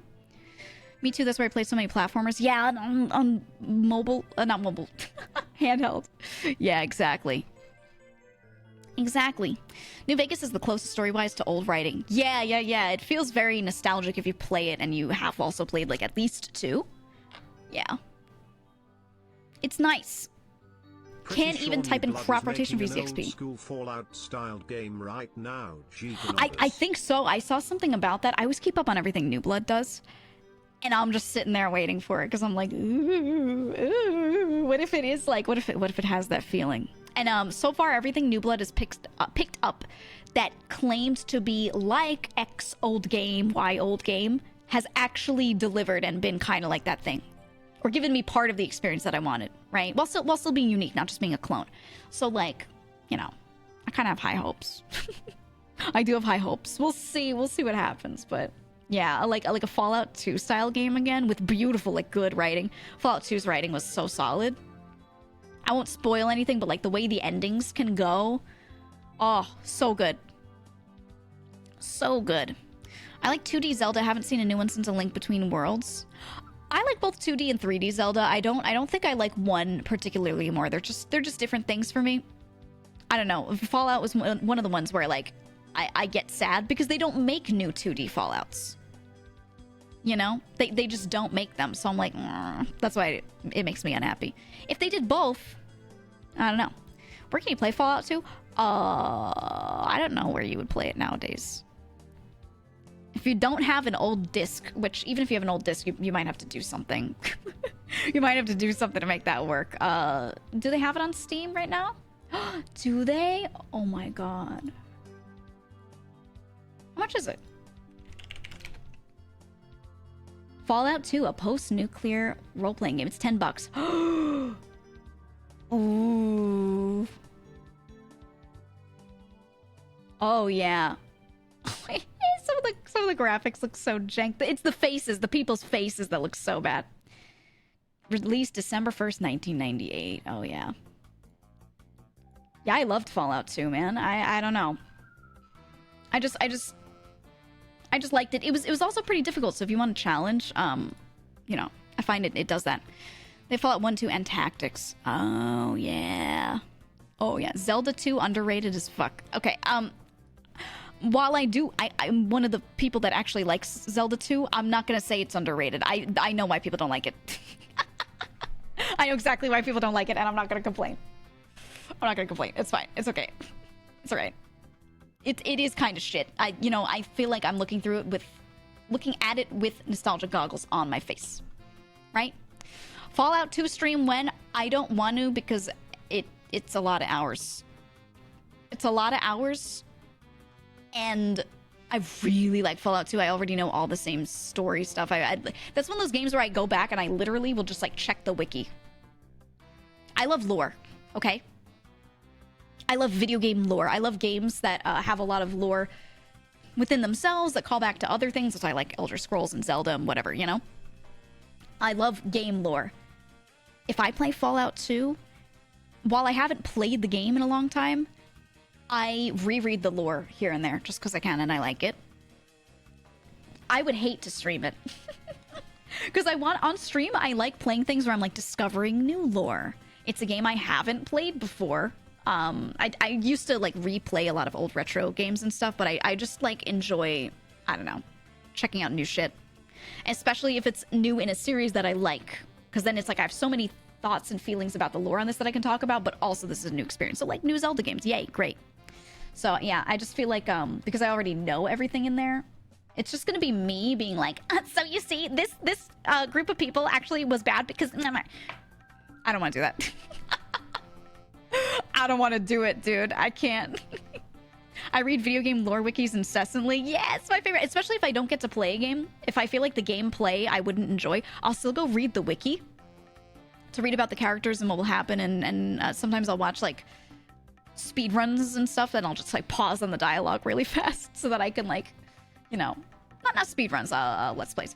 And I'll pause on the dialogue and just check through it. Just kind of get a feel for it to see if I would like it, even if I don't have the time to play it.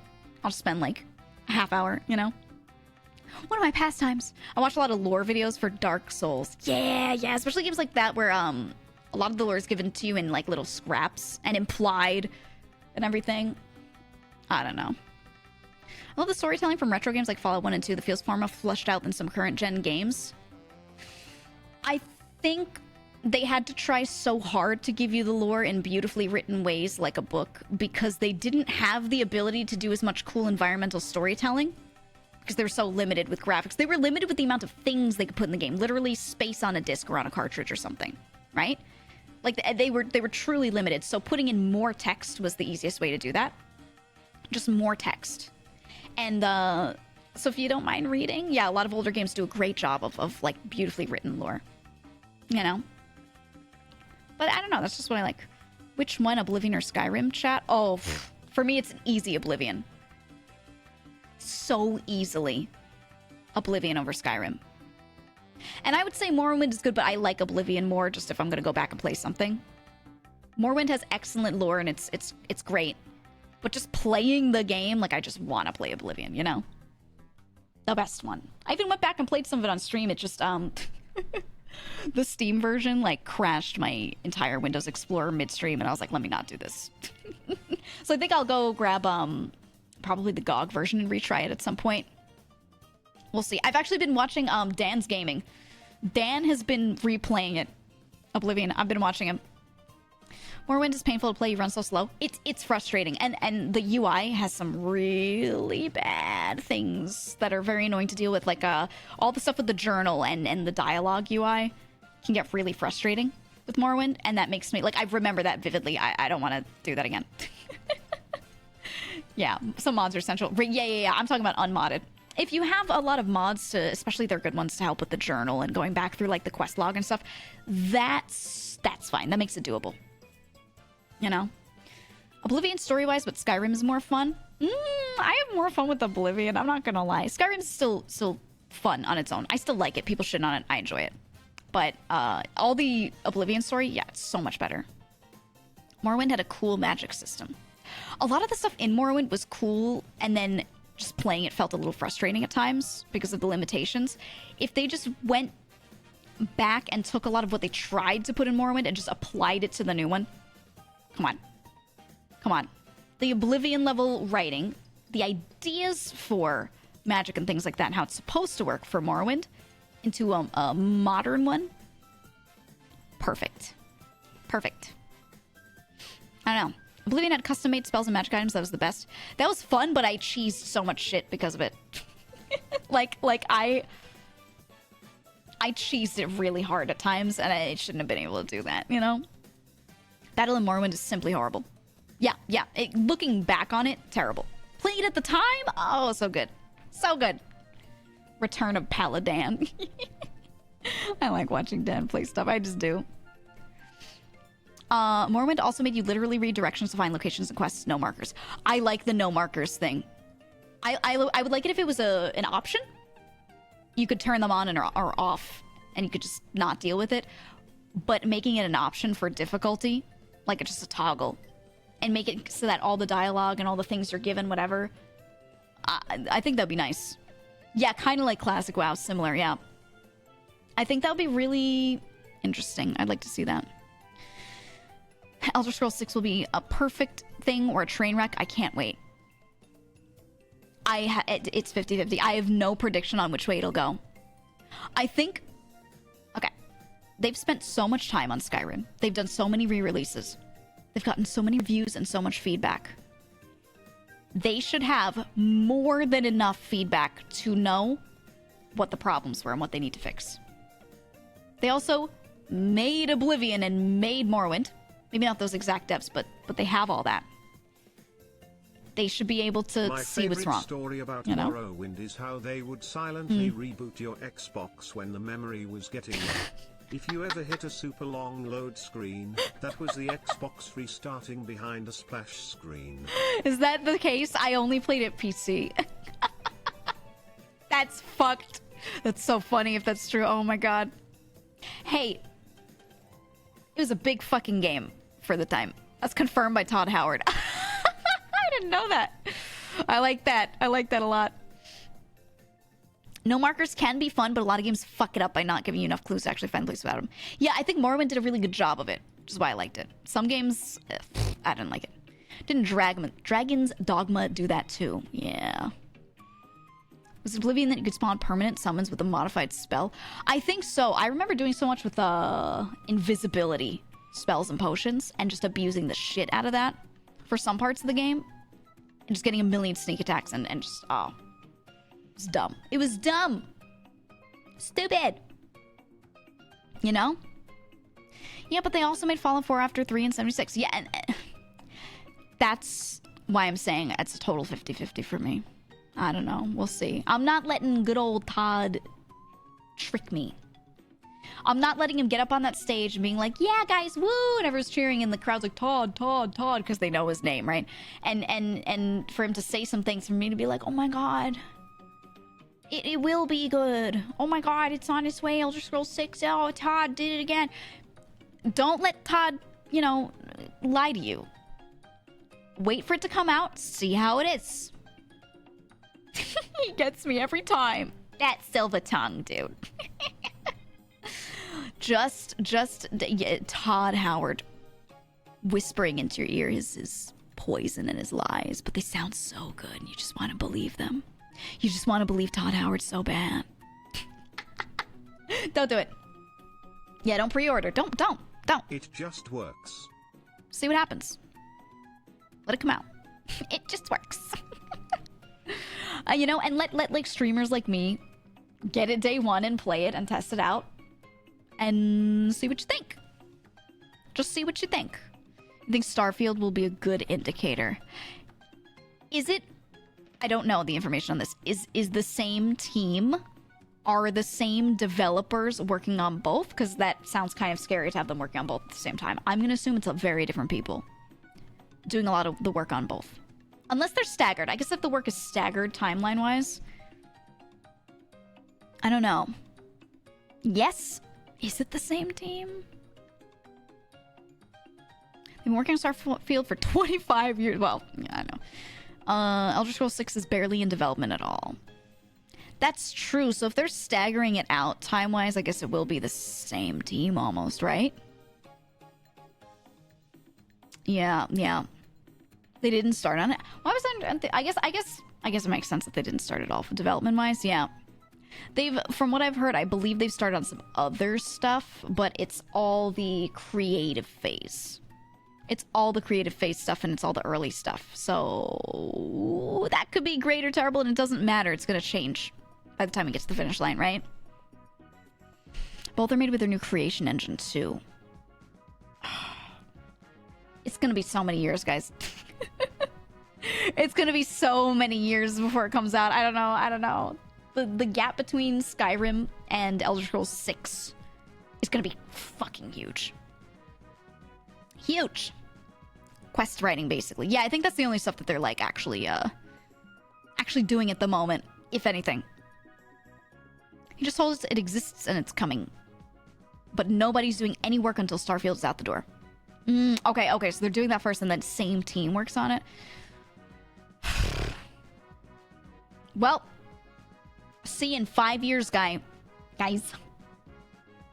We're gonna if I'm here, we'll play it, but I don't know, man. I don't know. See you in 2030. It might even be more than 5 years. I don't know. What if they build Starfield in this engine and then they want to build another game in the same engine and they just reuse a lot of stuff? They reskin a lot of things. Honestly, they could speed up the development by reusing things and then like retexturing and just adjusting character models. So will it actually take that long? Like, it'll take time, but they'll probably get ahead on it a little bit, right? Yeah, that's what they did with a lot of other things. It's what most, honestly, and I don't think that's a problem. A lot of games do that. So, I don't know. This We'll gonna see. be another Kingdom Hearts 3 situation of releasing way later than what was initially alluded to, isn't it? Absolutely. Absolutely, yeah. Yep. I feel like that was part of the plan. Probably, and I think that's better for the devs. I think it's better for everyone. You know? It makes sense. Hi, Nina! Hi, Nina! Hello! How are you? We were talking about games. What's going on today? What were you doing today? What was the Nina stream? I was telling people not to believe Todd Howard's lies and just, you know, let's not assume anything will be good and wait until it comes out. You know? Todd Howard sucks! I was saying to imagine him whispering into your ear and being like, Starfield's gonna be so good, baby girl. You know, like, just don't listen to him. Don't listen to him. No matter how much he buddies up to you. Don't. You can't. His sweet lies, though. I know. They're so tempting. RGB, thank you for the 17 months. Thank you so much. I don't know, man. Don't care, we'll buy on release. No, I'm saying this is the value of streamers, is we can suffer in lieu of you. A game comes out, we play it, we get past that 2-hour mark and we can't refund it on Steam. It's okay. We can save you guys from it. Lies, tell me sweet little lies, XD. Todd, please. I just want to hear your little lies. Oh, man. I don't know. I don't know. We'll see. He knows what I want, but he won't give it to me. It's all part of the game, you know? Maybe it's like, maybe he's into it. Maybe. Sacrifice, Geega, salute. Mm-hmm. Hey, I played some shit games. Splagoon, thank you for the year. I played some shit games and saved you from buying them. And you know what? I'm glad. I'm glad. But at the same time, I think I've done a good job recently of, like, researching well enough that I haven't hated anything I've played on stream in a long while.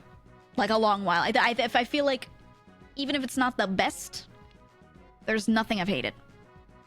And that's pretty good. That's pretty damn good.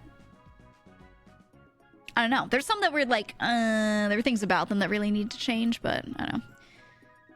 Are you saying Jesus Christ was a bad game?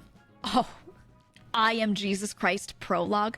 No. Great game. Very excited for the full release when it finally comes out one day. Real and true. Geega wiggly, Geega wiggly, Geega Voodoo, thank you for the 2 wiggly, months. Thank you. Thank you. I am Fish. The thing is, some of the levels are actually really good. And I understood conceptually. I was like, okay, I'm kind of down with this. And then it was the last 2 levels that were so bad. So I feel really torn on it because parts of it really had something going. You know? So I can't say that I loved it or hated it. Right? Okay, fair. The first three that I played. The first 3 levels. So not the flying fish and not the final level. Those were cool. Oh yeah, I don't answer too many like questions that can get political because people always get weird no matter what you say. So no, I'm not answering that. Is I Am Jesus Christ better or worse than McDickie's games? M Dickie's? What is that? What the hell is that? Let me see. Is this a thing I know of? Or is this a thing I don't know?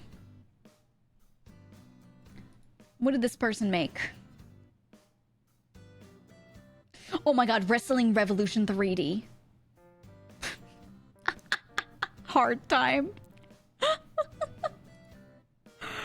Okay, I now understand.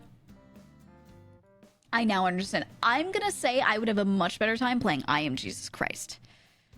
Because it just... The comedy level was too much. Walking around, and it was so surreal, right? It was... You could kind of almost try to take it seriously, and that's what I liked. I'd walk around and talk to an NPC, and they'd be like, oh, hello, Jesus. That shit had me on the floor. I loved it so much. Oh, hey, Jesus. The Jesus beam, when I went into the child's bloodstream, and I light blasted the COVID out of his blood. Okay? Nothing will do that. Fighting Satan. Magic combat with Satan. Come on. Don't say what. Don't say what. You have to play I Am Jesus Christ. Is this real?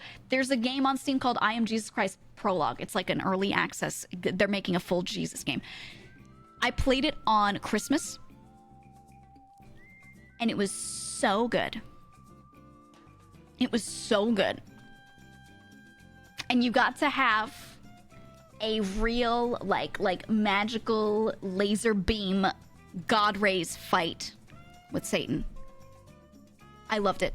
Okay? How much is it? I don't know. Let me look. If you're a streamer, play it. Also, when the game is done, it just closes. Geega salute. It just closes. I'm Jesus Christ Prologue. Free. It's free. Okay, if you're a streamer, you have no excuse. You've got to play it. Walk in the footsteps of Jesus in this incredible first-person retelling of the story of Christ from birth to resurrection. Perform amazing miracles, interact with a cast of biblical figures, and travel around the Holy Land from Jerusalem to the Galilee. Become the Messiah, and I am Jesus Christ. It just takes a few hours to get through, like, the intro, and yeah, planned release date to be announced. It's just you're just playing through the prologue. Dude, I loved it. You could have told me to play this game when I asked you what games to play. That's true. Okay, well, I'm telling you now. I'm telling you now to play it. Why are these graphics so HD? This game doesn't fucking play around, okay? It doesn't play around. Did they ever let you turn motion blur off? I don't think so. I don't think so. You also have funny Oblivion hands, like your hands are like held out in the screen. You're doing like Oblivion magic. Oh, it's so funny. Ari, thank you for the 4 months. And pushing, thank you for the 18. Thank you. Yeah, it's on Steam. It's an experience like no other. I'll add it after the frog game. Yeah, I was talking. Oh my god, it's auto-playing. I was talking to Midnight, and I got to pick games for him to play, and I was like, you have to play Outer Wilds and Frog Detective. These are the two. These are the ones that I am like 100% required reading. You've got to play these. And I think, you know, if you ever would allow me to add another one, you got to play I Am Jesus Christ. It's so good. And the two, because I could have made you play terrible shit. I could have been like, oh my god, you're going to play Battletoads. And you have to beat it, right? Oh, and Ultra Kill. Ultra Kill was the other one. Yeah. I gave you all really good games. And you lucked out. I could have given you shit. But I was sitting there and I was like, these are so good though. I've played Battletoads in the past. I love Battletoads, but I like wouldn't wish it upon anyone. Especially not the co-op. Oh my god. I don't know about what the remade version is like, but the old version, oh my god. Love and hate Battletoads so much. Ultra Kill mentioned in Geega's stream. 0 days between the last Ultra Kill mention and now. You have to play the speeder bike level of Battletoads for the first timer until you win. Holy fuck. I'm trying to get Zen to play Battletoads. Oh. Look, Iron Fish was bad enough. No, it's so bad. I haven't seen Battletoads show up on sub goals and punishments, strangely. I'm convinced that a lot of these people just, like, aren't gamers. I don't know. I have no explanation in my mind for this. When they make, like, they're like, oh, here are my punishments for my sub goals. Oh, no. They're always like, oh, no, I have to play Jump King. And I'm like, but it would be so much funnier if you had to play Battletoads. It would be so much funnier. What? Like, what do you mean? I don't know. What's the excuse? They're Zoomers with no classical skills. No, so many of them are millennials too, though. I think they just never played Battletoads. I don't know. Yeah, the original Rage game. That's how it feels. That's what is in my mind. I don't know, man. they'd learn what Nintendo thumb was. Oh my god, the callus that you'd have on the bottom of your thumb, especially, and then like it would hurt because of the controller, because the flat controller. Oh my god. Ugh. Have you seen the butt plug mod for Ultra Kill? Who hasn't? Who hasn't?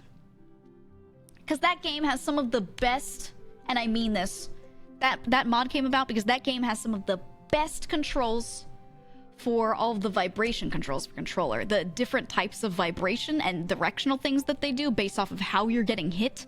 They went so hard on that. And then someone was like, wait a minute.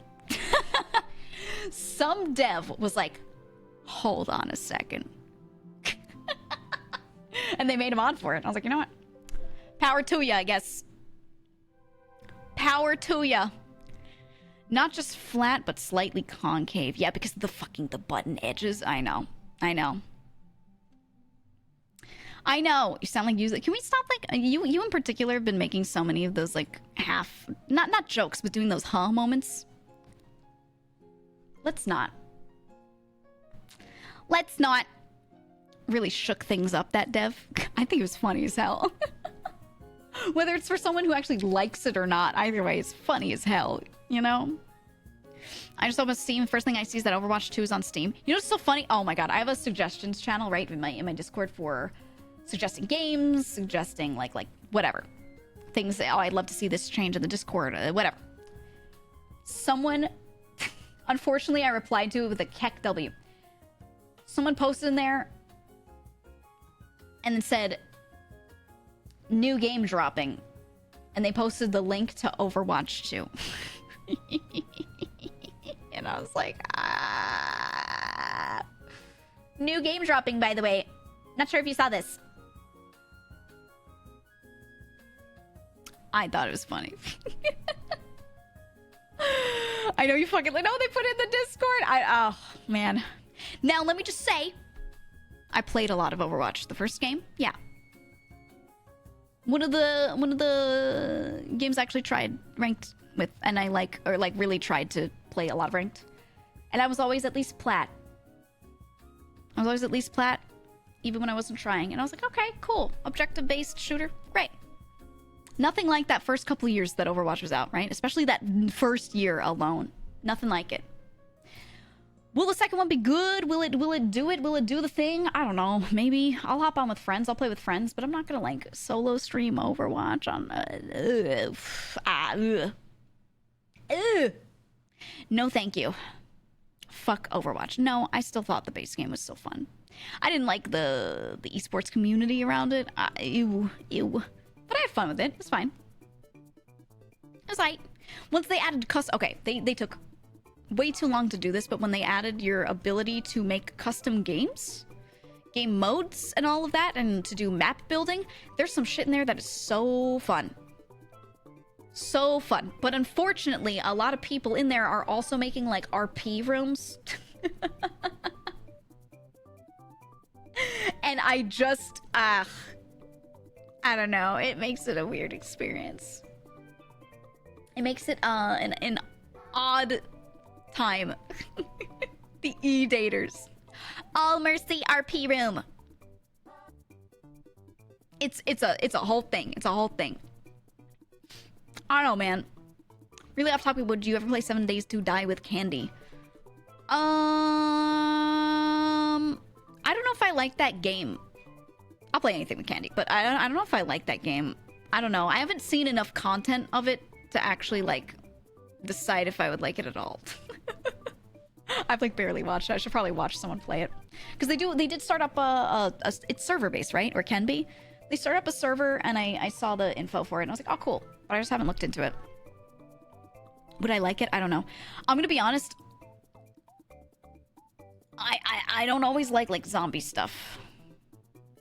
Sometimes I do, but for some reason, I'm just, like, turned off by a lot of zombie games. I don't know what it is. I don't know. It's just like an aesthetic that I don't care for. And I don't know why. I don't have, like, a good... I haven't parsed that out in my brain why that is. I just don't love them. It's adult Minecraft in a lot of ways. Is it very survival? That sort of thing? Like build base or acquire base and survive thing, or what? Is it story and objective based? Yeah. I don't want to play a survival game if it's not like really good or really interesting or really different. I still like survival stuff, but I don't know. Eat, drink, loot houses. Is it just like... Okay. I'll look at it. I'll see how I feel. The way I feel is, even if a game doesn't look like something I would absolutely love, I'll still play it if friends play it, and I feel like I would have fun with friends. You know? It's Conan Exiles with zombies. It's basically just kill zombies and do quests. If there are quests, yeah, you're surviving Horde Night, like things like that. If the gameplay loop feels satisfying, I really don't care. Then it's good, right? But it depends. V Rising is a survival game that's pretty good. No, V Rising is more about PvP though. Like when you really get into it, there are PvE servers that are fun, but I wouldn't call that as heavy of a survival game. Survival's not the biggest thing. It's about it's like progression to endgame PvP and castle sieging. That's what V Rising is. So it's, I don't know. Feels different. Progression is slower now for now. So crafting's... Oh, okay. I'll think about it. I'll look at it. I just need to watch someone play it to decide how I feel on it. But I do see that the server exists, so maybe I can hop on. Even for a little bit. Definitely best with friends. I feel the way about a lot of co-op stuff. There are a lot of things where I'm like, I don't feel like playing on a stream. But then a friend is like, oh, let's play together. And I'm like, okay, now I feel like playing on a stream. Because with people is totally different than soloing a lot of this stuff, you know? Like, I really want to play through Grounded again. Grounded was like, I don't know, for some reason my brain really loves that game. I just really like that game. And I want to do all the story and get to the end, but I will not solo it. No way. I just do not want to solo it. I have no desire to. Even though there are plenty of people that play it solo and say they enjoy it. I just don't want to. Grounded is unironically my favorite survival game.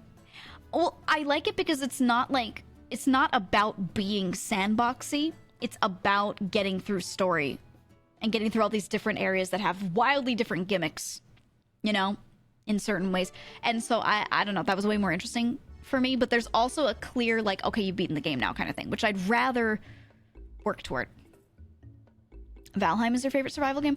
I loved Valheim. Yeah, Valheim, Grounded, and then I guess just like modded Minecraft. Those are the three where I'm like, yeah, I'd be happy with those.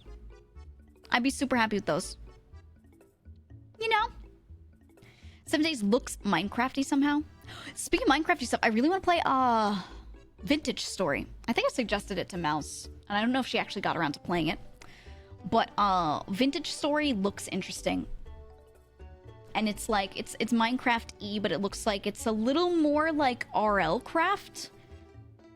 In, I don't know, the way it's configured. I'm just interested in that one. Ark will always be my favorite survival game. I really want to play Ark, but I gotta wait for like a group of people that want to play it all at the same time. I'll probably set up a server at some point and do Ark, but it'll happen someday. Vintage Story is great. Everyone that I know that's played it has said they really like it. And Otz was the one who, when I rated him, was like first suggesting it. And historically, every game that he's recommended to me, I've really liked. So, you know, I'll probably try it out. We'll see. See what happens with it. I can't with Grounded because those spiders. Yeah, giant spiders. Yeah, if you're arachnophobic, oh. But they do have an arachnophobia mode that makes them more palatable. You can make it work. I just remember playing Grounded with Nina. Me and Nina, like, duoed it for a day. I just remember her getting trapped in the webs and the spiders eating her screaming. It was really funny. It might be fun to do with the girls again. I don't know. Have you played Factorio? I haven't yet, no, but I've watched people play it a lot. People always saying Ark 2 around the corner, just like PC Bloodborne. Yeah, that's the thing. At first, people were like, oh, Ark 2 is going to be a thing. And I was like, maybe I'll wait. But it feels like nebulous, so I should probably just play the first one anyway, right? I'm jamming Vintage Story since that raid last month. It's rad. You've been playing for a month? Ooh. Okay, I'll think about it. Do you like Souls-like games? I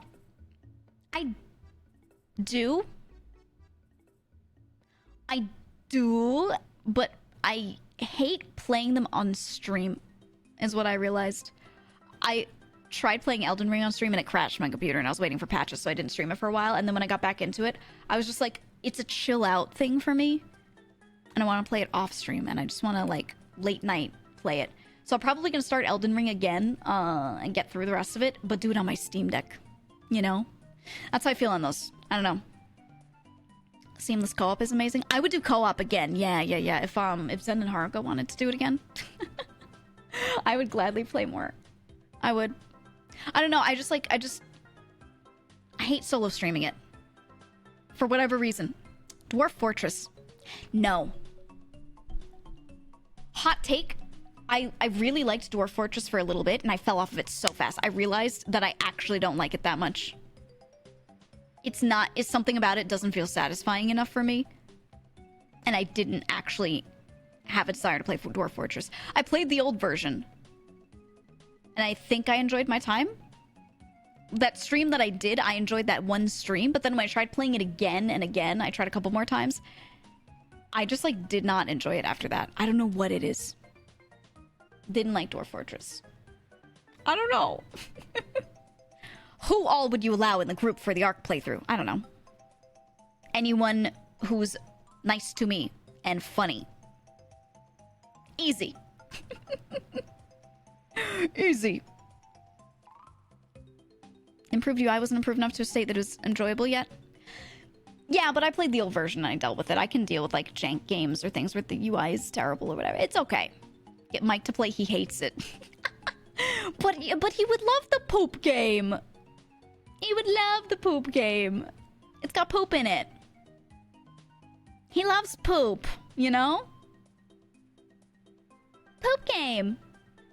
Everybody's with Kason and thinks she has a server. I was thinking about that. So I am friends with Kason, and she does have her server. And I was like, maybe I should test out ARC by being like, yo, what does it take to get on your server? But I don't know if her server is a lot of JP or EN or what, and if that affects anything. Even if it's JP people, I don't mind interacting. I'll open DeepL Translate and go hard. You know? Like, I don't care. I'll go hard. I'll make friends. That's never been an issue for me. That's fine. But just to test it in, like, a server environment, see how big it can get, you know. Maybe. But I'll have to ask. Because I don't know if it being very far away from me, you know, server-wise would be a thing. I'm not sure. Cross the Obelisk looks sweet. Yeah, it's on my list, actually, for indie games to try out. Which I have tried briefly a while back, but I, like, don't remember much. So, you know, we'll see. Like, Dragon Age, I do. Main reason I ask is I've been trying to find people to do the story with me, and JP wouldn't affect much because of the time difference. Oh, yeah. I don't know. I would, like, hop on her server to try it out, but I've been, like... I used to join when a friend would have a server for a game. I used to join in those servers and play on those servers a lot. But over time, I've been doing that less. Because there's a good number of people that get a little weird. They get a little weird. Not necessarily in the way they interact with me, like they make me uncomfortable or anything like that. It's the way they expect things from my time. Or they just treat me differently and I don't want that. Right? I just don't want that. But I know I can't avoid that. So instead, I'd rather play things with creators because we're all just kind of like, it's like an even playing field. So even if it's positive, like people giving me stuff. Oh, hey, and like, I'm going to help you. Oh, you're working on this. Oh, I'll help you. Like, I don't want that, you know, but it happens. So that's kind of why, like, I'll stick to creator stuff usually. But I don't mind interacting with people because honestly, like, the one-on-one normal interactions are usually not weird. Most people, like, absolutely know how to act. So it's fine. Very few people don't. And if they don't, usually if you just say one thing, they go, oh, sorry, and they fix it. Like, it's usually a matter of not knowing that they're being weird. Not that they're trying to be weird or something, or that they can't, you know? So, yeah, that's kind of why I avoid a lot of those servers. Because, like, I don't want to be treated differently. Now, I could join them as just a random user, right? And just use some other username. I could maybe do that sort of thing. But I wouldn't tell any of you. And then I couldn't stream on it. Because then you'd know, right? I've done that before with some friend servers for a few things. Or even some other games, I just use a random name if I know I'm not going to stream it. And I'm like, okay, I'll just use this so no one knows. You're the first VTuber I've listened to for more than 30 minutes. Thank you. That's cool. That's nice. I appreciate it. I think it's because I talk really fast and there are no gaps. So when there aren't big gaps, your brain doesn't have that drifting thought of like, oh, what's going on over here? So you just don't know what's happening. But, you know, because I just keep people talking, your brain just goes, And then you blink and like 3 hours have passed, right? Or maybe 4 hours, 33 minutes, and 49 seconds have passed. Maybe. Anyway, I have to pee. It's been 4.5 hours, and I have to go to the bathroom, and I have to refill my water because it's almost done. I'm gonna finish it right now. I gotta go do that because I want to play a game for a little bit. I didn't want to game too long today because I don't know, I was working on a lot of stuff earlier, and it just like melted my brain. The stuff I was working on earlier completely melted my brain, and I was like, I can't do a lot of gaming. Just kept talking in one incredible unbroken sentence, moved from topic to topic. It was really quite amazing. I'm bad with run-on sentences. I am. Say hi in Discord while we wait. Yeah. Yeah. Damn, a game again? Yeah. I always do this thing where I'm like, I want to game more, and then I just chat for like so many hours, but I want to get through these games, you know? I want to play them, and I want to fish them. So we'll game for a couple hours. Okay, let me run to the bathroom, go say hi in the Discord in the meantime, and I'll go over here. And I'll be back in a few minutes. I might feed my cats too, okay? BRB.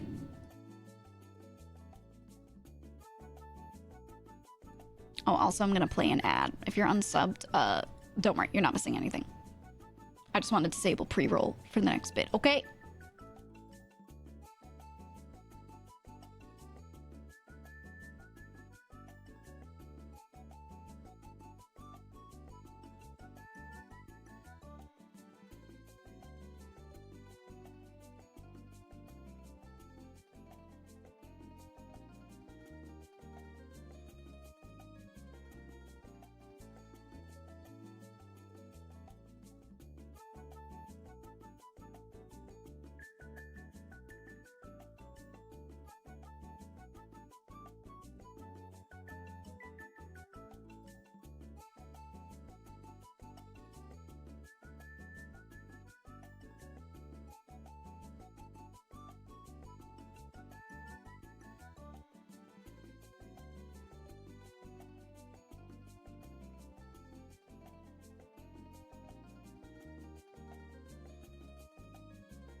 Hey.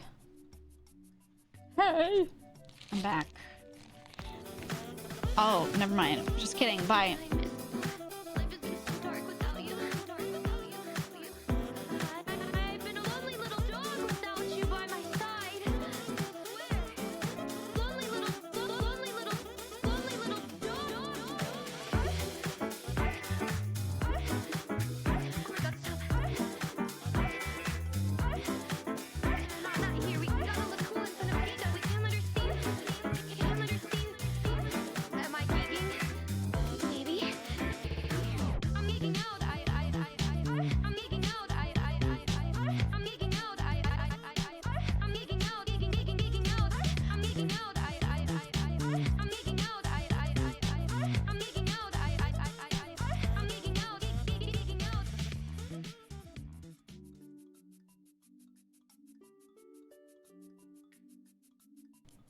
I am back.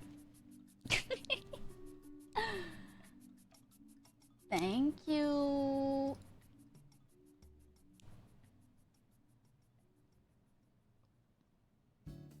Thank you. You know what I got? Last time I saw my mom, she gave me a handful of individually wrapped butterscotch. So much. Yeah, it's good. She gave me butterscotch. Wow. I love butterscotch. I haven't had it forever. I don't usually like candy, but you know what? I'm gonna do it. Werther's? No. Nope. Different one. Oh my god. That's a good stuff. Anyway. Final questions, comments, and concerns before we get to a video game? Anything else you want to bring up? Any final thoughts you need me to know? She has to read this message before I go and play a game. Anything else? We're not talking about the Act 3, no. No. We're not. Big corn. Are you gonna start a clothing line? No. What? I mean, I'll make more merch over time. I started talking to some artists about, like, cause right now there's no merch on sale at all. But, like, clothing line? No, not like that. Boneless chicken wings, yes or no? They're just chicken nuggets. They're okay. But no, I like bone-in chicken wings.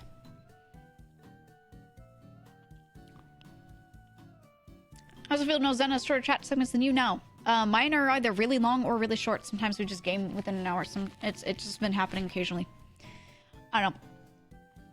The more I do outside of stream, the more like long my my chatting segments are.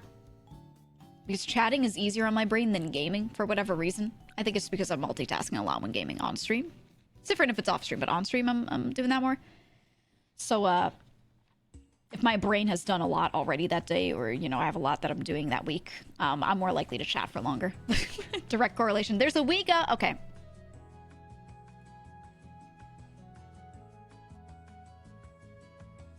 Okay. All right. All right. Geegas are on purpose. Zens are just stalling. No, I actually just talk until I feel like playing a game. Until I feel like I've gotten all the words out of me. And I should probably structure it better. I should probably do it like we're talking for exactly 1 hour. We're talking for exactly 2 hours. And then it's like, boom, we start opening a game. So that people who are there for gaming can have an expectation. Right? I should probably do that. And just give, you know, and it doesn't matter. It could change up day to day. I can have days where I chat for more and less. And, you know, it doesn't really matter how I do it. But I should probably set an expectation at the beginning of the stream, at least, right? Do it how the doll does? What do you mean by that? What do you mean by that? I was also thinking of, like, mixing it. I always, like, talk a lot first and then game a lot after. A lot of days it's, like, half and half. Today it's gonna be more talking, less gaming. But, like, a lot of days we do about half. I talk for, like, 3 hours and then we game for, like, 3. And I end at about 6 hours. My thought is I could also chat for an hour and then game for a bit and then take like a half-hour break. Think of like, what's a good example? Who does something like that? Think about like Henya, right? She like eats food and just watches some stuff and like talks for a little bit in the middle and then goes back to it. And I was like, you know what? That might be nice for the brain to kind of like just not do the same thing for 5 hours in a row, you know? I think that's solid. And I don't necessarily need a break off of the stream entirely, although that is healthy and good too. But just breaking and having like a chill time in the middle where we can just chat and talk. I think that's nice, especially with games that move fast or have like so much lore, so much is happening. Sitting there and just letting people give thoughts, because when you're gaming, a lot of people, chat slows down, but a lot of people are still watching. They're just sitting back and watching. Their hands are doing something else. They're probably gaming on the side too, but they're taking in everything you're doing, right? And they know you're focusing on the game, so they chat a little less. So then, like, I've noticed for the streamers that do that, where they stop mid-game and they just chat for a bit, people have a lot to say on whatever just happened, even if they weren't chatting a lot during that time, you know? So I was like, I kind of like that. Especially because I love game lore and things, and, like, having that space to talk about it might be nice. I don't know. I was just thinking about it a lot. Also, chatting at the end is nice, too, right? Because then when you reach a good spot in the game where it makes sense to stop, but you don't really want to end the stream yet. Like, if people are used to chatting at the end too. That makes sense, right? I don't know. I've just been thinking a lot about it. Thinking a lot about that. Do you see yourself through 10 hours of Donkey Kong? I kept checking back in. I did. I did so much extra work yesterday, but I kept it up on my side monitor. I had her and I had Haruka. Yesterday I had Haruka and then Henya, like, bits of the VOD that I hadn't seen. I was looking at some of that too, kind of like I was like checking who was faster on what parts, you know. I was just curious and it was funny. It was funny to just like see them next to each other. It was cute. It was cute. At least she finished it. That's fine. That's fine. Wait, did Zen... Were all of them doing this, or was it just Zen, or what? How many of them used the save system, where they would like bookmark and like, you know, use the emulator on the Switch to produce a save, and then go back? All of them? Okay. Got it. Because honestly, doing that game without that is, oof, devastating. Henya and Haruka only saved on the map. Oh, yeah, because I saw Zen doing, like, mid-level. There'd be, like, a really bad jump. And she was like, okay. I'm just gonna do it here. Are joining them? Fuck no. I have a great time watching Donkey Kong Country. I don't want to play it. And I like that game. I like that game. I just don't want to play it. Zen suck at platforming. Yeah, me too. Me too. Me too. And I'm aware, you know? So we'll see. You rewind frames too, but none of them did that. Oh, yeah, I'm aware of that. I feel like that'd be a little too much, right? That'd be too much, man. I know. How does that work? You like the game but don't want to play it? I don't want to play it on stream with the intent of beating a time or something. Like, challenging it. If I play it, I just want to, like, I don't know. Chill play it myself. Enjoy the nostalgia. You know what I mean? That's how I feel on that. I don't know. Me challenging it would be pointless because I'd just be like middle of the pack or slow. Zen is calling me. 1 sec. Hold on, oh. I was looking at something my editor sent. I don't know if Bark's still here, but it looks good. It looks good, Bark. If you can hear me, and if not, I'll message you and be like, oh my god, that looks good. Wow, that's great. Okay, I'm just checking on a couple things I have to do because some people are asking me scheduling questions, and then I'm gonna get to the game. I have 2 things for this weekend. 2 things for Saturday planned. Number 1, Outer Oomfies, which I think you guys knew about. I just want to mention them because they're not on the schedule. Outer Oomfies, which is me and Mint and Henemy. Me and Mint and Mimi are going to sit around and talk about Outer Wilds. We're just going to kind of, I guess, podcast about it. We're just going to talk about it. Because I played it, and I told Mint, you've got to play it, because she's like me, where she, like, loves deep lore games and everything. And so she played it and loved it, and then Mimi heard us both say we love it. Yeah, that Mint. Mimi heard us both say that we loved it, and then we both suggested it to her, and we were like, Mimi, you got to play it. And she did, and she fucking loved it, and all of us did the base game and the DLC, so we're gonna talk about that. So spoilers for Saturday, but if you want to hear about it, do. And if you've never played it, do not watch that stream. I will make sure that if there's a VOD saved, you know where to watch it. But play it yourself. If you have not played the game, do not watch the stream. Please play the game yourself and then, like, watch the VOD or something. But we're gonna do that, and then also Limes. Limelicious is having her debut. Woo! She's doing her 2.0 on Saturday, and she has a server for that. So I'm not sure what time, what things are happening, but, like, sometime in between Outer Oomfies, I'm gonna make sure I'm there, because I told Lime I really wanted to be there for her. She invited me, and I was like, yes!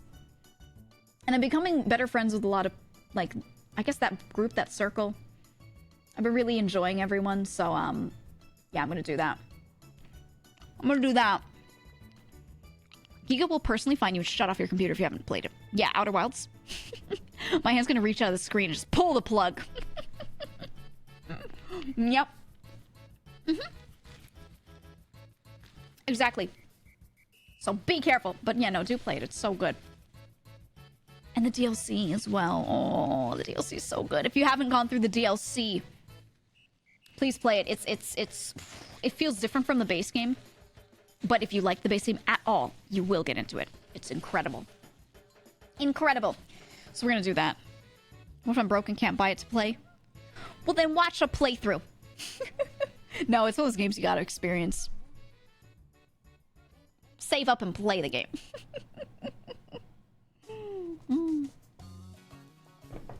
That's my suggestion. Anyway, let's play. Let's go. BGM off. BGM off. I go here. I go there. There's also, there's something else that's supposed to happen this week. I don't know what.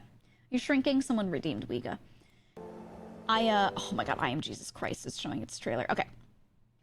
There's Zen had set up like 5 million group chats to organize collabs. Some of them with like a lot of the same people. and I don't quite know what's happening when, because it's very disorganized, but also kind of organized in a way.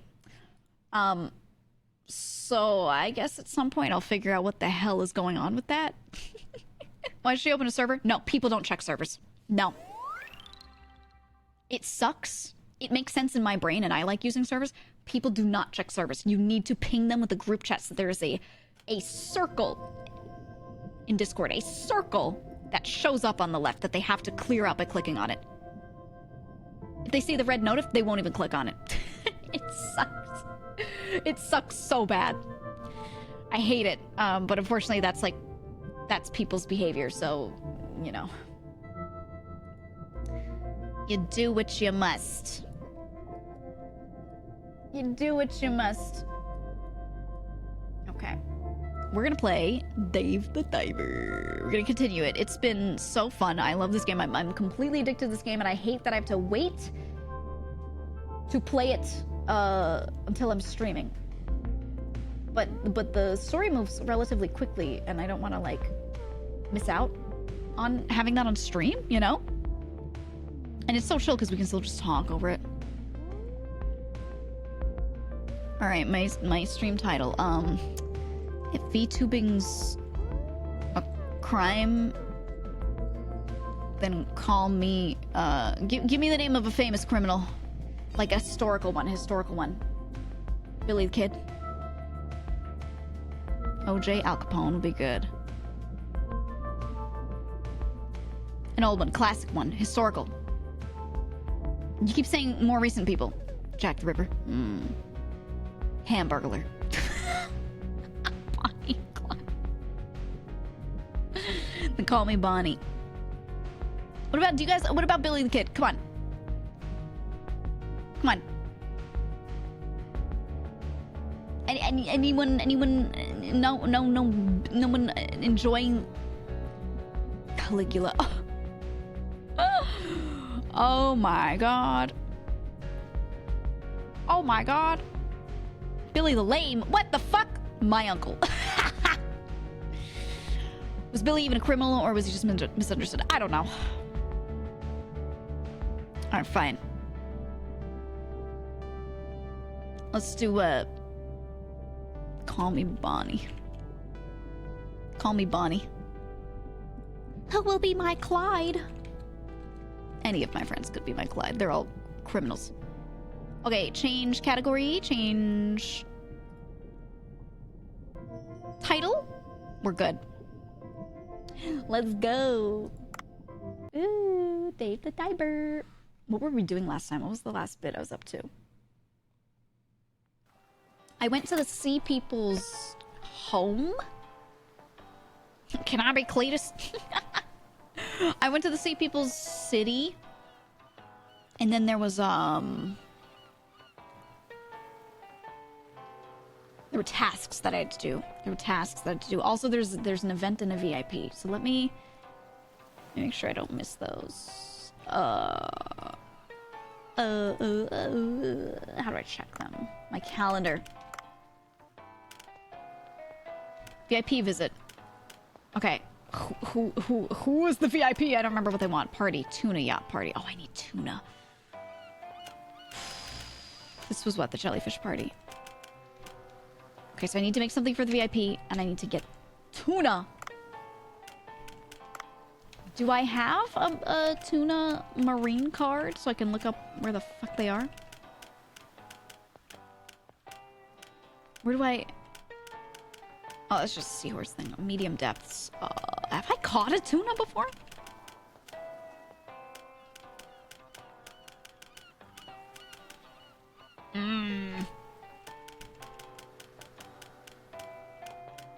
Not seeing it on my list so far. Oh my god, where are the tuna? Where are the tuna? Where do I find the tuna? Why is Ash all grown up? Look at him. That's, Vash ketchup. Did you get the net tutorial with Cobra? I did use the net before, so I believe I did, and I have the net gun that I can purchase now. Tuning out. Oh, there we go. 3 days. Wealthy people come. Get tuna dishes. Fuck, where do I find tuna? I don't know. What is this? Spam. It's just spam in my inbox. What can I increase? Ooh, depth limit up to 540? Oh. That's a lot. Harpoon gun up could be really nice. Air tank up. It's a difference, but... I feel like the diving suit is a bit behind, so let's do that first. Maxed? Ooh! It's maxed. Ooh! Yeah, see, I can craft this. You know what? I will, because I don't think I have crafted one yet. Let's do it. Ah! So loud. Look at him go.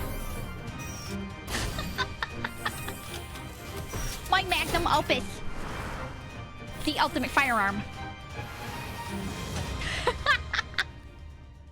I will never not love all the cutscenes. Okay, equip.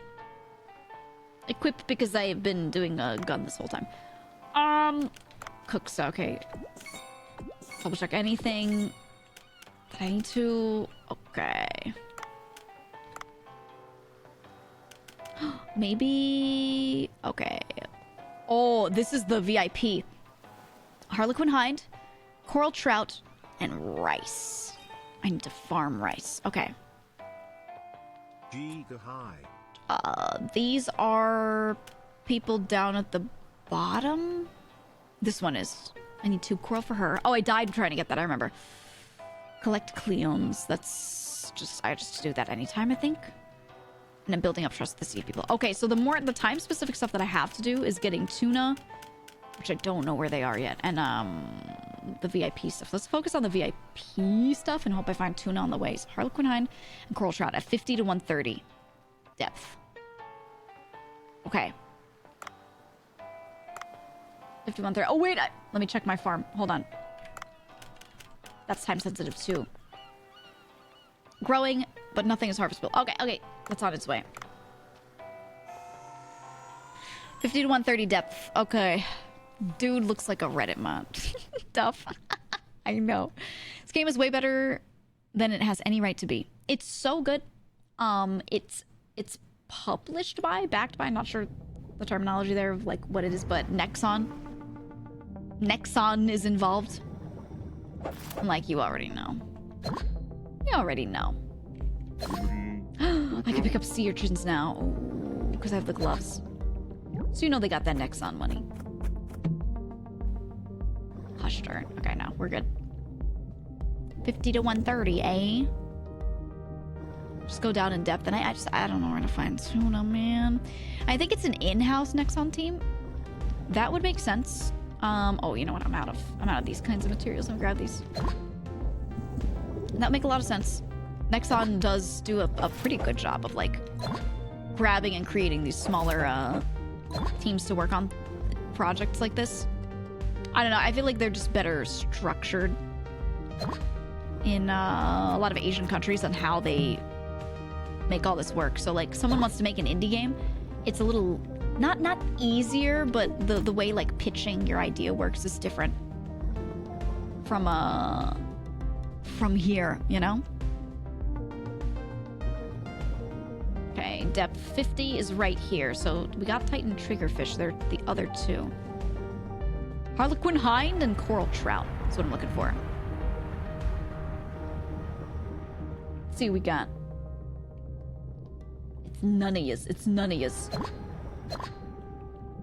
Not one of yous. Ooh. Oh my god. This is what I'm looking for. I need 3 of them. Ah! I didn't even see him. Oh my god. I didn't see the dot. Forgot about the horrors of the barracuda. Okay, we need 1 more of him. Can I grab you now? Yes. Got scrimps. I want to find tuner fish. Come here, Mr. Barracuda.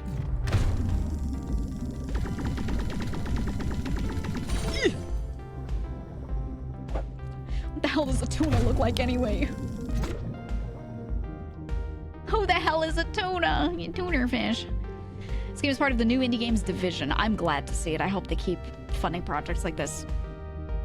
Because imagine if you have a great game idea and you're pretty good dev, but like your art direction sucks, and they're like, oh, we'll hook... Are you tuna? What are you? Imagine if they just hook you up with a really, really good art team. They're like, well, we'll get you a Nexon approved art director. Tuna looks like a can. No, aren't they gonna... They're gonna have like Tuna the fish here? There's no way I find canned tuna.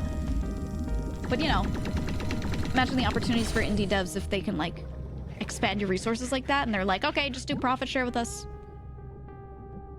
Like, come on, you know? It's good.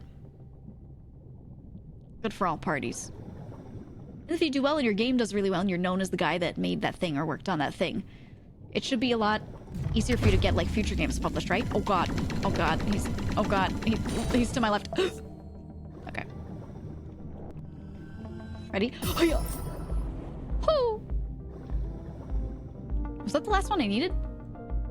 The other one isn't marked. Okay, I'm gonna kill this dude. Huh? Okay, I guess you only care about how far you are from your favorite spot. That's cool. That's cool too. That's great. Alright, where the fuck do I find tuna? Are there any knowers? There are 2 of them. It's your boy. You're not a tuna. Wait, I know you're not a tuna. Are you a tuna? Are you a tuna? Near surface. Oh? Shallows, usually you can hear them. Ooh, okay. Right, let's do it. Let's go up. Let me just get the bends real quick. I'm gonna go get the bends something fierce. Wahoo! Okay. In the shallows, you say. So up here. What do you mean you can hear them, though? A seahorsey! Oh, yeah. Are they gonna be like... Okay, so I imagine tuna being huge. When I think of tuna in my head, I'm like... Those dudes are the enormous motherfuckers, right? But are they gonna be like that in, this game? You can't miss them. Okay. I mean... Every time I see one of these guys, though, I'll get them because, I upgraded their sushi, like, almost all the way, and they make me huge bank now. Like, this is my moneymaker, the ugly-ass, human teeth-looking fish. Because we get the double carve, you know? You'll hear them before you see them. What? Alright, I'll believe you for now. I'll believe you. We'll see what happens. We'll see. IRL, yeah, they're really big. Yeah. That's what I'm saying. Like, I think of tuna and I'm like... Dude, that's like as big as a person sometimes. Right? There's a special tutorial they make you do to catch them before they show, though. See... Okay, so I have, like, the net gun, and then I have the regular net. Is that what I need? Or is it gonna be something else? Because I don't necessarily know how to trigger that. You can tune a piano, but you can't tune a fish. Oh, ho, ho, ho. Oh, ho, ho. Ooh. I see. My mom likes that one. Congratulations, you have the same sense of humor as my mom. She'll say it, know it's bad, and then she'll go, ha, ha, ha, and laugh like that. And I'm like, well, why'd you even say it then? Why'd you do it? She's like, well, you know, I'm just trying to piss you off. I'm just trying to piss you off. What if Trevor is your mom? I always knew it. All right. I ain't seen no tuner fish. So what do I gotta do? Oh! Oh, a loggerhead turtle. A picture of a turtle is a must-have sea picture. Photo op.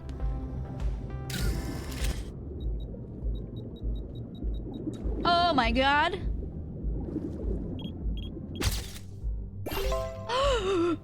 Optional goal, eating jellyfish. Oh, retake. Retake. He's about to do it. Oh, fuck. Yeah! Perfect. Look at him. Got him. I ain't seen no tunerfish. I don't think you've done the tutorial yet. It'll pop up soonish. Is there a way to make it pop up? Do I have to find a thing just like how I had to find the little, my little squid friend? Something like that? Hate this. Hate this corner. Salt. I'll take it. Oh. I was trying to hold right click. I clicked too fast. It's the day after the... Oh, maybe I didn't pass enough days and I have to do another one? That could be it. Alright, let me just grab what I can then and, do the thing. Run the restaurant, do all the good stuff. Woohoo! The shark head dish. You know what I really liked when we streamed this last time? How they did that whole, story chunk that really looked like Ace Attorney. I am a particular fan of whatever that was. I liked that a lot. And I want more of that. I don't know if there will be more of that in this game, but that shit was really good. It's forced before you go on the dive. Oh, okay. So yeah, I just definitely haven't done it yet. Oh my god, yeah. Did you play through that part? It was so cool. They give you Bancho's cool story and they're like, we're gonna do it in a full visual novel, Ace Attorney style. And like, I didn't ask for that, they just did it and I was so pleasantly surprised. It was incredible. I'm just gonna grab all the extra shit that I tend to completely ignore because I'm like carrying shark heads back. I'm gonna get some of that stuff. Yeah. There we go. All my parts, all my mats. The rave minigame. I don't think I'm there yet. Oh. Did I not? I didn't do the second carve on this one. Well, I'm glad he wasn't, like, eaten by a million tinier fish. Clown frogfish. I've never gotten you? I gotta catch them all, man. Important.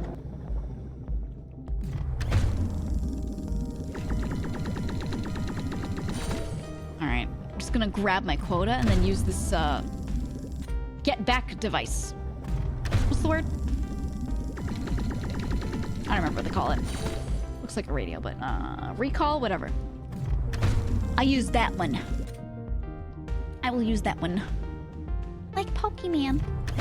Got another one of these.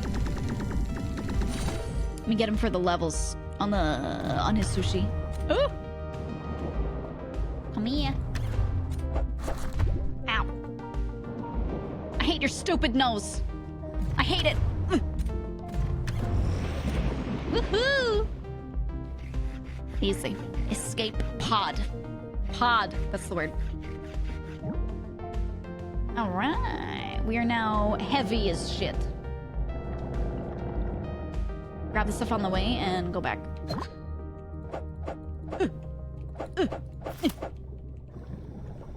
Give it. Why not you two? We're already heavy. Why not? Okay. Let's go up.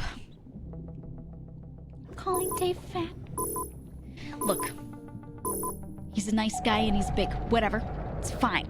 It's not a problem. He's happy. Okay? He's happy. So how is it a bad thing? Dave's happier than you. Alright. He's having a great time. Ooh, fish tank. Oh. Ooh, no. Oh, it's the picture. A loggerhead turtle. As a child, I dreamed of exploring the waters in the back of a turtle. Of course, I would drown myself if I really tried that. How fun. I'll put your picture to good use. I'm sure the readers will love it. Thanks, Mr. Autotune. Oh, there are photo spots all over the place. Blah, blah, blah. Okay. Thank you. Love the turtle pic. There it is. Let's hunt tuna for real, shall we? Take this as a steel net sensor trap. Even the swiftest and biggest tuna cannot escape this trap. Oh, I trap them? And I got a secret weapon for today's hunt. The underwater drone. Ooh. It took me quite some time to replace the one you broke last time. It's very expensive stuff to buy, you know? It wasn't my fault. It broke the moment I activated it. I made a big investment for moments like this. This is what a businessman does. Let me show you how to use that. Just follow my instructions. Dive in the water. We get a drone? Oh my god. Alright, bet. This game looks fun. This game just hits all the right buttons. Yeah, honestly, just go through and play it. It's really satisfying. Okay. I'm in the water. I did it. I'm in the water. Okay. Here we go. Tuna fish. Oh, I see tuna. The fish is big but fast. Love to catch them. Should I use a tool? Set a trap on their potential route. Oh, okay, see. Wait for the tuna to get caught in the trap. Okay. Call the salvage drone. Oh, this is single use. Oh my god. I can get this big tuna without a problem. I am impressed. It's very powerful, so if you ever catch a big fish, use the drone. You'll need one of these drones to keep the grade of your catch. Fish with wounds can't have a high grade. Okay. Lend me that drone. It's the basic model without any options because it's expensive. Bring that to iDiver if you want upgrades. Let's collect as many ingredients as we can before the tuna party. Okay. You have a limited number, but it can be updated in the diary. Okay, so it's like, oh! Limited. The tuna can hit me. It's messed up. Oh, no, wait. I don't have any more of the traps. Can I get more? Can the traps be gotten from boxes? Or do I just have to, like, beat some up now? We'll see. I'll try it. We're just fishing for attention. Oh! Like, just from Cobra. Oh. Thought it made you do it? No, it looks like you can actually fail it. Fully.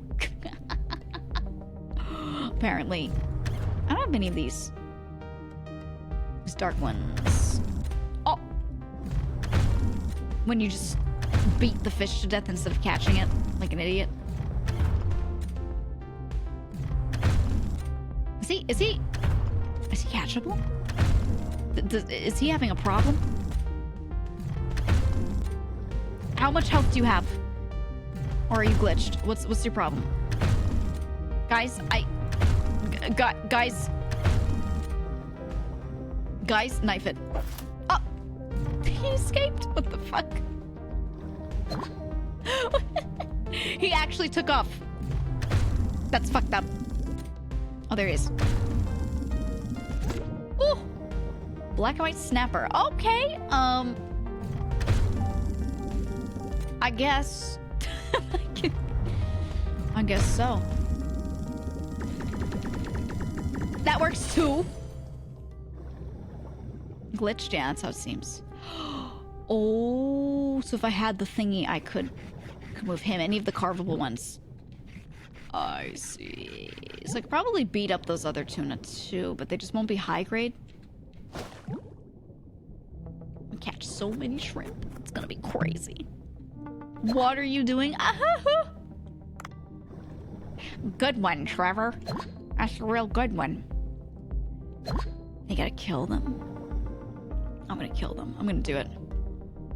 I'm gonna kill those damn tuna. The tuner fish.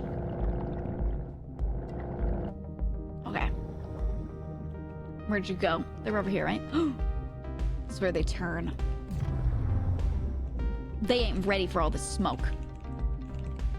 You don't want none of Dave the diver. Oh. Oh, God. Come back. I didn't mean it. Come back. What? Why'd you turn so early? Oh. No. Come on. What the fuck? Maybe I should get a gun. Because I only have a net gun.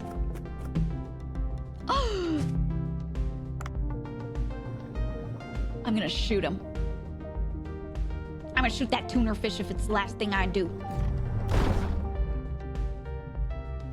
Okay. Rightmost one? Middle one? I don't know. We'll see. Is the fish a little flat? Is that why you have to tuna it? What the fuck does that mean? Ow. How much health do you have? How many shots is this gonna take? We'll find out. Oh! I missed. I missed. Come on. There we go. There we go. Trank rifle or Trank Axle is OP stupidly. That's what I noticed with some of the other stuff. Like if something was giving me a problem, I could just trank it. And that was it. It would never be an issue. Trank it, go past it. Okay, alright, buddy. You're... I don't know if they're switching position. They might be. But if they're not, you're tanky as shit. I don't know which one it is. I don't know.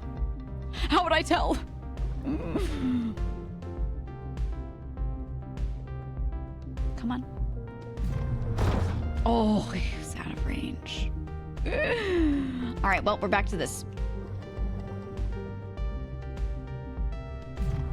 Ooh! They moved up. Come here. It's me, Dave. I'm ready. 24. It does so much more. It just has less range. Trank shotgun and flame rifle, 40% to trank on a shotgun. Oh my god. Here, I'll use my, this thing to heal. I like that instead of health, they just do your O2. I think that's actually kind of interesting, kind of good. Can I catch Dory in the meantime? Blue tang. Harpoon literally does not work on those. Yeah, but you can kill them with it. It still does damage. If I can hit them. It still damages them, so it should work. There are plenty of things that I just... What the fuck? That I just kill with the harpoon. It does work? Yeah, not in a pull them in sort of way, though, right? Die, Dory, die! It's gonna take me 10 years. But... I feel like it's worth it because I need so much tuna. Should I hunt around for more gun? You know what? Let's hunt around. Let's find more guns. Let's find more ammo. And then come back. It's gonna retain their, everything. Their health and all that. You're literally gonna get a bomb right after it's how it is. Every fucking time. Every damn time. Alright, here. I got some bullets. I'm gonna get a gun for these fish. Alright, tuner fish. Come here. Nice, nice, nice. I shot a blue tang. Fully as intended. Everything I ever wanted. That's what I want. Freedom! I am free to catch these tuner fish. Oh, God. Ugh. I am free to shoot all the tuner fish I want. It's worth it, baby. It's worth it. Ooh. Oh, my God. They could taste freedom. They're gonna taste like freedom when I eat them later. Will these ever die, dude?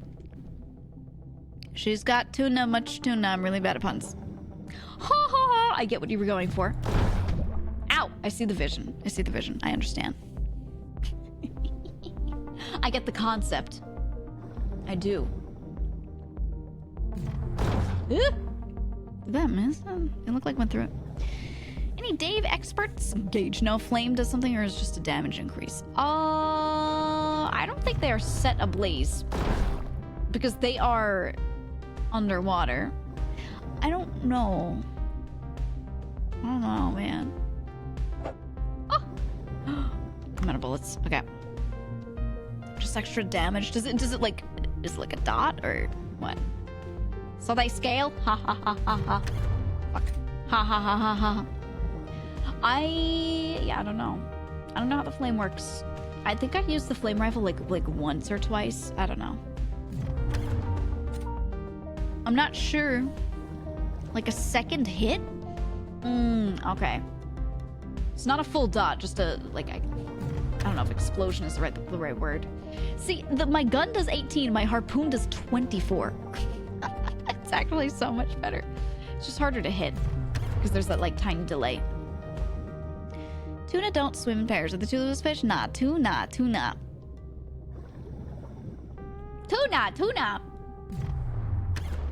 It'll get into the NPC streaming zone again, right? So good. Tuna. No spicy. Tuna. No spicy. I can't do what that girl does when she says that thing in that voice. The tone that she that she applies to her voice when she does that is crazy. She's actually so good. And like, you can make fun of what she's doing, absolutely, but you cannot deny the quality of whatever that demonic voice is. Ice cream, so good. Balloon pop, pop, pop, pop, pop, pop. Whatever the fuck that is. Oh, huh? I thought I clicked lower. I don't know, man. Do they have any that really get you? For me, it's the gang. I don't understand why anyone would want to hear anyone else say gang. At least so good is like a positive affirmation. And I could see how that could, like, you know, but it'd come over here. Be like a subconscious thing or something. The no spicy thing, at least it's like it's the voice, right? It's the deep voice. All right, I'm moving over. Watch, they're gonna start overreaching to the side. It's just a GG emote, right? So she just decided it was gang and says it every time. I don't know. That one like does nothing for me. All right, I'm gonna grab oxygen. That one I simply do not understand. Perhaps I am a boomer. Gang. And I know like the music origins of gang, but like, you know. Is it like for humans? Kinda, yeah. Ooh. Can't be saying gang willy-nilly where I'm from. Well, that's the thing. Some things you hear and you're like, oh, but then you realize it got popularized and you're like, oh, okay, it's no longer it's not one of those things anymore. People say it now. Do you prefer witty comedy or slapstick? Both. Don't care. Both good. Mix of both. Time and place. Maybe the capture device is back at the boat. Look, it ain't gonna work like that. It had a single use. Fuck. And I used that single use. And I just want to see if it's possible to kill one more. Oh! So I'll sit here and I'll wait. And I'll try to kill one more because I want to see what it takes to do that. And what the yield is from a dead one. What the quality difference is. I want to figure that out. And once I figure that out, we just use the traps every time. Still. Oh my god. I want to hit him. Yeah, it's science. It's science. It's very important. Big science. Gang gang. Fuck. I keep shooting between it. Come here. Come here. Come on, tuna. Oh. Oh, he hit me first. Maybe as much will yield as much as a shark. I mean, tuna are known for being high yield for a fish, right? Some fish are like all bone, not much meat. But I think, all right, you know what? Fuck this. I'm tired of it already. You know, no. Let's go get other things. Then we go back. Let's go get like some sharks or some shit. But the yield for tuna, I think, I might be wrong. IRL, I mean, like in real life, is pretty high, isn't it? Which is part of what made them so popular to catch, amongst other things. Lot of meat on a tuner. Baseball bat. Love this thing. Look at how far they go flying. Ready? Come here.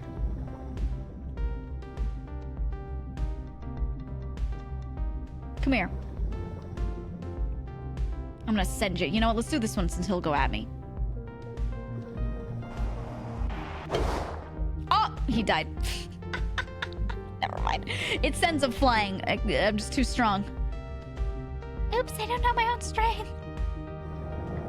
My bad.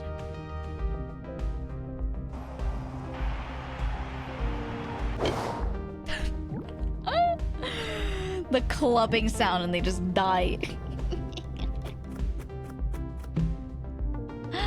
Ooh. Big rifle. Gang gang. Oh. Oh my god, dolphin event? It's the pink one this time. It's usually the other way around.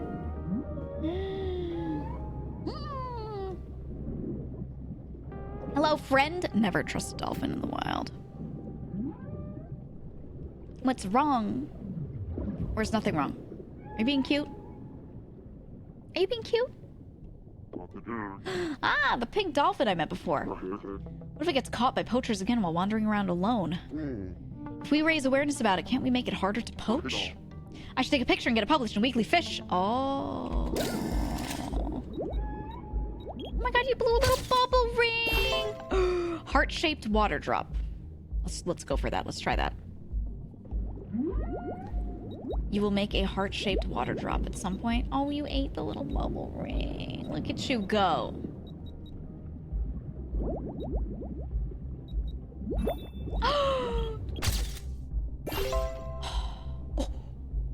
It counted. It counted. It was in frame.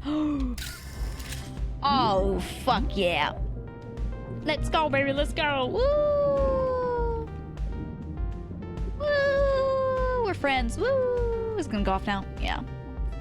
Whoa! Oh, fuck. Woohoo! Love me, dolphin. Never just a dolphin, period. Yeah, you don't know.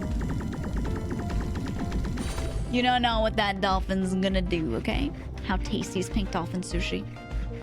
Does anyone eat dolphin? Like, is that a craved thing? I know shark is something that's poached a lot. But are there actually people that poach dolphin, like, often? Is that a big trade? I feel like it's not. Which means they probably don't taste that good. Compared to shark? I don't know. I don't like most seafood, though. It's not. It's not. Shark fin is overrated. That's what I've heard. Never tried it. Don't really care to try it ever. Not looking to try it. Hey, bestie! Hi, bestie! Hi, bestie! Real and true. Oh my god. Yeah, you won't catch me trying shark fin soup. I don't think it's the best practice.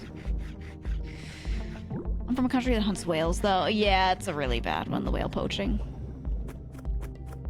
It's awful, but it's hard to regulate stuff globally like that. We're in international waters. It's hard to like, prosecute someone or, like, deal with all that, so... You know. But you're basically considered a pirate if you're,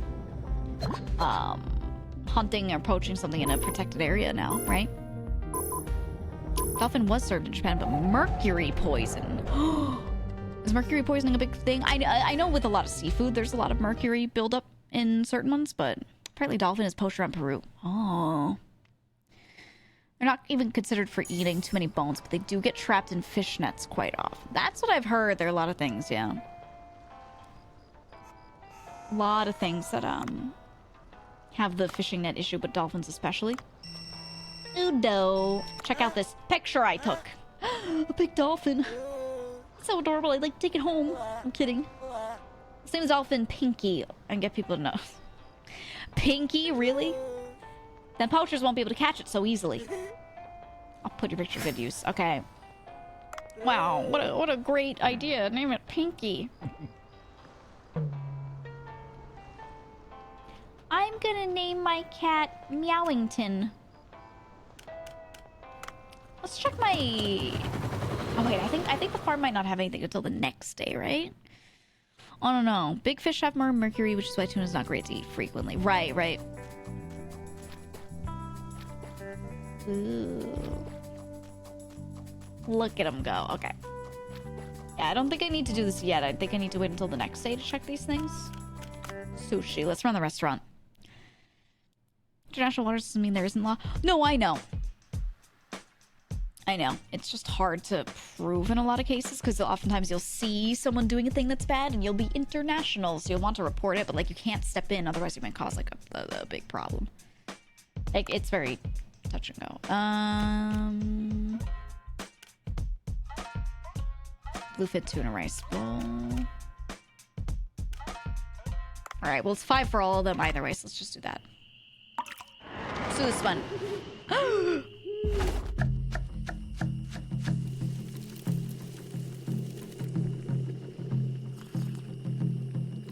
Perfection. Ah, yes. Ah, yes. Okay.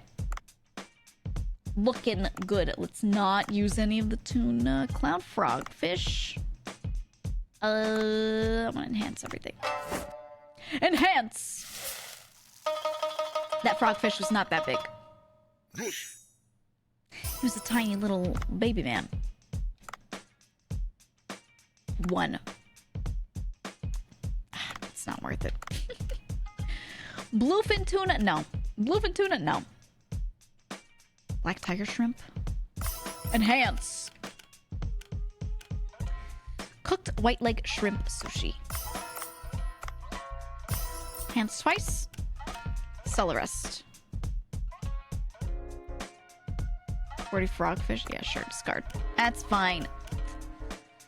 Seahorse skewers. Ooh. Sounds so gross. Couple sea urchin, sure. Do you guys like sea urchin? What is it? Uni? Do you like it?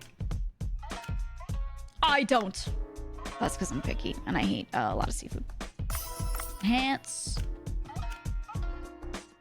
Ooh. Ooh. Fancy dish? Sure.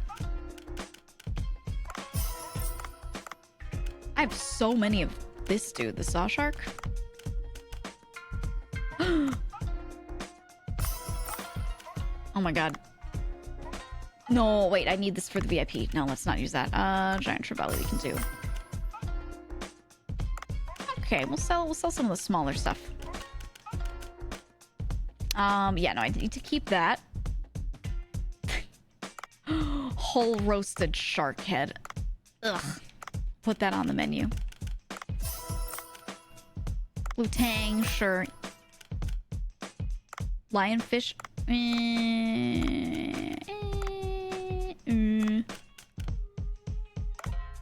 Let's do the reef shark. You know what? That'll sell pretty well. 52? Yeah. That's good. Okay. I'm ready. I'm ready for a beautiful service. Chinese people really like many animals that can give you some trauma. I really like skewer restaurants and stuff. Oh. Like meat carts, you know? That's the good shit. Like a lamb skewer with cumin on it. as the main kind of flavor profile. Oh, oh, I love it. Okay, okay, let me help out a little. Up here.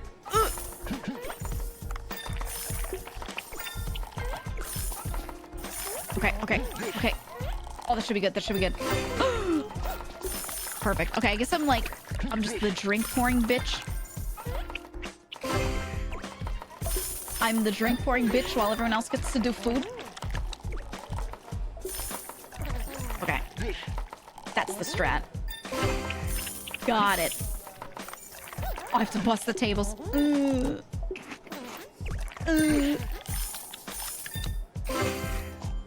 Okay. Okay. Oh, I get a tip for that. Oh, I never even looked at the tooltip that comes up. Oh my god. Oh my god. The wasabi.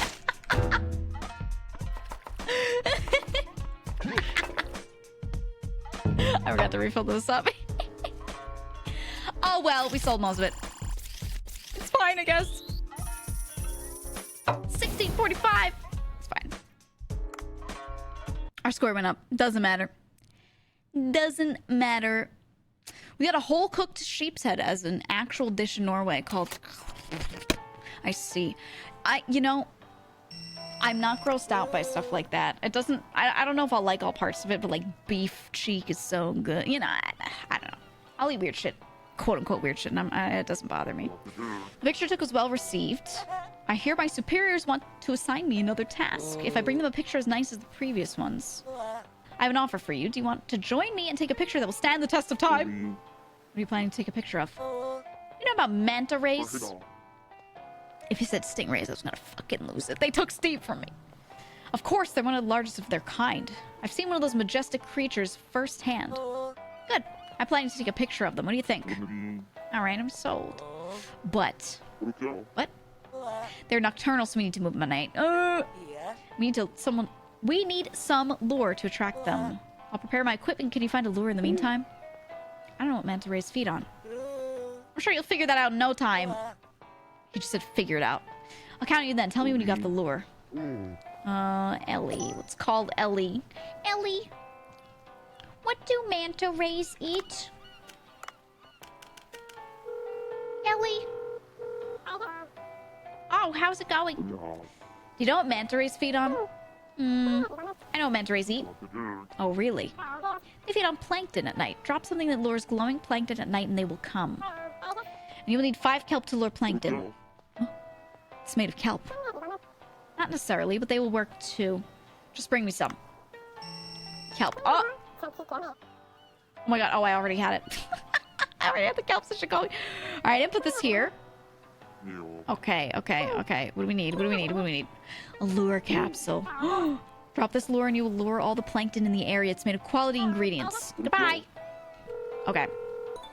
Hey, Udo. This must be the lure for the manta rays. My mouth is watering. Forgot about his auto-tune voice. I'm kidding. Anyways, I need to be prepared to take pictures at night. I'll call you when I'm ready. Hee hee. Thanks, Udo. Hee hee. Let's check. iDiver 6,300. Ugh.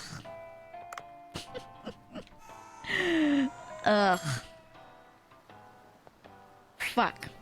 The bitch that called me ugly on Cooksta. She was so mean to me. She was so mean. There are people on Cooksta that are like, yo, I don't like this guy serving the drinks. I don't like this bitch. The Cooksta app, even in this game, social media is brutal. Toner fish. Are those tuna? They're like very vertical. Oh my god, they are. They are. How would I get another? Oh, do I need to get? Oh, I I think I need to get the bombs by buying them from my dude. Potentially. Yellowfin. You can tell because they have a yellow fin. You know what? Haven't gotten any use guys in a while, so let's use the net. I've caught very few jellyfish, so let's do it. Let's do it. We should remind you to swap your net gun, huh? Yeah, but at the same time, I have not worked on jellyfish at all, so it's fine. A good excuse to just grab a ton of them, you know?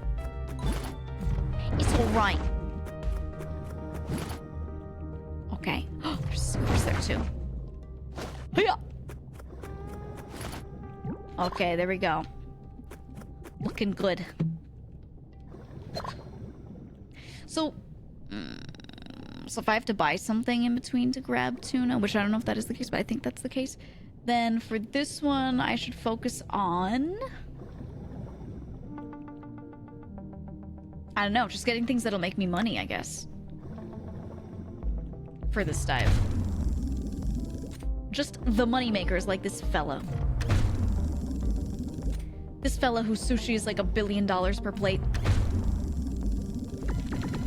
My best friend, the human teeth fish. I sprinkled the human teeth on top, so everyone can eat them. Delicious. They add a little crunch. A little texture. Stoic. Stoic. Salty, thank you so much for the 5 months. Thank you. I played the guy almost never had net bombs, so I got the trank rifle. Maybe I can find one in weapon crates. Maybe I can track one down. If I do find one, then I just trank him. Blast him. Let's go for that. Let's see if it works. Ooh, so much oxygen. You know what that means? I could just go mega fast. I could use all of my oxygen. Every last bit of it. Alright, let's search. Oh! Weapon crate, where are you? Actually, you know what? This guy sells for a lot. And he's easy to kill, so I should just beat the shit out of him and sell him. Ow. Come on. Not concerned because I have so much portable oxygen, it's not even funny. Oh, I guess I could use the drone for that. But no, you should, like, trank them and then use the drone, right? To keep quality. If they're killed... it doesn't really matter. It just saves you from, I guess the physical weight problem? Like, bringing it around with you? I don't know. Alright. I'm doing it. I'm gonna punch somebody. I'm gonna punch someone. Fight me. Someone fight me. You! Ah! Come on.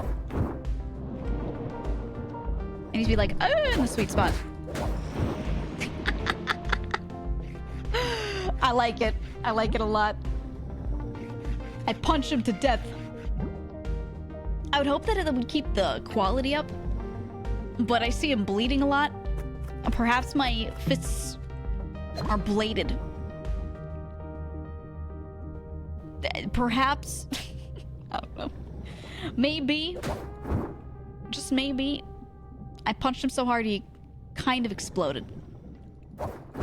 Ow. Oh, yeah. Oh, yeah. Punched a barracuda to death. Enhanced harpoon. I mean, that's great.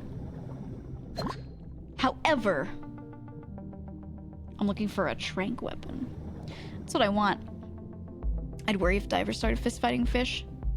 You know, they like rotate the sharks, right? You know, like get rotated meme. You can also just punch a shark in like the nose, right? Isn't that what they tell you to do? Like if a shark is charging at you and you know you can't get out of the way, you ball up your fist and you just boom right in the nose. Now, I don't know how well that works. I don't know how strong you have to be for that to actually, like, you know, be viable. But it is the advice they give. It is what they say. I'm not sure why. Does it particularly hurt? Does it stun them pretty well? Are they not good at taking a blow to the face? You know? A bundle of nerves and stuff in their schnoz. Is that what it is? That makes sense. Like this guy. Look at him. Come here. Yeah, you like that? You like that? Easy. He didn't want none of that. Okay? None of that. Dead in like 2 seconds. Alright, come on, weapon craze. Where are you? Where'd you go? Here. Ooh, triple axle. I want trank. I want tranking properties. Alright, let's go deeper then. We must go deeper. Ow. You know what? No. I still want to get you with this. I feel like the quality's slightly higher if I kill with that. I actually don't know. Maybe just killing is like... It is what it is. Right? It's true, one of the Jackass movies, they put a hook in Steve-O's mouth and used him as bait, and as he was flailing, he kicked a shark on the nose and darted off in the other direction. I remember them doing that. He was having an interesting time in his life. Good old Steve-O. You know, but I thank him for all the things he did for quote-unquote science. Only someone who's going through it would be doing that shit. You know? Thanks, Steve-O. I would be caught dead. Give the shark a little kiss, they get nervous and leave. Aww. Give him a little Sharks are kind of cute. They're cute from afar, but then when you really look at the face, sometimes it's like, ooh.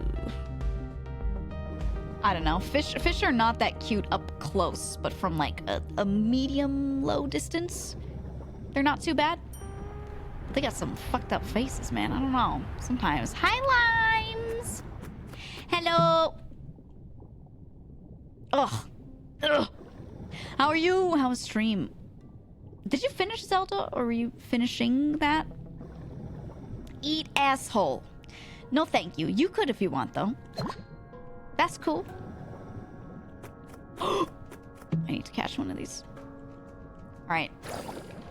Tool the Depths. Finished Zelda yesterday. Ooh. I've been doing it on YouTube. I'm getting there. I've finished so much of the side stuff. Like, I'm really far along with all of that. But I haven't been streaming it often enough to finish it quickly, you know? Getting there. Bit by bit. Do not eat asshole. Raid people who aren't mic chat.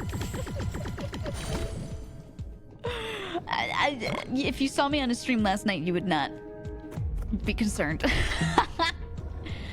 You would be concerned at all. UV light. I don't know that I need to go deeper. I just want to find all of the chests. I'm trying to hope that I can find a trank weapon to trank a tuna, because I forgot to buy a bomb, but there's like a tuna VIP showing up in like, not this next day, but a bit after that. I have to do this. You know? So I want to trank a tuna and catch it. Just one. We'll see if it works.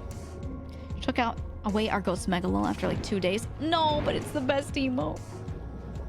It's the best one. You know it originated here? Just one more. Oh, what is that? It's a big one. Did I see a huge cleon? Anyway, thank you for the raid. I hope it was wonderful. I know you played this a lot. And I tried really hard to like not watch you play it so I could play it myself and be surprised. But I admittedly would pop in during times where it didn't look like story was going on and check it out. Because, I don't know, this game is just so satisfying, playing or watching.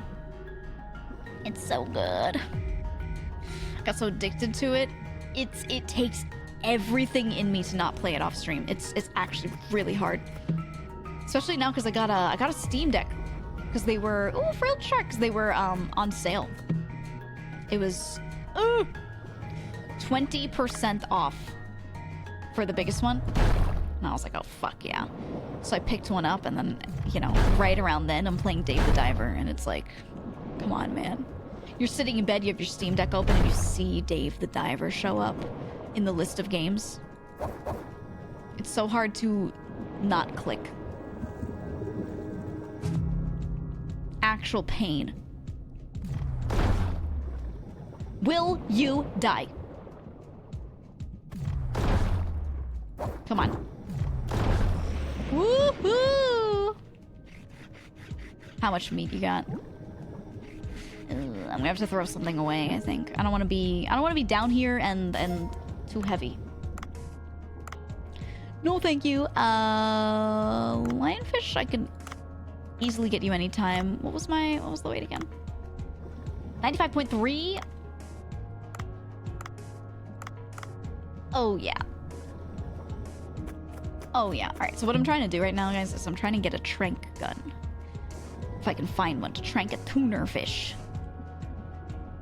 As my dilemma right now is that I do not have a trank gun, nor do I have one of those bombs needed to kill off a tuner fish. So I'm just gonna see if I can find one. If I can, I can't, and that's okay, and I just bring my haul back, but, you know. We'll see what we can do. If you haven't, you should check out Dredge. I did play Dredge. It was so good. Poison, triple axle. Ah, poison. Nah. But yeah, Dredge was incredible. I think you should all play it if you haven't already. I got Minecraft working on my Steam Deck. I can't imagine playing Minecraft on a controller. I don't know. It sounds a little hellish for me. How obvious is this? I needed one, though. Alright. We have so many of you. Fine. Is it, I don't know. Is it good? Is it palatable? Oh. Comb jelly. What is this building? Oh, he'll need it too. Oh my god. What is this? I can't even see. Huh? Was that air? That was air. I'm gonna assume that's a spot for later or something. Alright, you gotta go. And Titan triggerfish, you can go. I have plenty of you. 98.2, okay. Need to get down to 94. You know what? Barracuda. So easy to find. There we go. I don't want any of that. Okay. Just find a good community control layout that's working well. Okay. I guess with Steam Deck, with like all of the buttons you have at your disposal, it makes sense that it could be very useful. Especially if you can get the mouse controls working with the trackpad. I'm gonna have to throw these out. I can see that going over pretty well. For like inventory and things. Could you do, would it work well with mods? Modded Minecraft? We're gonna throw out this dead barracuda. You stink. 105. Ooh. Alright, all the jellyfish I've caught are really unique, and the humphead parrotfish is gonna get me so much money. So is the saw shark. Everything else can go. So fangtooth, reef shark, go away. Like 9. Sea urchins are pretty unique. I haven't had many of those. The shark head I want to keep. Oh, they're 7 kilograms each. You know what? All right. Go. I can afford to drop one. This red one's like spooky. Because he just fucking blows up. What is my purpose? To explode. We don't care if you live. You exist to blow up. Boom. Can you net gun those? I wonder. I don't know. And that way they're catchable? Alright, I wish he didn't pick up everything automatically. Dave, you're gonna have to stop doing that. I'm gonna have to throw out some comb jellyfish. Because you're pissing me off, Dave. Let's pick up 3 and throw out 3. Okay. Fiercely scrolling. 1, 2, 3. Discard. Okay. Alright, no weapon crates over there. Damn it! You can net gun jellyfish, yes. Even the ones that are trying to explode? Can I net those and then catch them? That's the question. I'm trying to check out if they're actually, you know, a thing you can get. Grabbable. The thing I found recommended not using mods with it, but some might work. Yeah, I don't think I would play Bounce on my, on my Steam Deck. Bounce SMP. I think it'd be awful. Some of those mods, I just can't imagine how I would navigate through them. I need to check it out this week, though. Yippee. Yippee! Pull up it. Thank you for the 8 months. Should I go back up now? Oh, of course it comes back. This is the Cleon side quest. Ooh.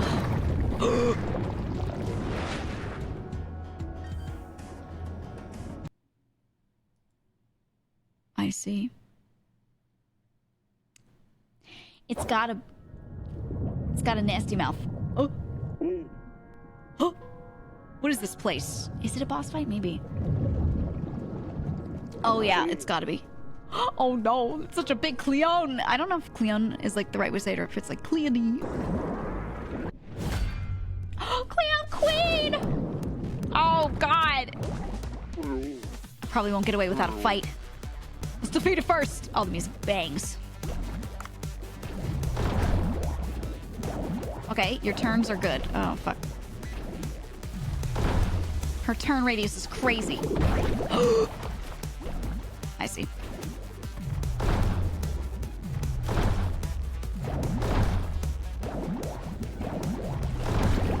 Ooh, I don't want to be in whatever that is that just came out. Ew. She shoots at me. Oh my god. Get me out of here. I'm gonna go this way. What is this? Triple axle level 2. Oh, blah, blah, blah. Oh, what the fuck?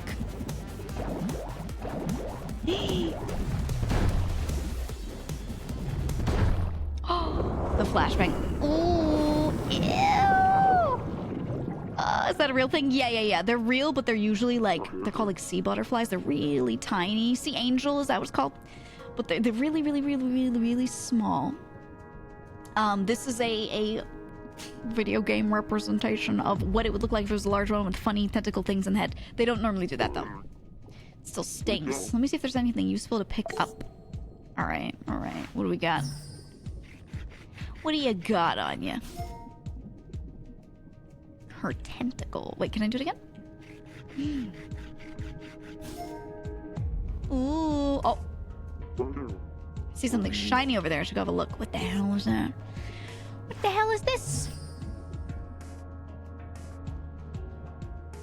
Tablet frame, a digital photo frame with Maki's face. A photo of Maki? Oh, that's the girl with the puppet. The puppet that speaks for her because she's emotionally scarred. Does it just auto send me back? It's fine, I didn't fight a trank gun yet. Okay. Alright. Cleon Queen. We're gonna eat her tentacle. Okay, can I buy? Whoops. No, I don't want to talk to you. No. I want to buy from your Cobra shop. He doesn't sell the thingy. He doesn't sell the bombs? For the tuna?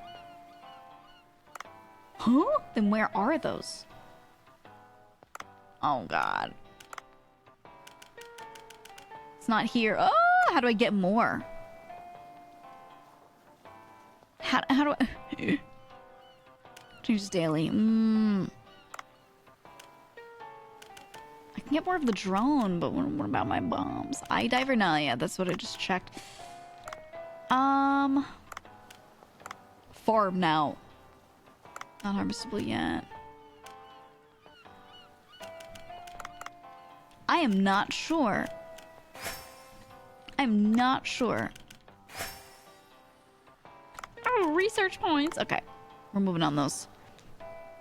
You can find them in yellow crates.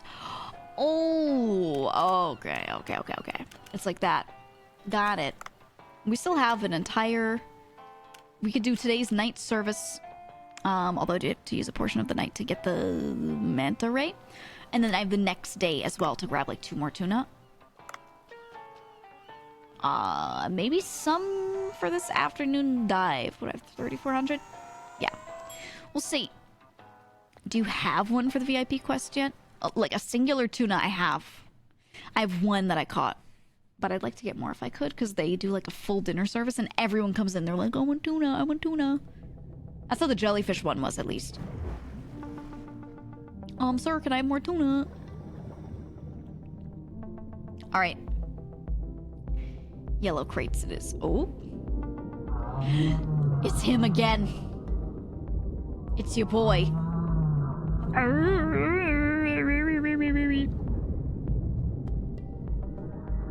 You want to talk? Want to chill? Oh god, he sucks all the air in and eat me and send me through the blowhole and launch me. I think it has something to say. I should record its cries and ask Ellie about it. No fucking way. No fucking way she's gonna listen to it and be like, oh yeah, he said, hey buddy, what's up? Hey man, how you doing? How's it going? Yeah, me too. Oh, it's crazy. No way. Yellow crate. You might get more after serving the tuna, but it's just a guess. I don't know. It's a solid guess. Baseball bat. This game keeps giving me the baseball bat. They keep giving me melee weapons.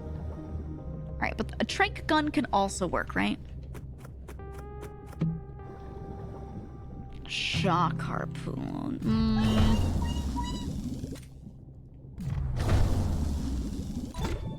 We'll see. We'll see. I feel like, whoops. Didn't even realize what that was for a second. That was the sequence one. There we go. I haven't seen that one in a hot minute. But yeah, I guess, I don't know. I feel like tranking them is probably the best deal. If you don't have the, you know, trank harpoon tip, that's the hope, so I don't have to worry about ammo for it. So I'll just go around and check every single crate. Weapon crate or item crate.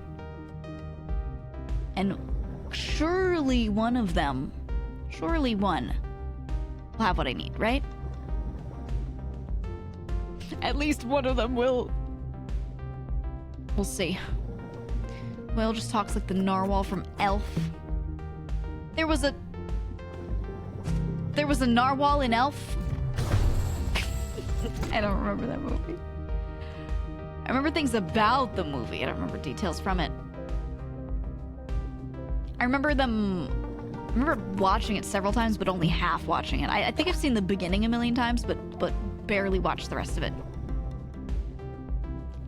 I like Will Ferrell, but still, something about it being Will Ferrell pretending to be like a child-like elf. You know, an elf with like childish wonder in his brain? I couldn't do it. It freaked me the fuck out, man. I could not take him seriously at all. No way. Not that you're supposed to take him seriously in that movie, but like... I don't know. Shock harpoon tip. Alright, fine. It's level 2, so I'll take it. What's this? Oxygen. Imagine a universe where Elf was with Jack Black instead. Oh, it'd be so good. Will Ferrell arc is over. I'm glad. Dude creeped me out. I think, okay, no offense to him, I think it's his face. I think it's his face, specifically when he's doing certain types of acting. He likes to do like a little bit of surrealness with the way he acts, and it is specifically purposefully creepy. Like, I get what he's doing, but once you've seen it enough times, it becomes less funny and more creepy. But I think he's good at what he does, so I don't mind. Ugh. I think the thing that's good about him is that he just full commits, right? And any comedian or actor that's able to really full commit in comedy, you're gonna do well, right? Ron Burgundy 1 was great. Was it the Anchorman one? Full offense, the only good Will Ferrell movie was Stranger Than Fiction. Ooh, you know what? I liked, there were like collections that they put together of him in Mad TV and SNL. And I think I liked him better in any of those small bits than in any full movie. Because he would always play these outrageous characters that worked better in short form. In my opinion. Like a 5-minute bit. Than an entire movie centered around him. Fuck, I want bombs and trank stuff. Trank gun, trank gun, trank gun, trank gun. Hush dart. Ah!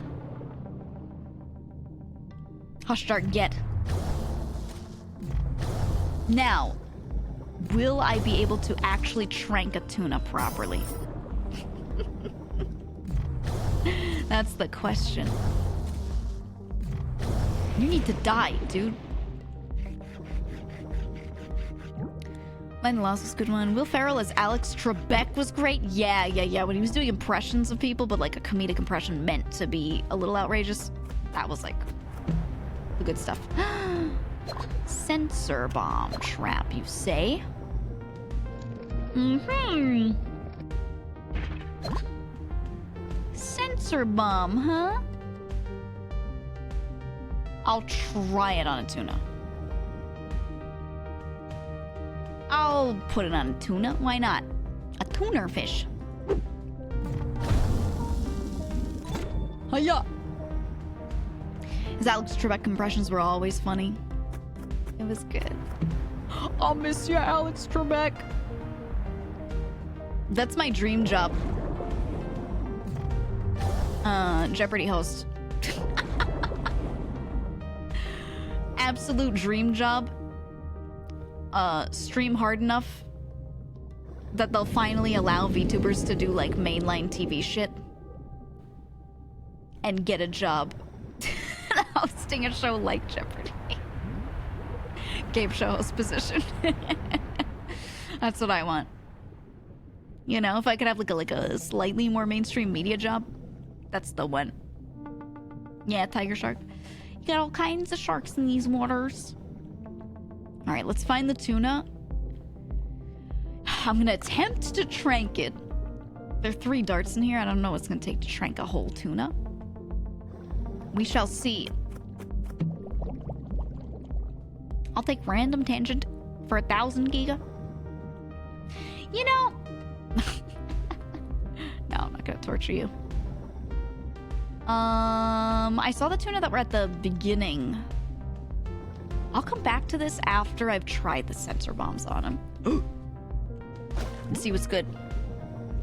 I also have the bombs. Yeah, but is that the bomb? Was it the sensor bomb that I used, or was it some unique bomb for the tuna moment? I don't remember. Shit might for 100. I kind of want to do a Jeopardy-like show, but I think doing trivia as a stream thing is just flawed from the beginning. Because you will always have people Googling shit on the side or looking at chat, or, you know, it's like impossible to actually make that not happen. Were they all the way over here?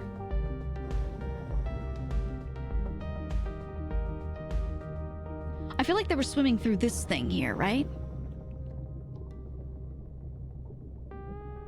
Or was it farther to the right?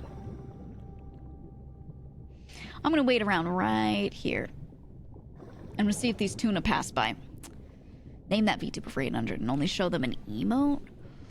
Ooh, you find their emotes, and as you get into the higher ones, you start doing like sub badges instead of emotes, right? The higher amounts. A few lore items. That would be, you know. Always that one guy with Google open. Yeah, cause games like OTK School, things like that, right? It's just people sitting at their desk. All right, maybe I'll check the other areas. You know, computer open, multiple monitors, all streamers. And a lot of the time they have chat open, so even if they're not actively Googling, they'll see people say things in chat, and it's like way too helpful. You could, this is an idea I bounced around with some friends, you could do shows like that in VR chat. Because then it's a little more obvious if people are going out of their way to check chat. But still, you can't quite 100% guarantee that they won't, so just do other formats, right? That's how I see it. Is this the rightmost side? Cat food for Momo. No, oh, it's a bowl. Damn it. Damn it. Sounds like a stream idea. I mean, I always do. I'm going to do more in the future. I feel bad only doing them once a year, but every birthday I would do a really good game show segment. But I think I want to come up with more lightweight game show ideas, things that don't require quite as much production. Not that there was a ton last time, but it was enough to be, you know, an annoying amount of work. And just kind of, you know, go ahead and do more of those. I know streamers does game shows in VR chat. I think it's probably the best way to do it. Yeah, because you know, people usually attach chat to their wrist. So you'll see them looking at the wrist, or you'll see them constantly glancing in a direction. Where the fuck are the tuna? Are they farther west, maybe? Is this the full width map? Where did the tuna go?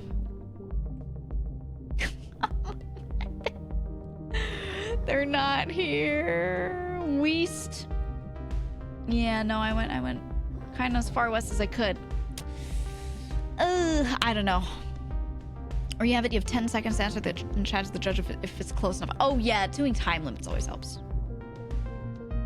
Put the stream on a 10-second delay and then tell them they have 10 seconds. You can increase delay on purpose, you know? Another species of tuna dwell in the limestone caves. Okay. Sorth. I'll do that, yeah, because the surface tuna, they're not there. Okay, tuner fish. I'm gonna find you. I'm gonna get you. Start calling their mothers mackerel. No. Toner fish are the only ones I care about. We ain't calling them for dinner. This looks like a limestone cave entrance to me. Probably around here, right? This depth. Please don't be a dead end. It's a dead end. I was here before. Ooh. Oh god. Okay, we go back up. Okay, fine. Was there oxygen over here? Let's see if my memory is good or bad.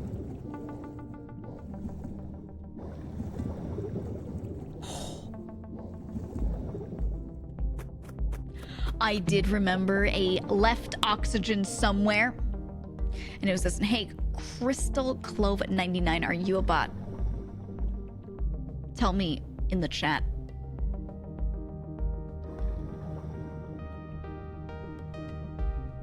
Let's see. And don't reply to them and be like, are you a bot? Because then they'll answer your text. I'm curious. You know? We'll see. Are you away into the caves? I think this is it. Yeah. Oh. No, it's the depths. No, I don't want to go to the depths. I want to... Okay, it's probably on the east side. Oh, I see a current there. Okay. It's to the east. Right there. They didn't answer. Ooh, I think they are a bot. I think they are. Usually when you see someone spam like emotes like that, and it's always the same number, and it's some medium number, not like 1 million and not like 3, it's usually a bot. Usually. You tagged him.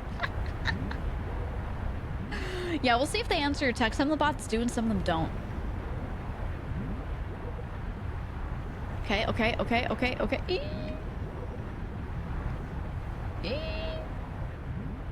Alright, I think down there is the depths. Let's see if I can find tune in here. I don't know. All their posts have been tone emos. Yeah, I know. That's why I'm saying it. But sometimes it's someone who's ESL and really wants to interact, but they like can't.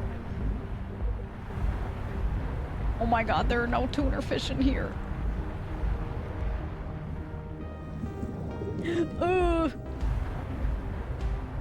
Alright guys, I think there are actually no tuna on the map right now. What if I go in here and then come back out and then go back up to the top? Let's see. Tuna fish girlfriend! Thank you for the 4 months. Okay, see people record chamber and then we go back out. So I'm gonna see if this maybe like reloads the fish. And if it does, maybe... Giant blue hole. Maybe they'll reload up top. Yeah, like there was just a shark over here and now it's not here, so... Maybe that will help. We'll see. A genius idea, maybe. I don't know. They spoke? What's that, dude? Oh my god, are they real? Crystal, are you listening to the stream? I was asking if you were a bot. We were conspiring and trying to figure it out. Are you or are you not? Now I don't know if it's a confused person or a confused bot. That's true, that's true. Could have audio muted.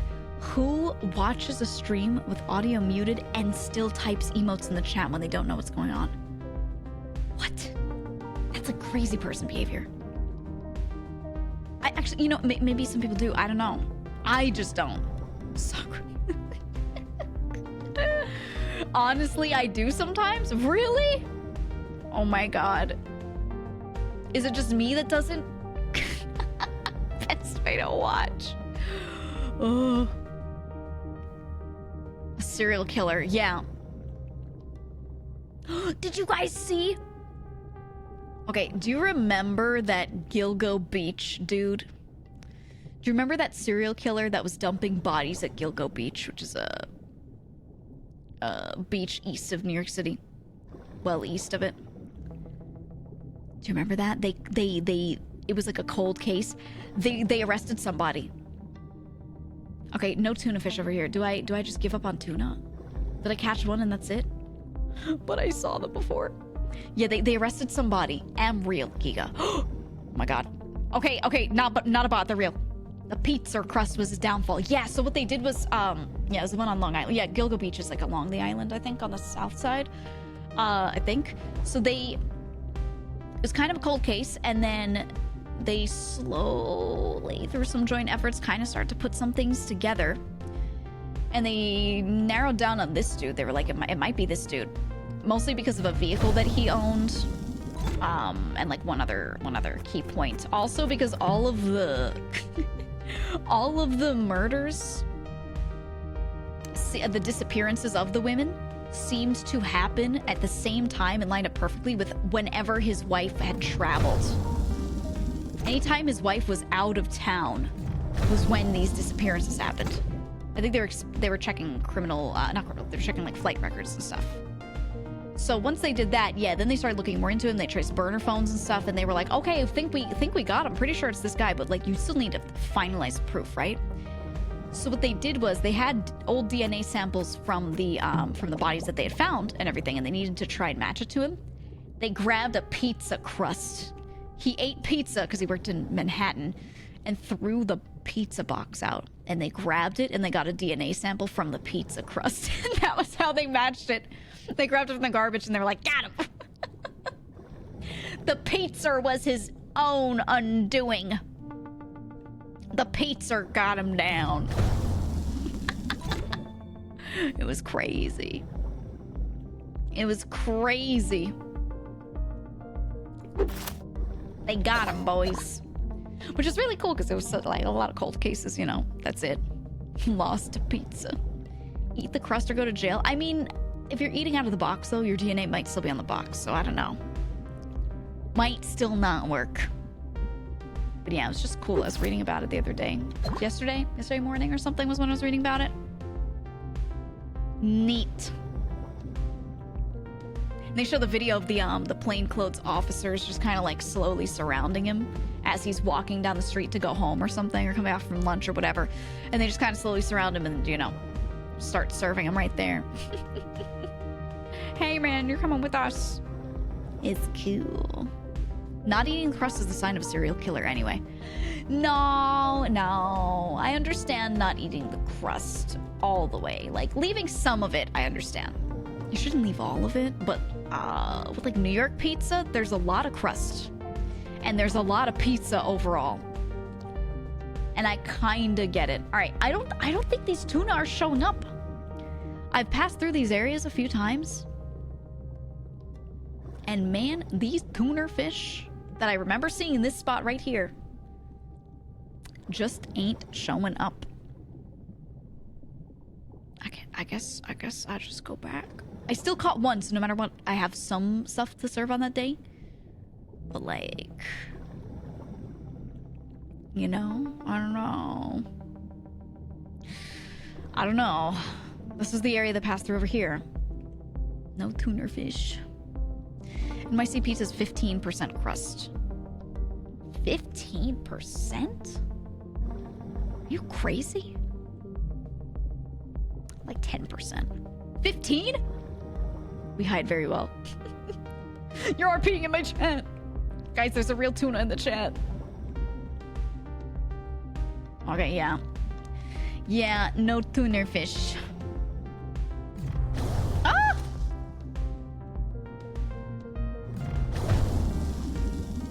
Oh.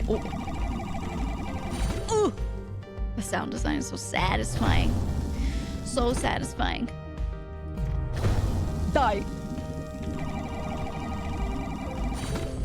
Oh, yeah. We'll just grab a few things so I get up to weight, and then we'll take that one out. Wahoo! Let's grab a puffer fish. Gotta wait for them to, like, close down, and then you can get them. Ooh! Gotta take out their toxic poop gland. What is it? What do they have in them? All right, let's go now. It's a toxic something. You gotta take it out before you eat them. Oh, a pizza especially with pineapple and mushrooms. Pineapple and mushrooms. Ooh. If you like it, you like it, but I always like, honestly, just if the pizza's good, you shouldn't have to put anything on it for it to be good. But I like any sort of meat on it. Meat and spinach are like the most goated ones. Just a spinach pizza actually goes really hard. Alright, I have to dive at night. Whale cry. Oh, that's right, I recorded the whale event. So I have to call Ellie. Ellie, listen to these whale noises. What's going on? Humpback whale appeared in the blue hole. I think it might have something to say. I recorded its cries. Have it listen.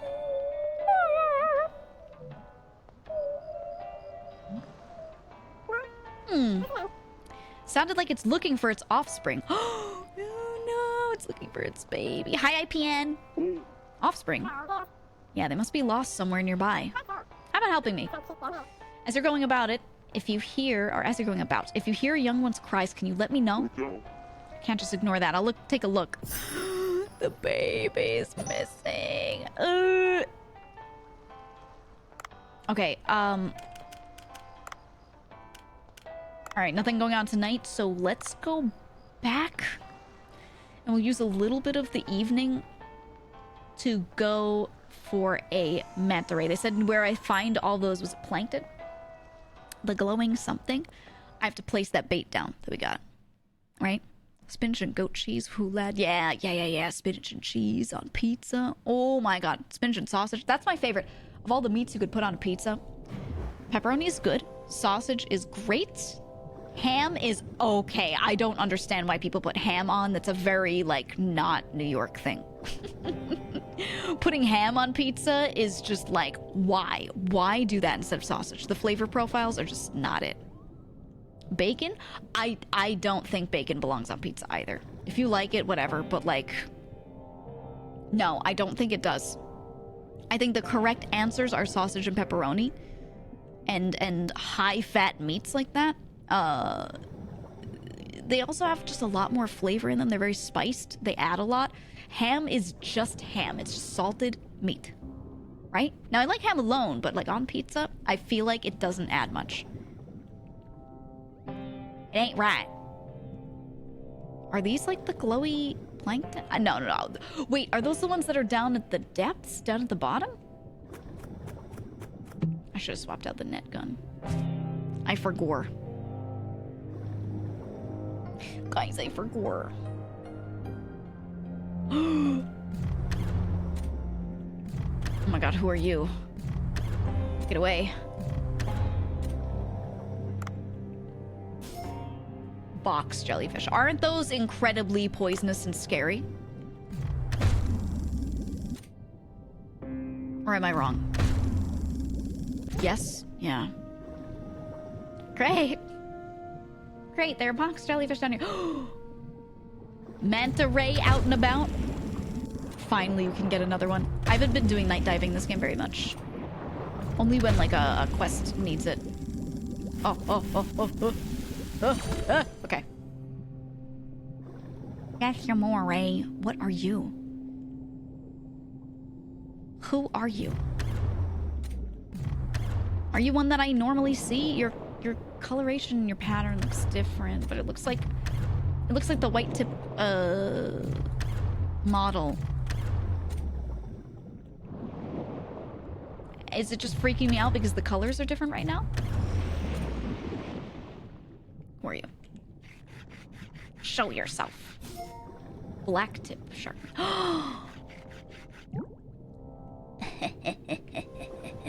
It was different. Different shark. I see. Those are the deadly ones from Aussiedom. Why is everything on Australia gonna kill you? Is it just that one thing evolved to kill and then everything else is like, fuck, we gotta catch up and everything evolved to kill?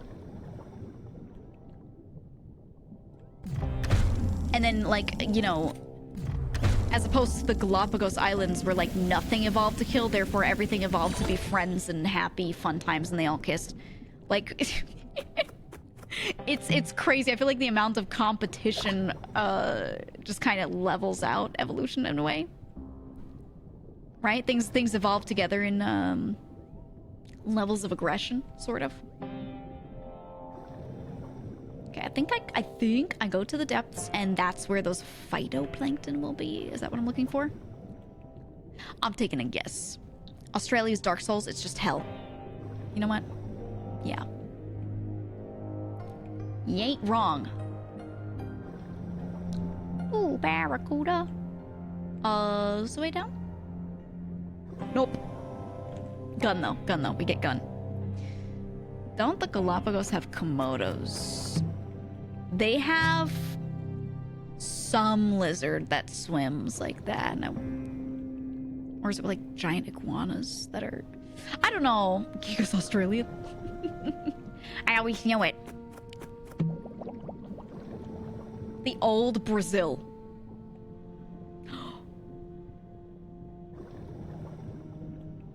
Oh, we're not allowed in the depths at this time.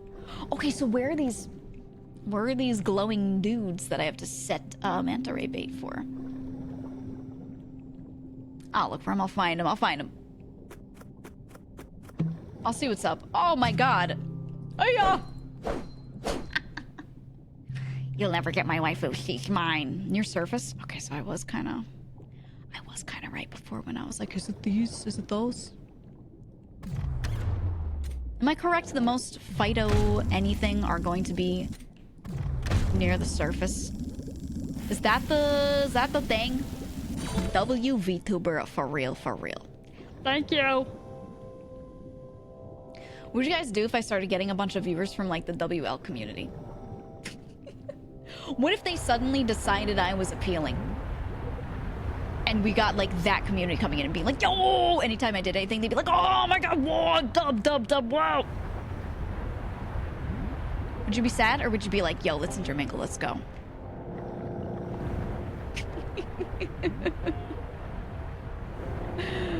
How would you feel? The hell's WL community? It's like I think the streamer that is most representative of that community is Kai Cenat. I would convert them to the +2 -2 community. Honestly, it's like very similar. Very similar in concept. It really is. I'm a fan of +2 -2. I am. It's simple. It's simple. Lets people interact without like anything. They don't have to say anything crazy. You just be like, yep, agreed, +2. That was funny. Yeah, +2. Never seen +2 -2? Okay, so Germa did a stream a while back where when he like told a joke or did a thing, you could say in chat +2 or -2 to be like, that was a good joke or that was a good bit, +2. I didn't like what you just said, -2. And so we had like a constant score going on. It was like a legendary Germa thing that he did, right? It was a really good bit. And ever since then, people still do it in his chat and some associated chats. So like one you'll see it in a lot is Northern Light. If you watch NL, he'll like make a joke and if people like it, they'll be like +2. But if he attempts to make a joke and they don't like it, they'll be like -2. Yeah, sometimes +2 interesting. They'll say like a single word reason, right? +2 lore, yeah. And I'm one of those chatters. Yeah, all the Vine sauce, right. I think you see it in like a lot of the old guard chats more so.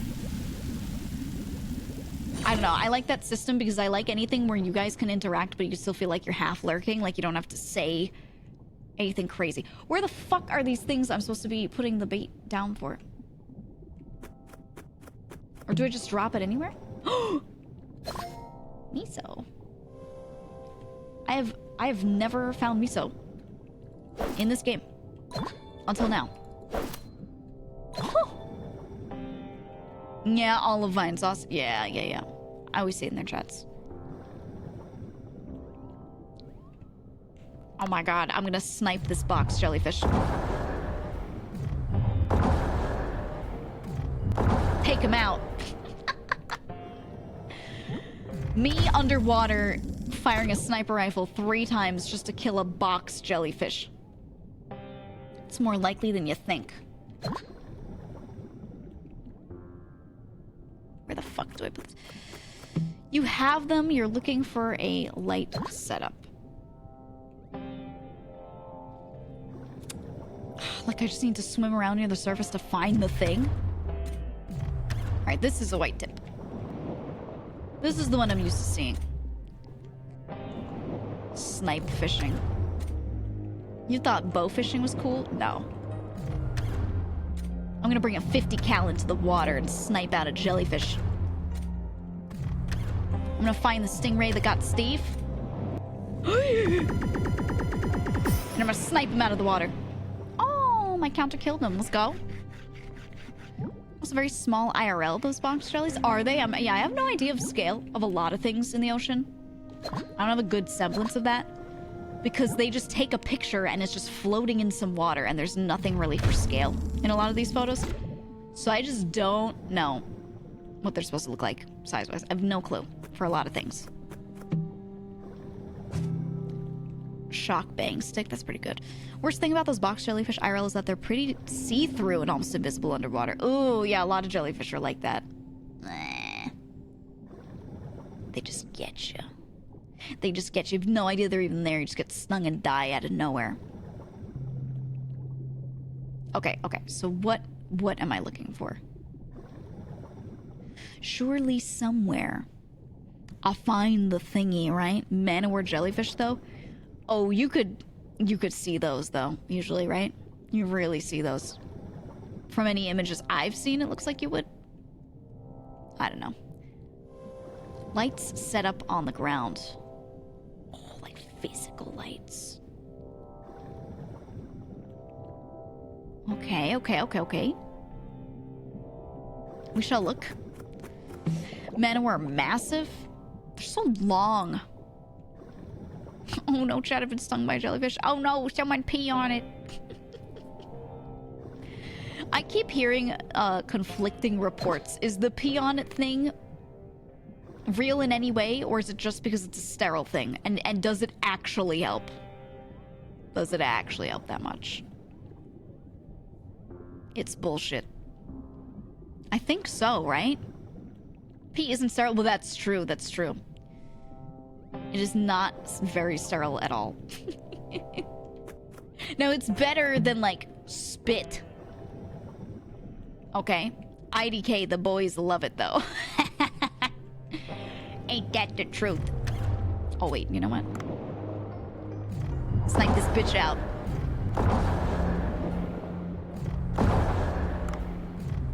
I hate that I only have 3 shots with it. Ah! They love it. This one's for the boys. Oh god, oh god. There we go. Like someone rubbing piss in an open wound. I see. Copper shark. Where's a copper shark? Well, I ain't seen no lights. Isn't that gonna be up near the surface a bit more? Is it not triggered yet? I don't know. Don't they have special bags you put your affected area in? Is that a thing? I actually don't know the protocol. I'm not sure. Let me just stick my leg in this bag. Stick my foot in this bag.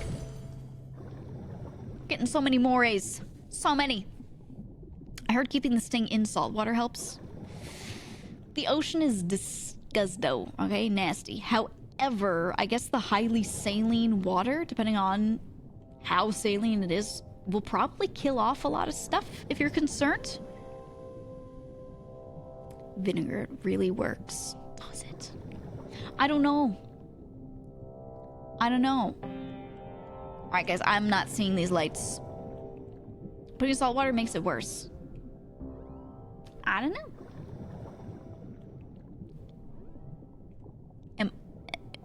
Do I just leave? Or do I keep looking around deeper for, like, a light setup? Thought you put Listerine on jelly stings. Yeah, let me just get my car Listerine. Who's bringing Listerine to the beach? Higher up? Okay, well, I didn't see it as I searched all the way along. So I'll do one more little pass through near the surface. Just in case I was blind before. And then we just go back and run the rest of the dinner surface if we need to. Should be on the right side near the surface. Yeah, I wasn't seeing it before. I wasn't seeing it, but let me look. Let me look thoroughly. Oh, it's a box jellyfish over there. Okay, I feel like this is more right side middle map, kind of. I like the spooky music. I like it. Wait. Give me the goods. Box jellies can be about a foot in diameter, but only 8 inches tall. Oh. But their tentacles can be 10 feet long. 10 feet? They're just like, they just let them out there. Let them float and then just sting everything they can on the way. Okay, yeah. If we go right side, I'm not seeing shit. So 8 tall, meaning like their little body section, right? Guys, I ain't seeing no lights. Nothing down here either. Ooh, yeah, it's not there. Maybe it'll show up the next night or something? I don't know. I would think they'd let me do it the same night that I got the call. But maybe they're expecting me not to. I don't know. Yeah, if I go over here, let me grab everything then while I'm at it. all the extra stuff. Yeah, I'm just not seeing light set up. Okay, I was starting to think that I was crazy. Like, I'm not seeing something and it's because I'm just nuts, but no. Even if I go here... Yeah, nothing. I don't know. I think you'll find the baby whale during the day. That's not what I'm looking for, though. I'm looking for the other thing. Otto should have called you before the quest. Well, fuck! But that's okay. We gotta look at good stuff other than night dive, because I never do night dives. Hey, man, 8 inches tall is huge. Don't let anyone tell you otherwise. I see. I see. Actually, it's very average. Alright, let's go do a solid nighttime dinner service. See how it goes. Just one, just one. Here, a clown like you asked. Oh, this is Maki. So beautiful. Thank you, Dave. And I found this. Huh? Is this a photo of me? There's a huge clown. I found this in its home. There's a button on the back. I'll try pressing it. It's her dad. Wait, look, look, look. It's his ghost. It's his ghost. Oh my god. Did he die to that thing? He was eaten by a giant clown. Maki, it's your father. If you're watching this, then I've probably failed my expedition. Couldn't really take care of you with my busy schedule. My greed for more work has turned me into an irresponsible father. You haven't been able to make many friends because we kept moving around because of my work. Even so, I want you to forgive me for being a terrible father and live a confident life. And your dream of becoming a chef, I hope it comes true. I'll keep watching you from afar, so don't ever lose your smile. I don't feel so good. He's fading out.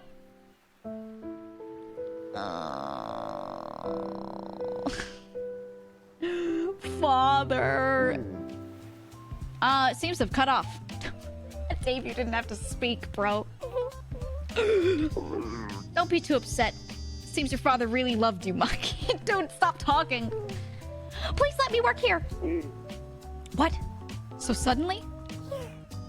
Yes, my father wouldn't like to see me so lethargic and sad. I want to show him that I'm doing fine and working hard. And as you've showed concern for me and helped me, I'd like to help you as well. Vshojo, what do you think? What a spirited child. I like her. You can start working here today, but you won't be getting any special treatment. Yes, okay. I'll work hard to learn and become an amazing chef. Aww.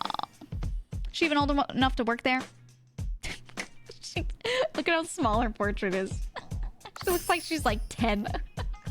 I don't know, she's probably like 14 or something. You know what? I'm of the mind that you could teach kids to work pretty young, but you shouldn't actually put them to real work. But you could teach them. They could train pretty young, right?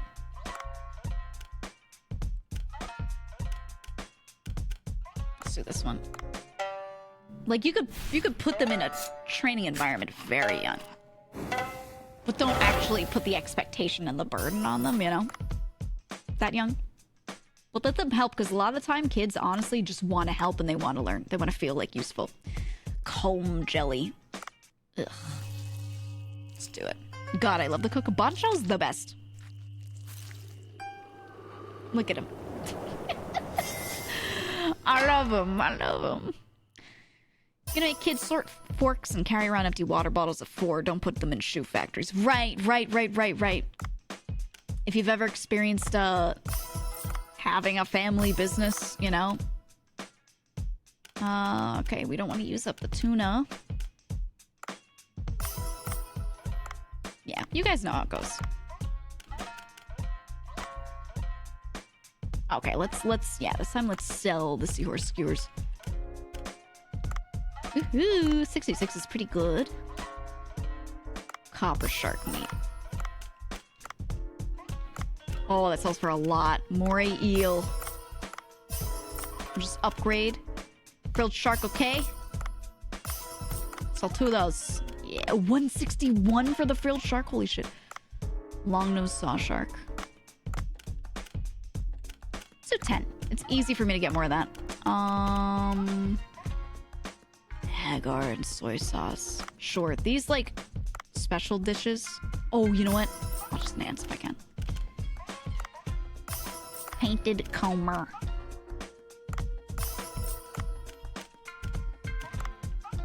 You?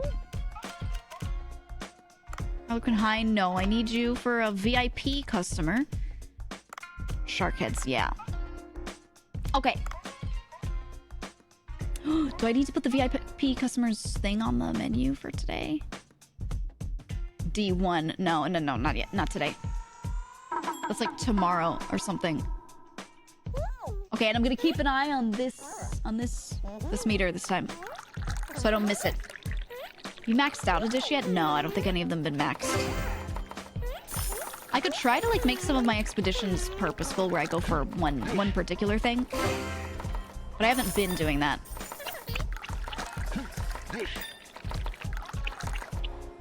Okay. Your tea, ma'am. Your tea. Hangman gifted a tier 1 sub to Swear Wait 7. Thank you for gifting a sub. Thank you so much. Go. Okay. Ooh, they're like almost running slow. Okay, I gotta refill the shit. Refill the shit.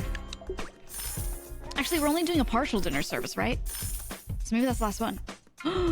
Yes. Woohoo. Why is the tea so chunky? I don't know. It has made me uncomfortable the whole time. The liquids in this game, outside of the sea, have made me uncomfortable through and through. It's fucked up, man. It's fucked up. Okay. It's raining thunderstorms. VIP visit is today. Okay. The rice has already grown. There's an odd energy to this region. Come over to the farm. There we go. It's time. It's time. Chunky drink. I like to chew my drinks. Let's try harvesting it. Okay. No minigame? Kind of glad there isn't a minigame for that, actually. Kinda don't want a minigame. Okay, and then I weed it. Alright. I need time to recover. Wait half a day, we'll be able to plant more. Okay. Thanks, Otto.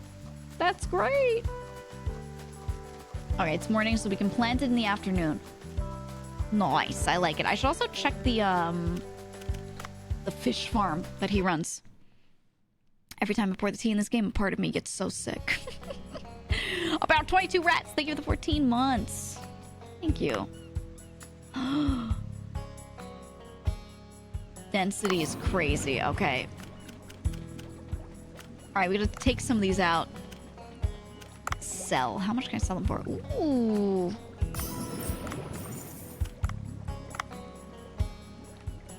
So these 2-star blue tangs. I want an upgrade, so what if I just sell them? You know? Oh, there's a tuna. Send to kitchen. Yes.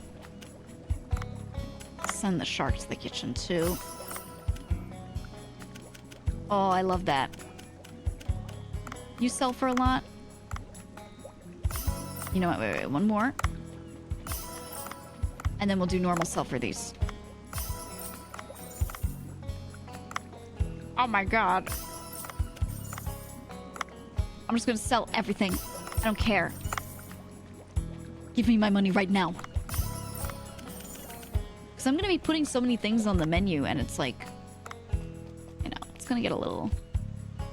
There are gonna be a lot of things just sitting there. I'm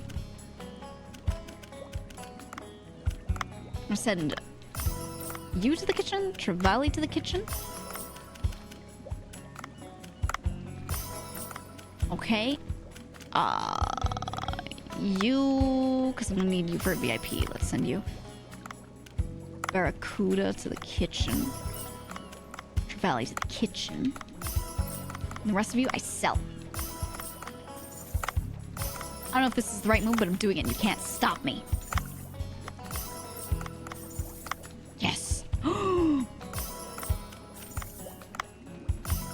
The money for that one was crazy. There we go. There we go. Woohoo! We are at 5K. Ooh, the urge to RP so strong. It's a tuna fish. It's me. It's me for real. Zam, thank you for the prime. Thank you. Okay. Okay, so what do I need to do? My next steps are... Okay, this looks all good. It is 6,300 for this. Which is the next thing I want to do. Farm now. I can grow more in the afternoon than I can plant. Let's collect my marine cards. The Cleon Queen. She's holographic. No way. Okay, let's clear all these. That tiger shrimp is like $1 billion. Oh, look at the little pink dolphin. So cute. Remember 2004 when every girl loved dolphins and it was weird and they were all rainbow Lisa Frank dolphins? Very odd. Rainbow glitter dolphins on folders in school? Weird. Ascons, thank you for the prime. Thank you. Okay, check for tuna trap. Yeah, that's the next thing would be working on tuna and then working on the manta ray. So tonight the VIP shows up and I have the random fishes I need for that. And then tomorrow is the tuna fish. Tuna yacht party. And that's what I have up next. Lisa Frank was cool. I didn't like it, but you know, if you liked it, it was fine. It was not for me. I like desaturated colors or no color. Bright is okay. It's okay. Just not when it's so many colors. I don't know.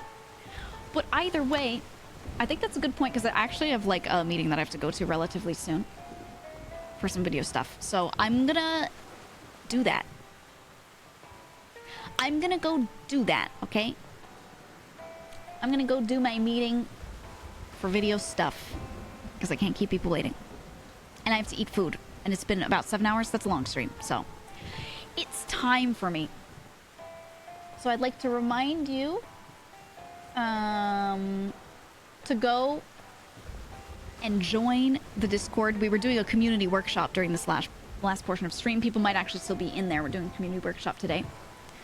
Damn, this boat is moving a lot. That's about it. I'm gonna stream normal time tomorrow, 3 p.m. EST. I'm going to not stream, but I might have a collab on Friday. Not sure if that's actually happening. And then I have 2 things. I'm gonna do something with Limes. Oh my god, that's me. Do you hear my own voice? I was opening Twitch to grab someone to read. 2 things on Saturday. Albert Umfies and then Limes' special stream is happening Saturday. So we're gonna do those. Okay? Alright. That's all I got. I'm gonna send you somebody. I'm gonna look at who's on, and I'm gonna pick... Ooh! I'm gonna pick... Oh! Oh. Some interesting happenings right now on Twitch.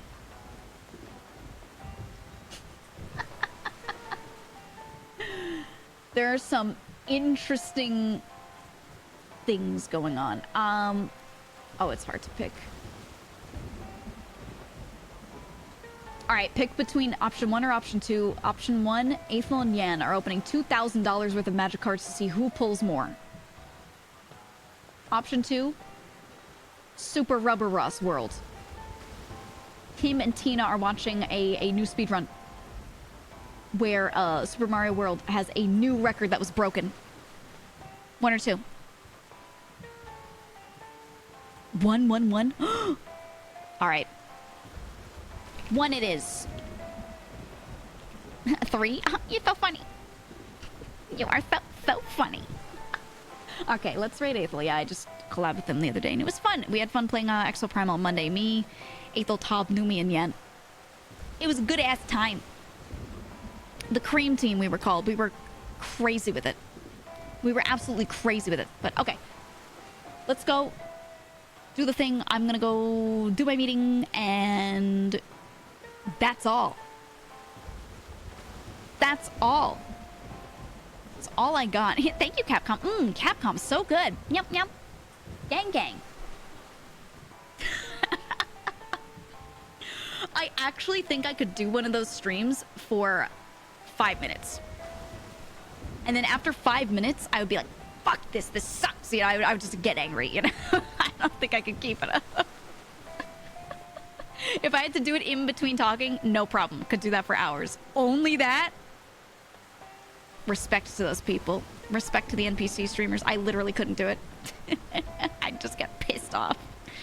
Can't wait for your Gang Gang YouTube short. I'm thinking of making a YouTube short of me just doing that for 30 seconds just for engagement. I'm gonna see how it does. Gang Gang. Yum. And then it's me voicing over myself being like, these people have gone too far. Anyway, that's all. Go have fun. I'll be back tomorrow. 3 p.m. EST. That's all. Goodbye, everybody. Goodbye. Bye-bye.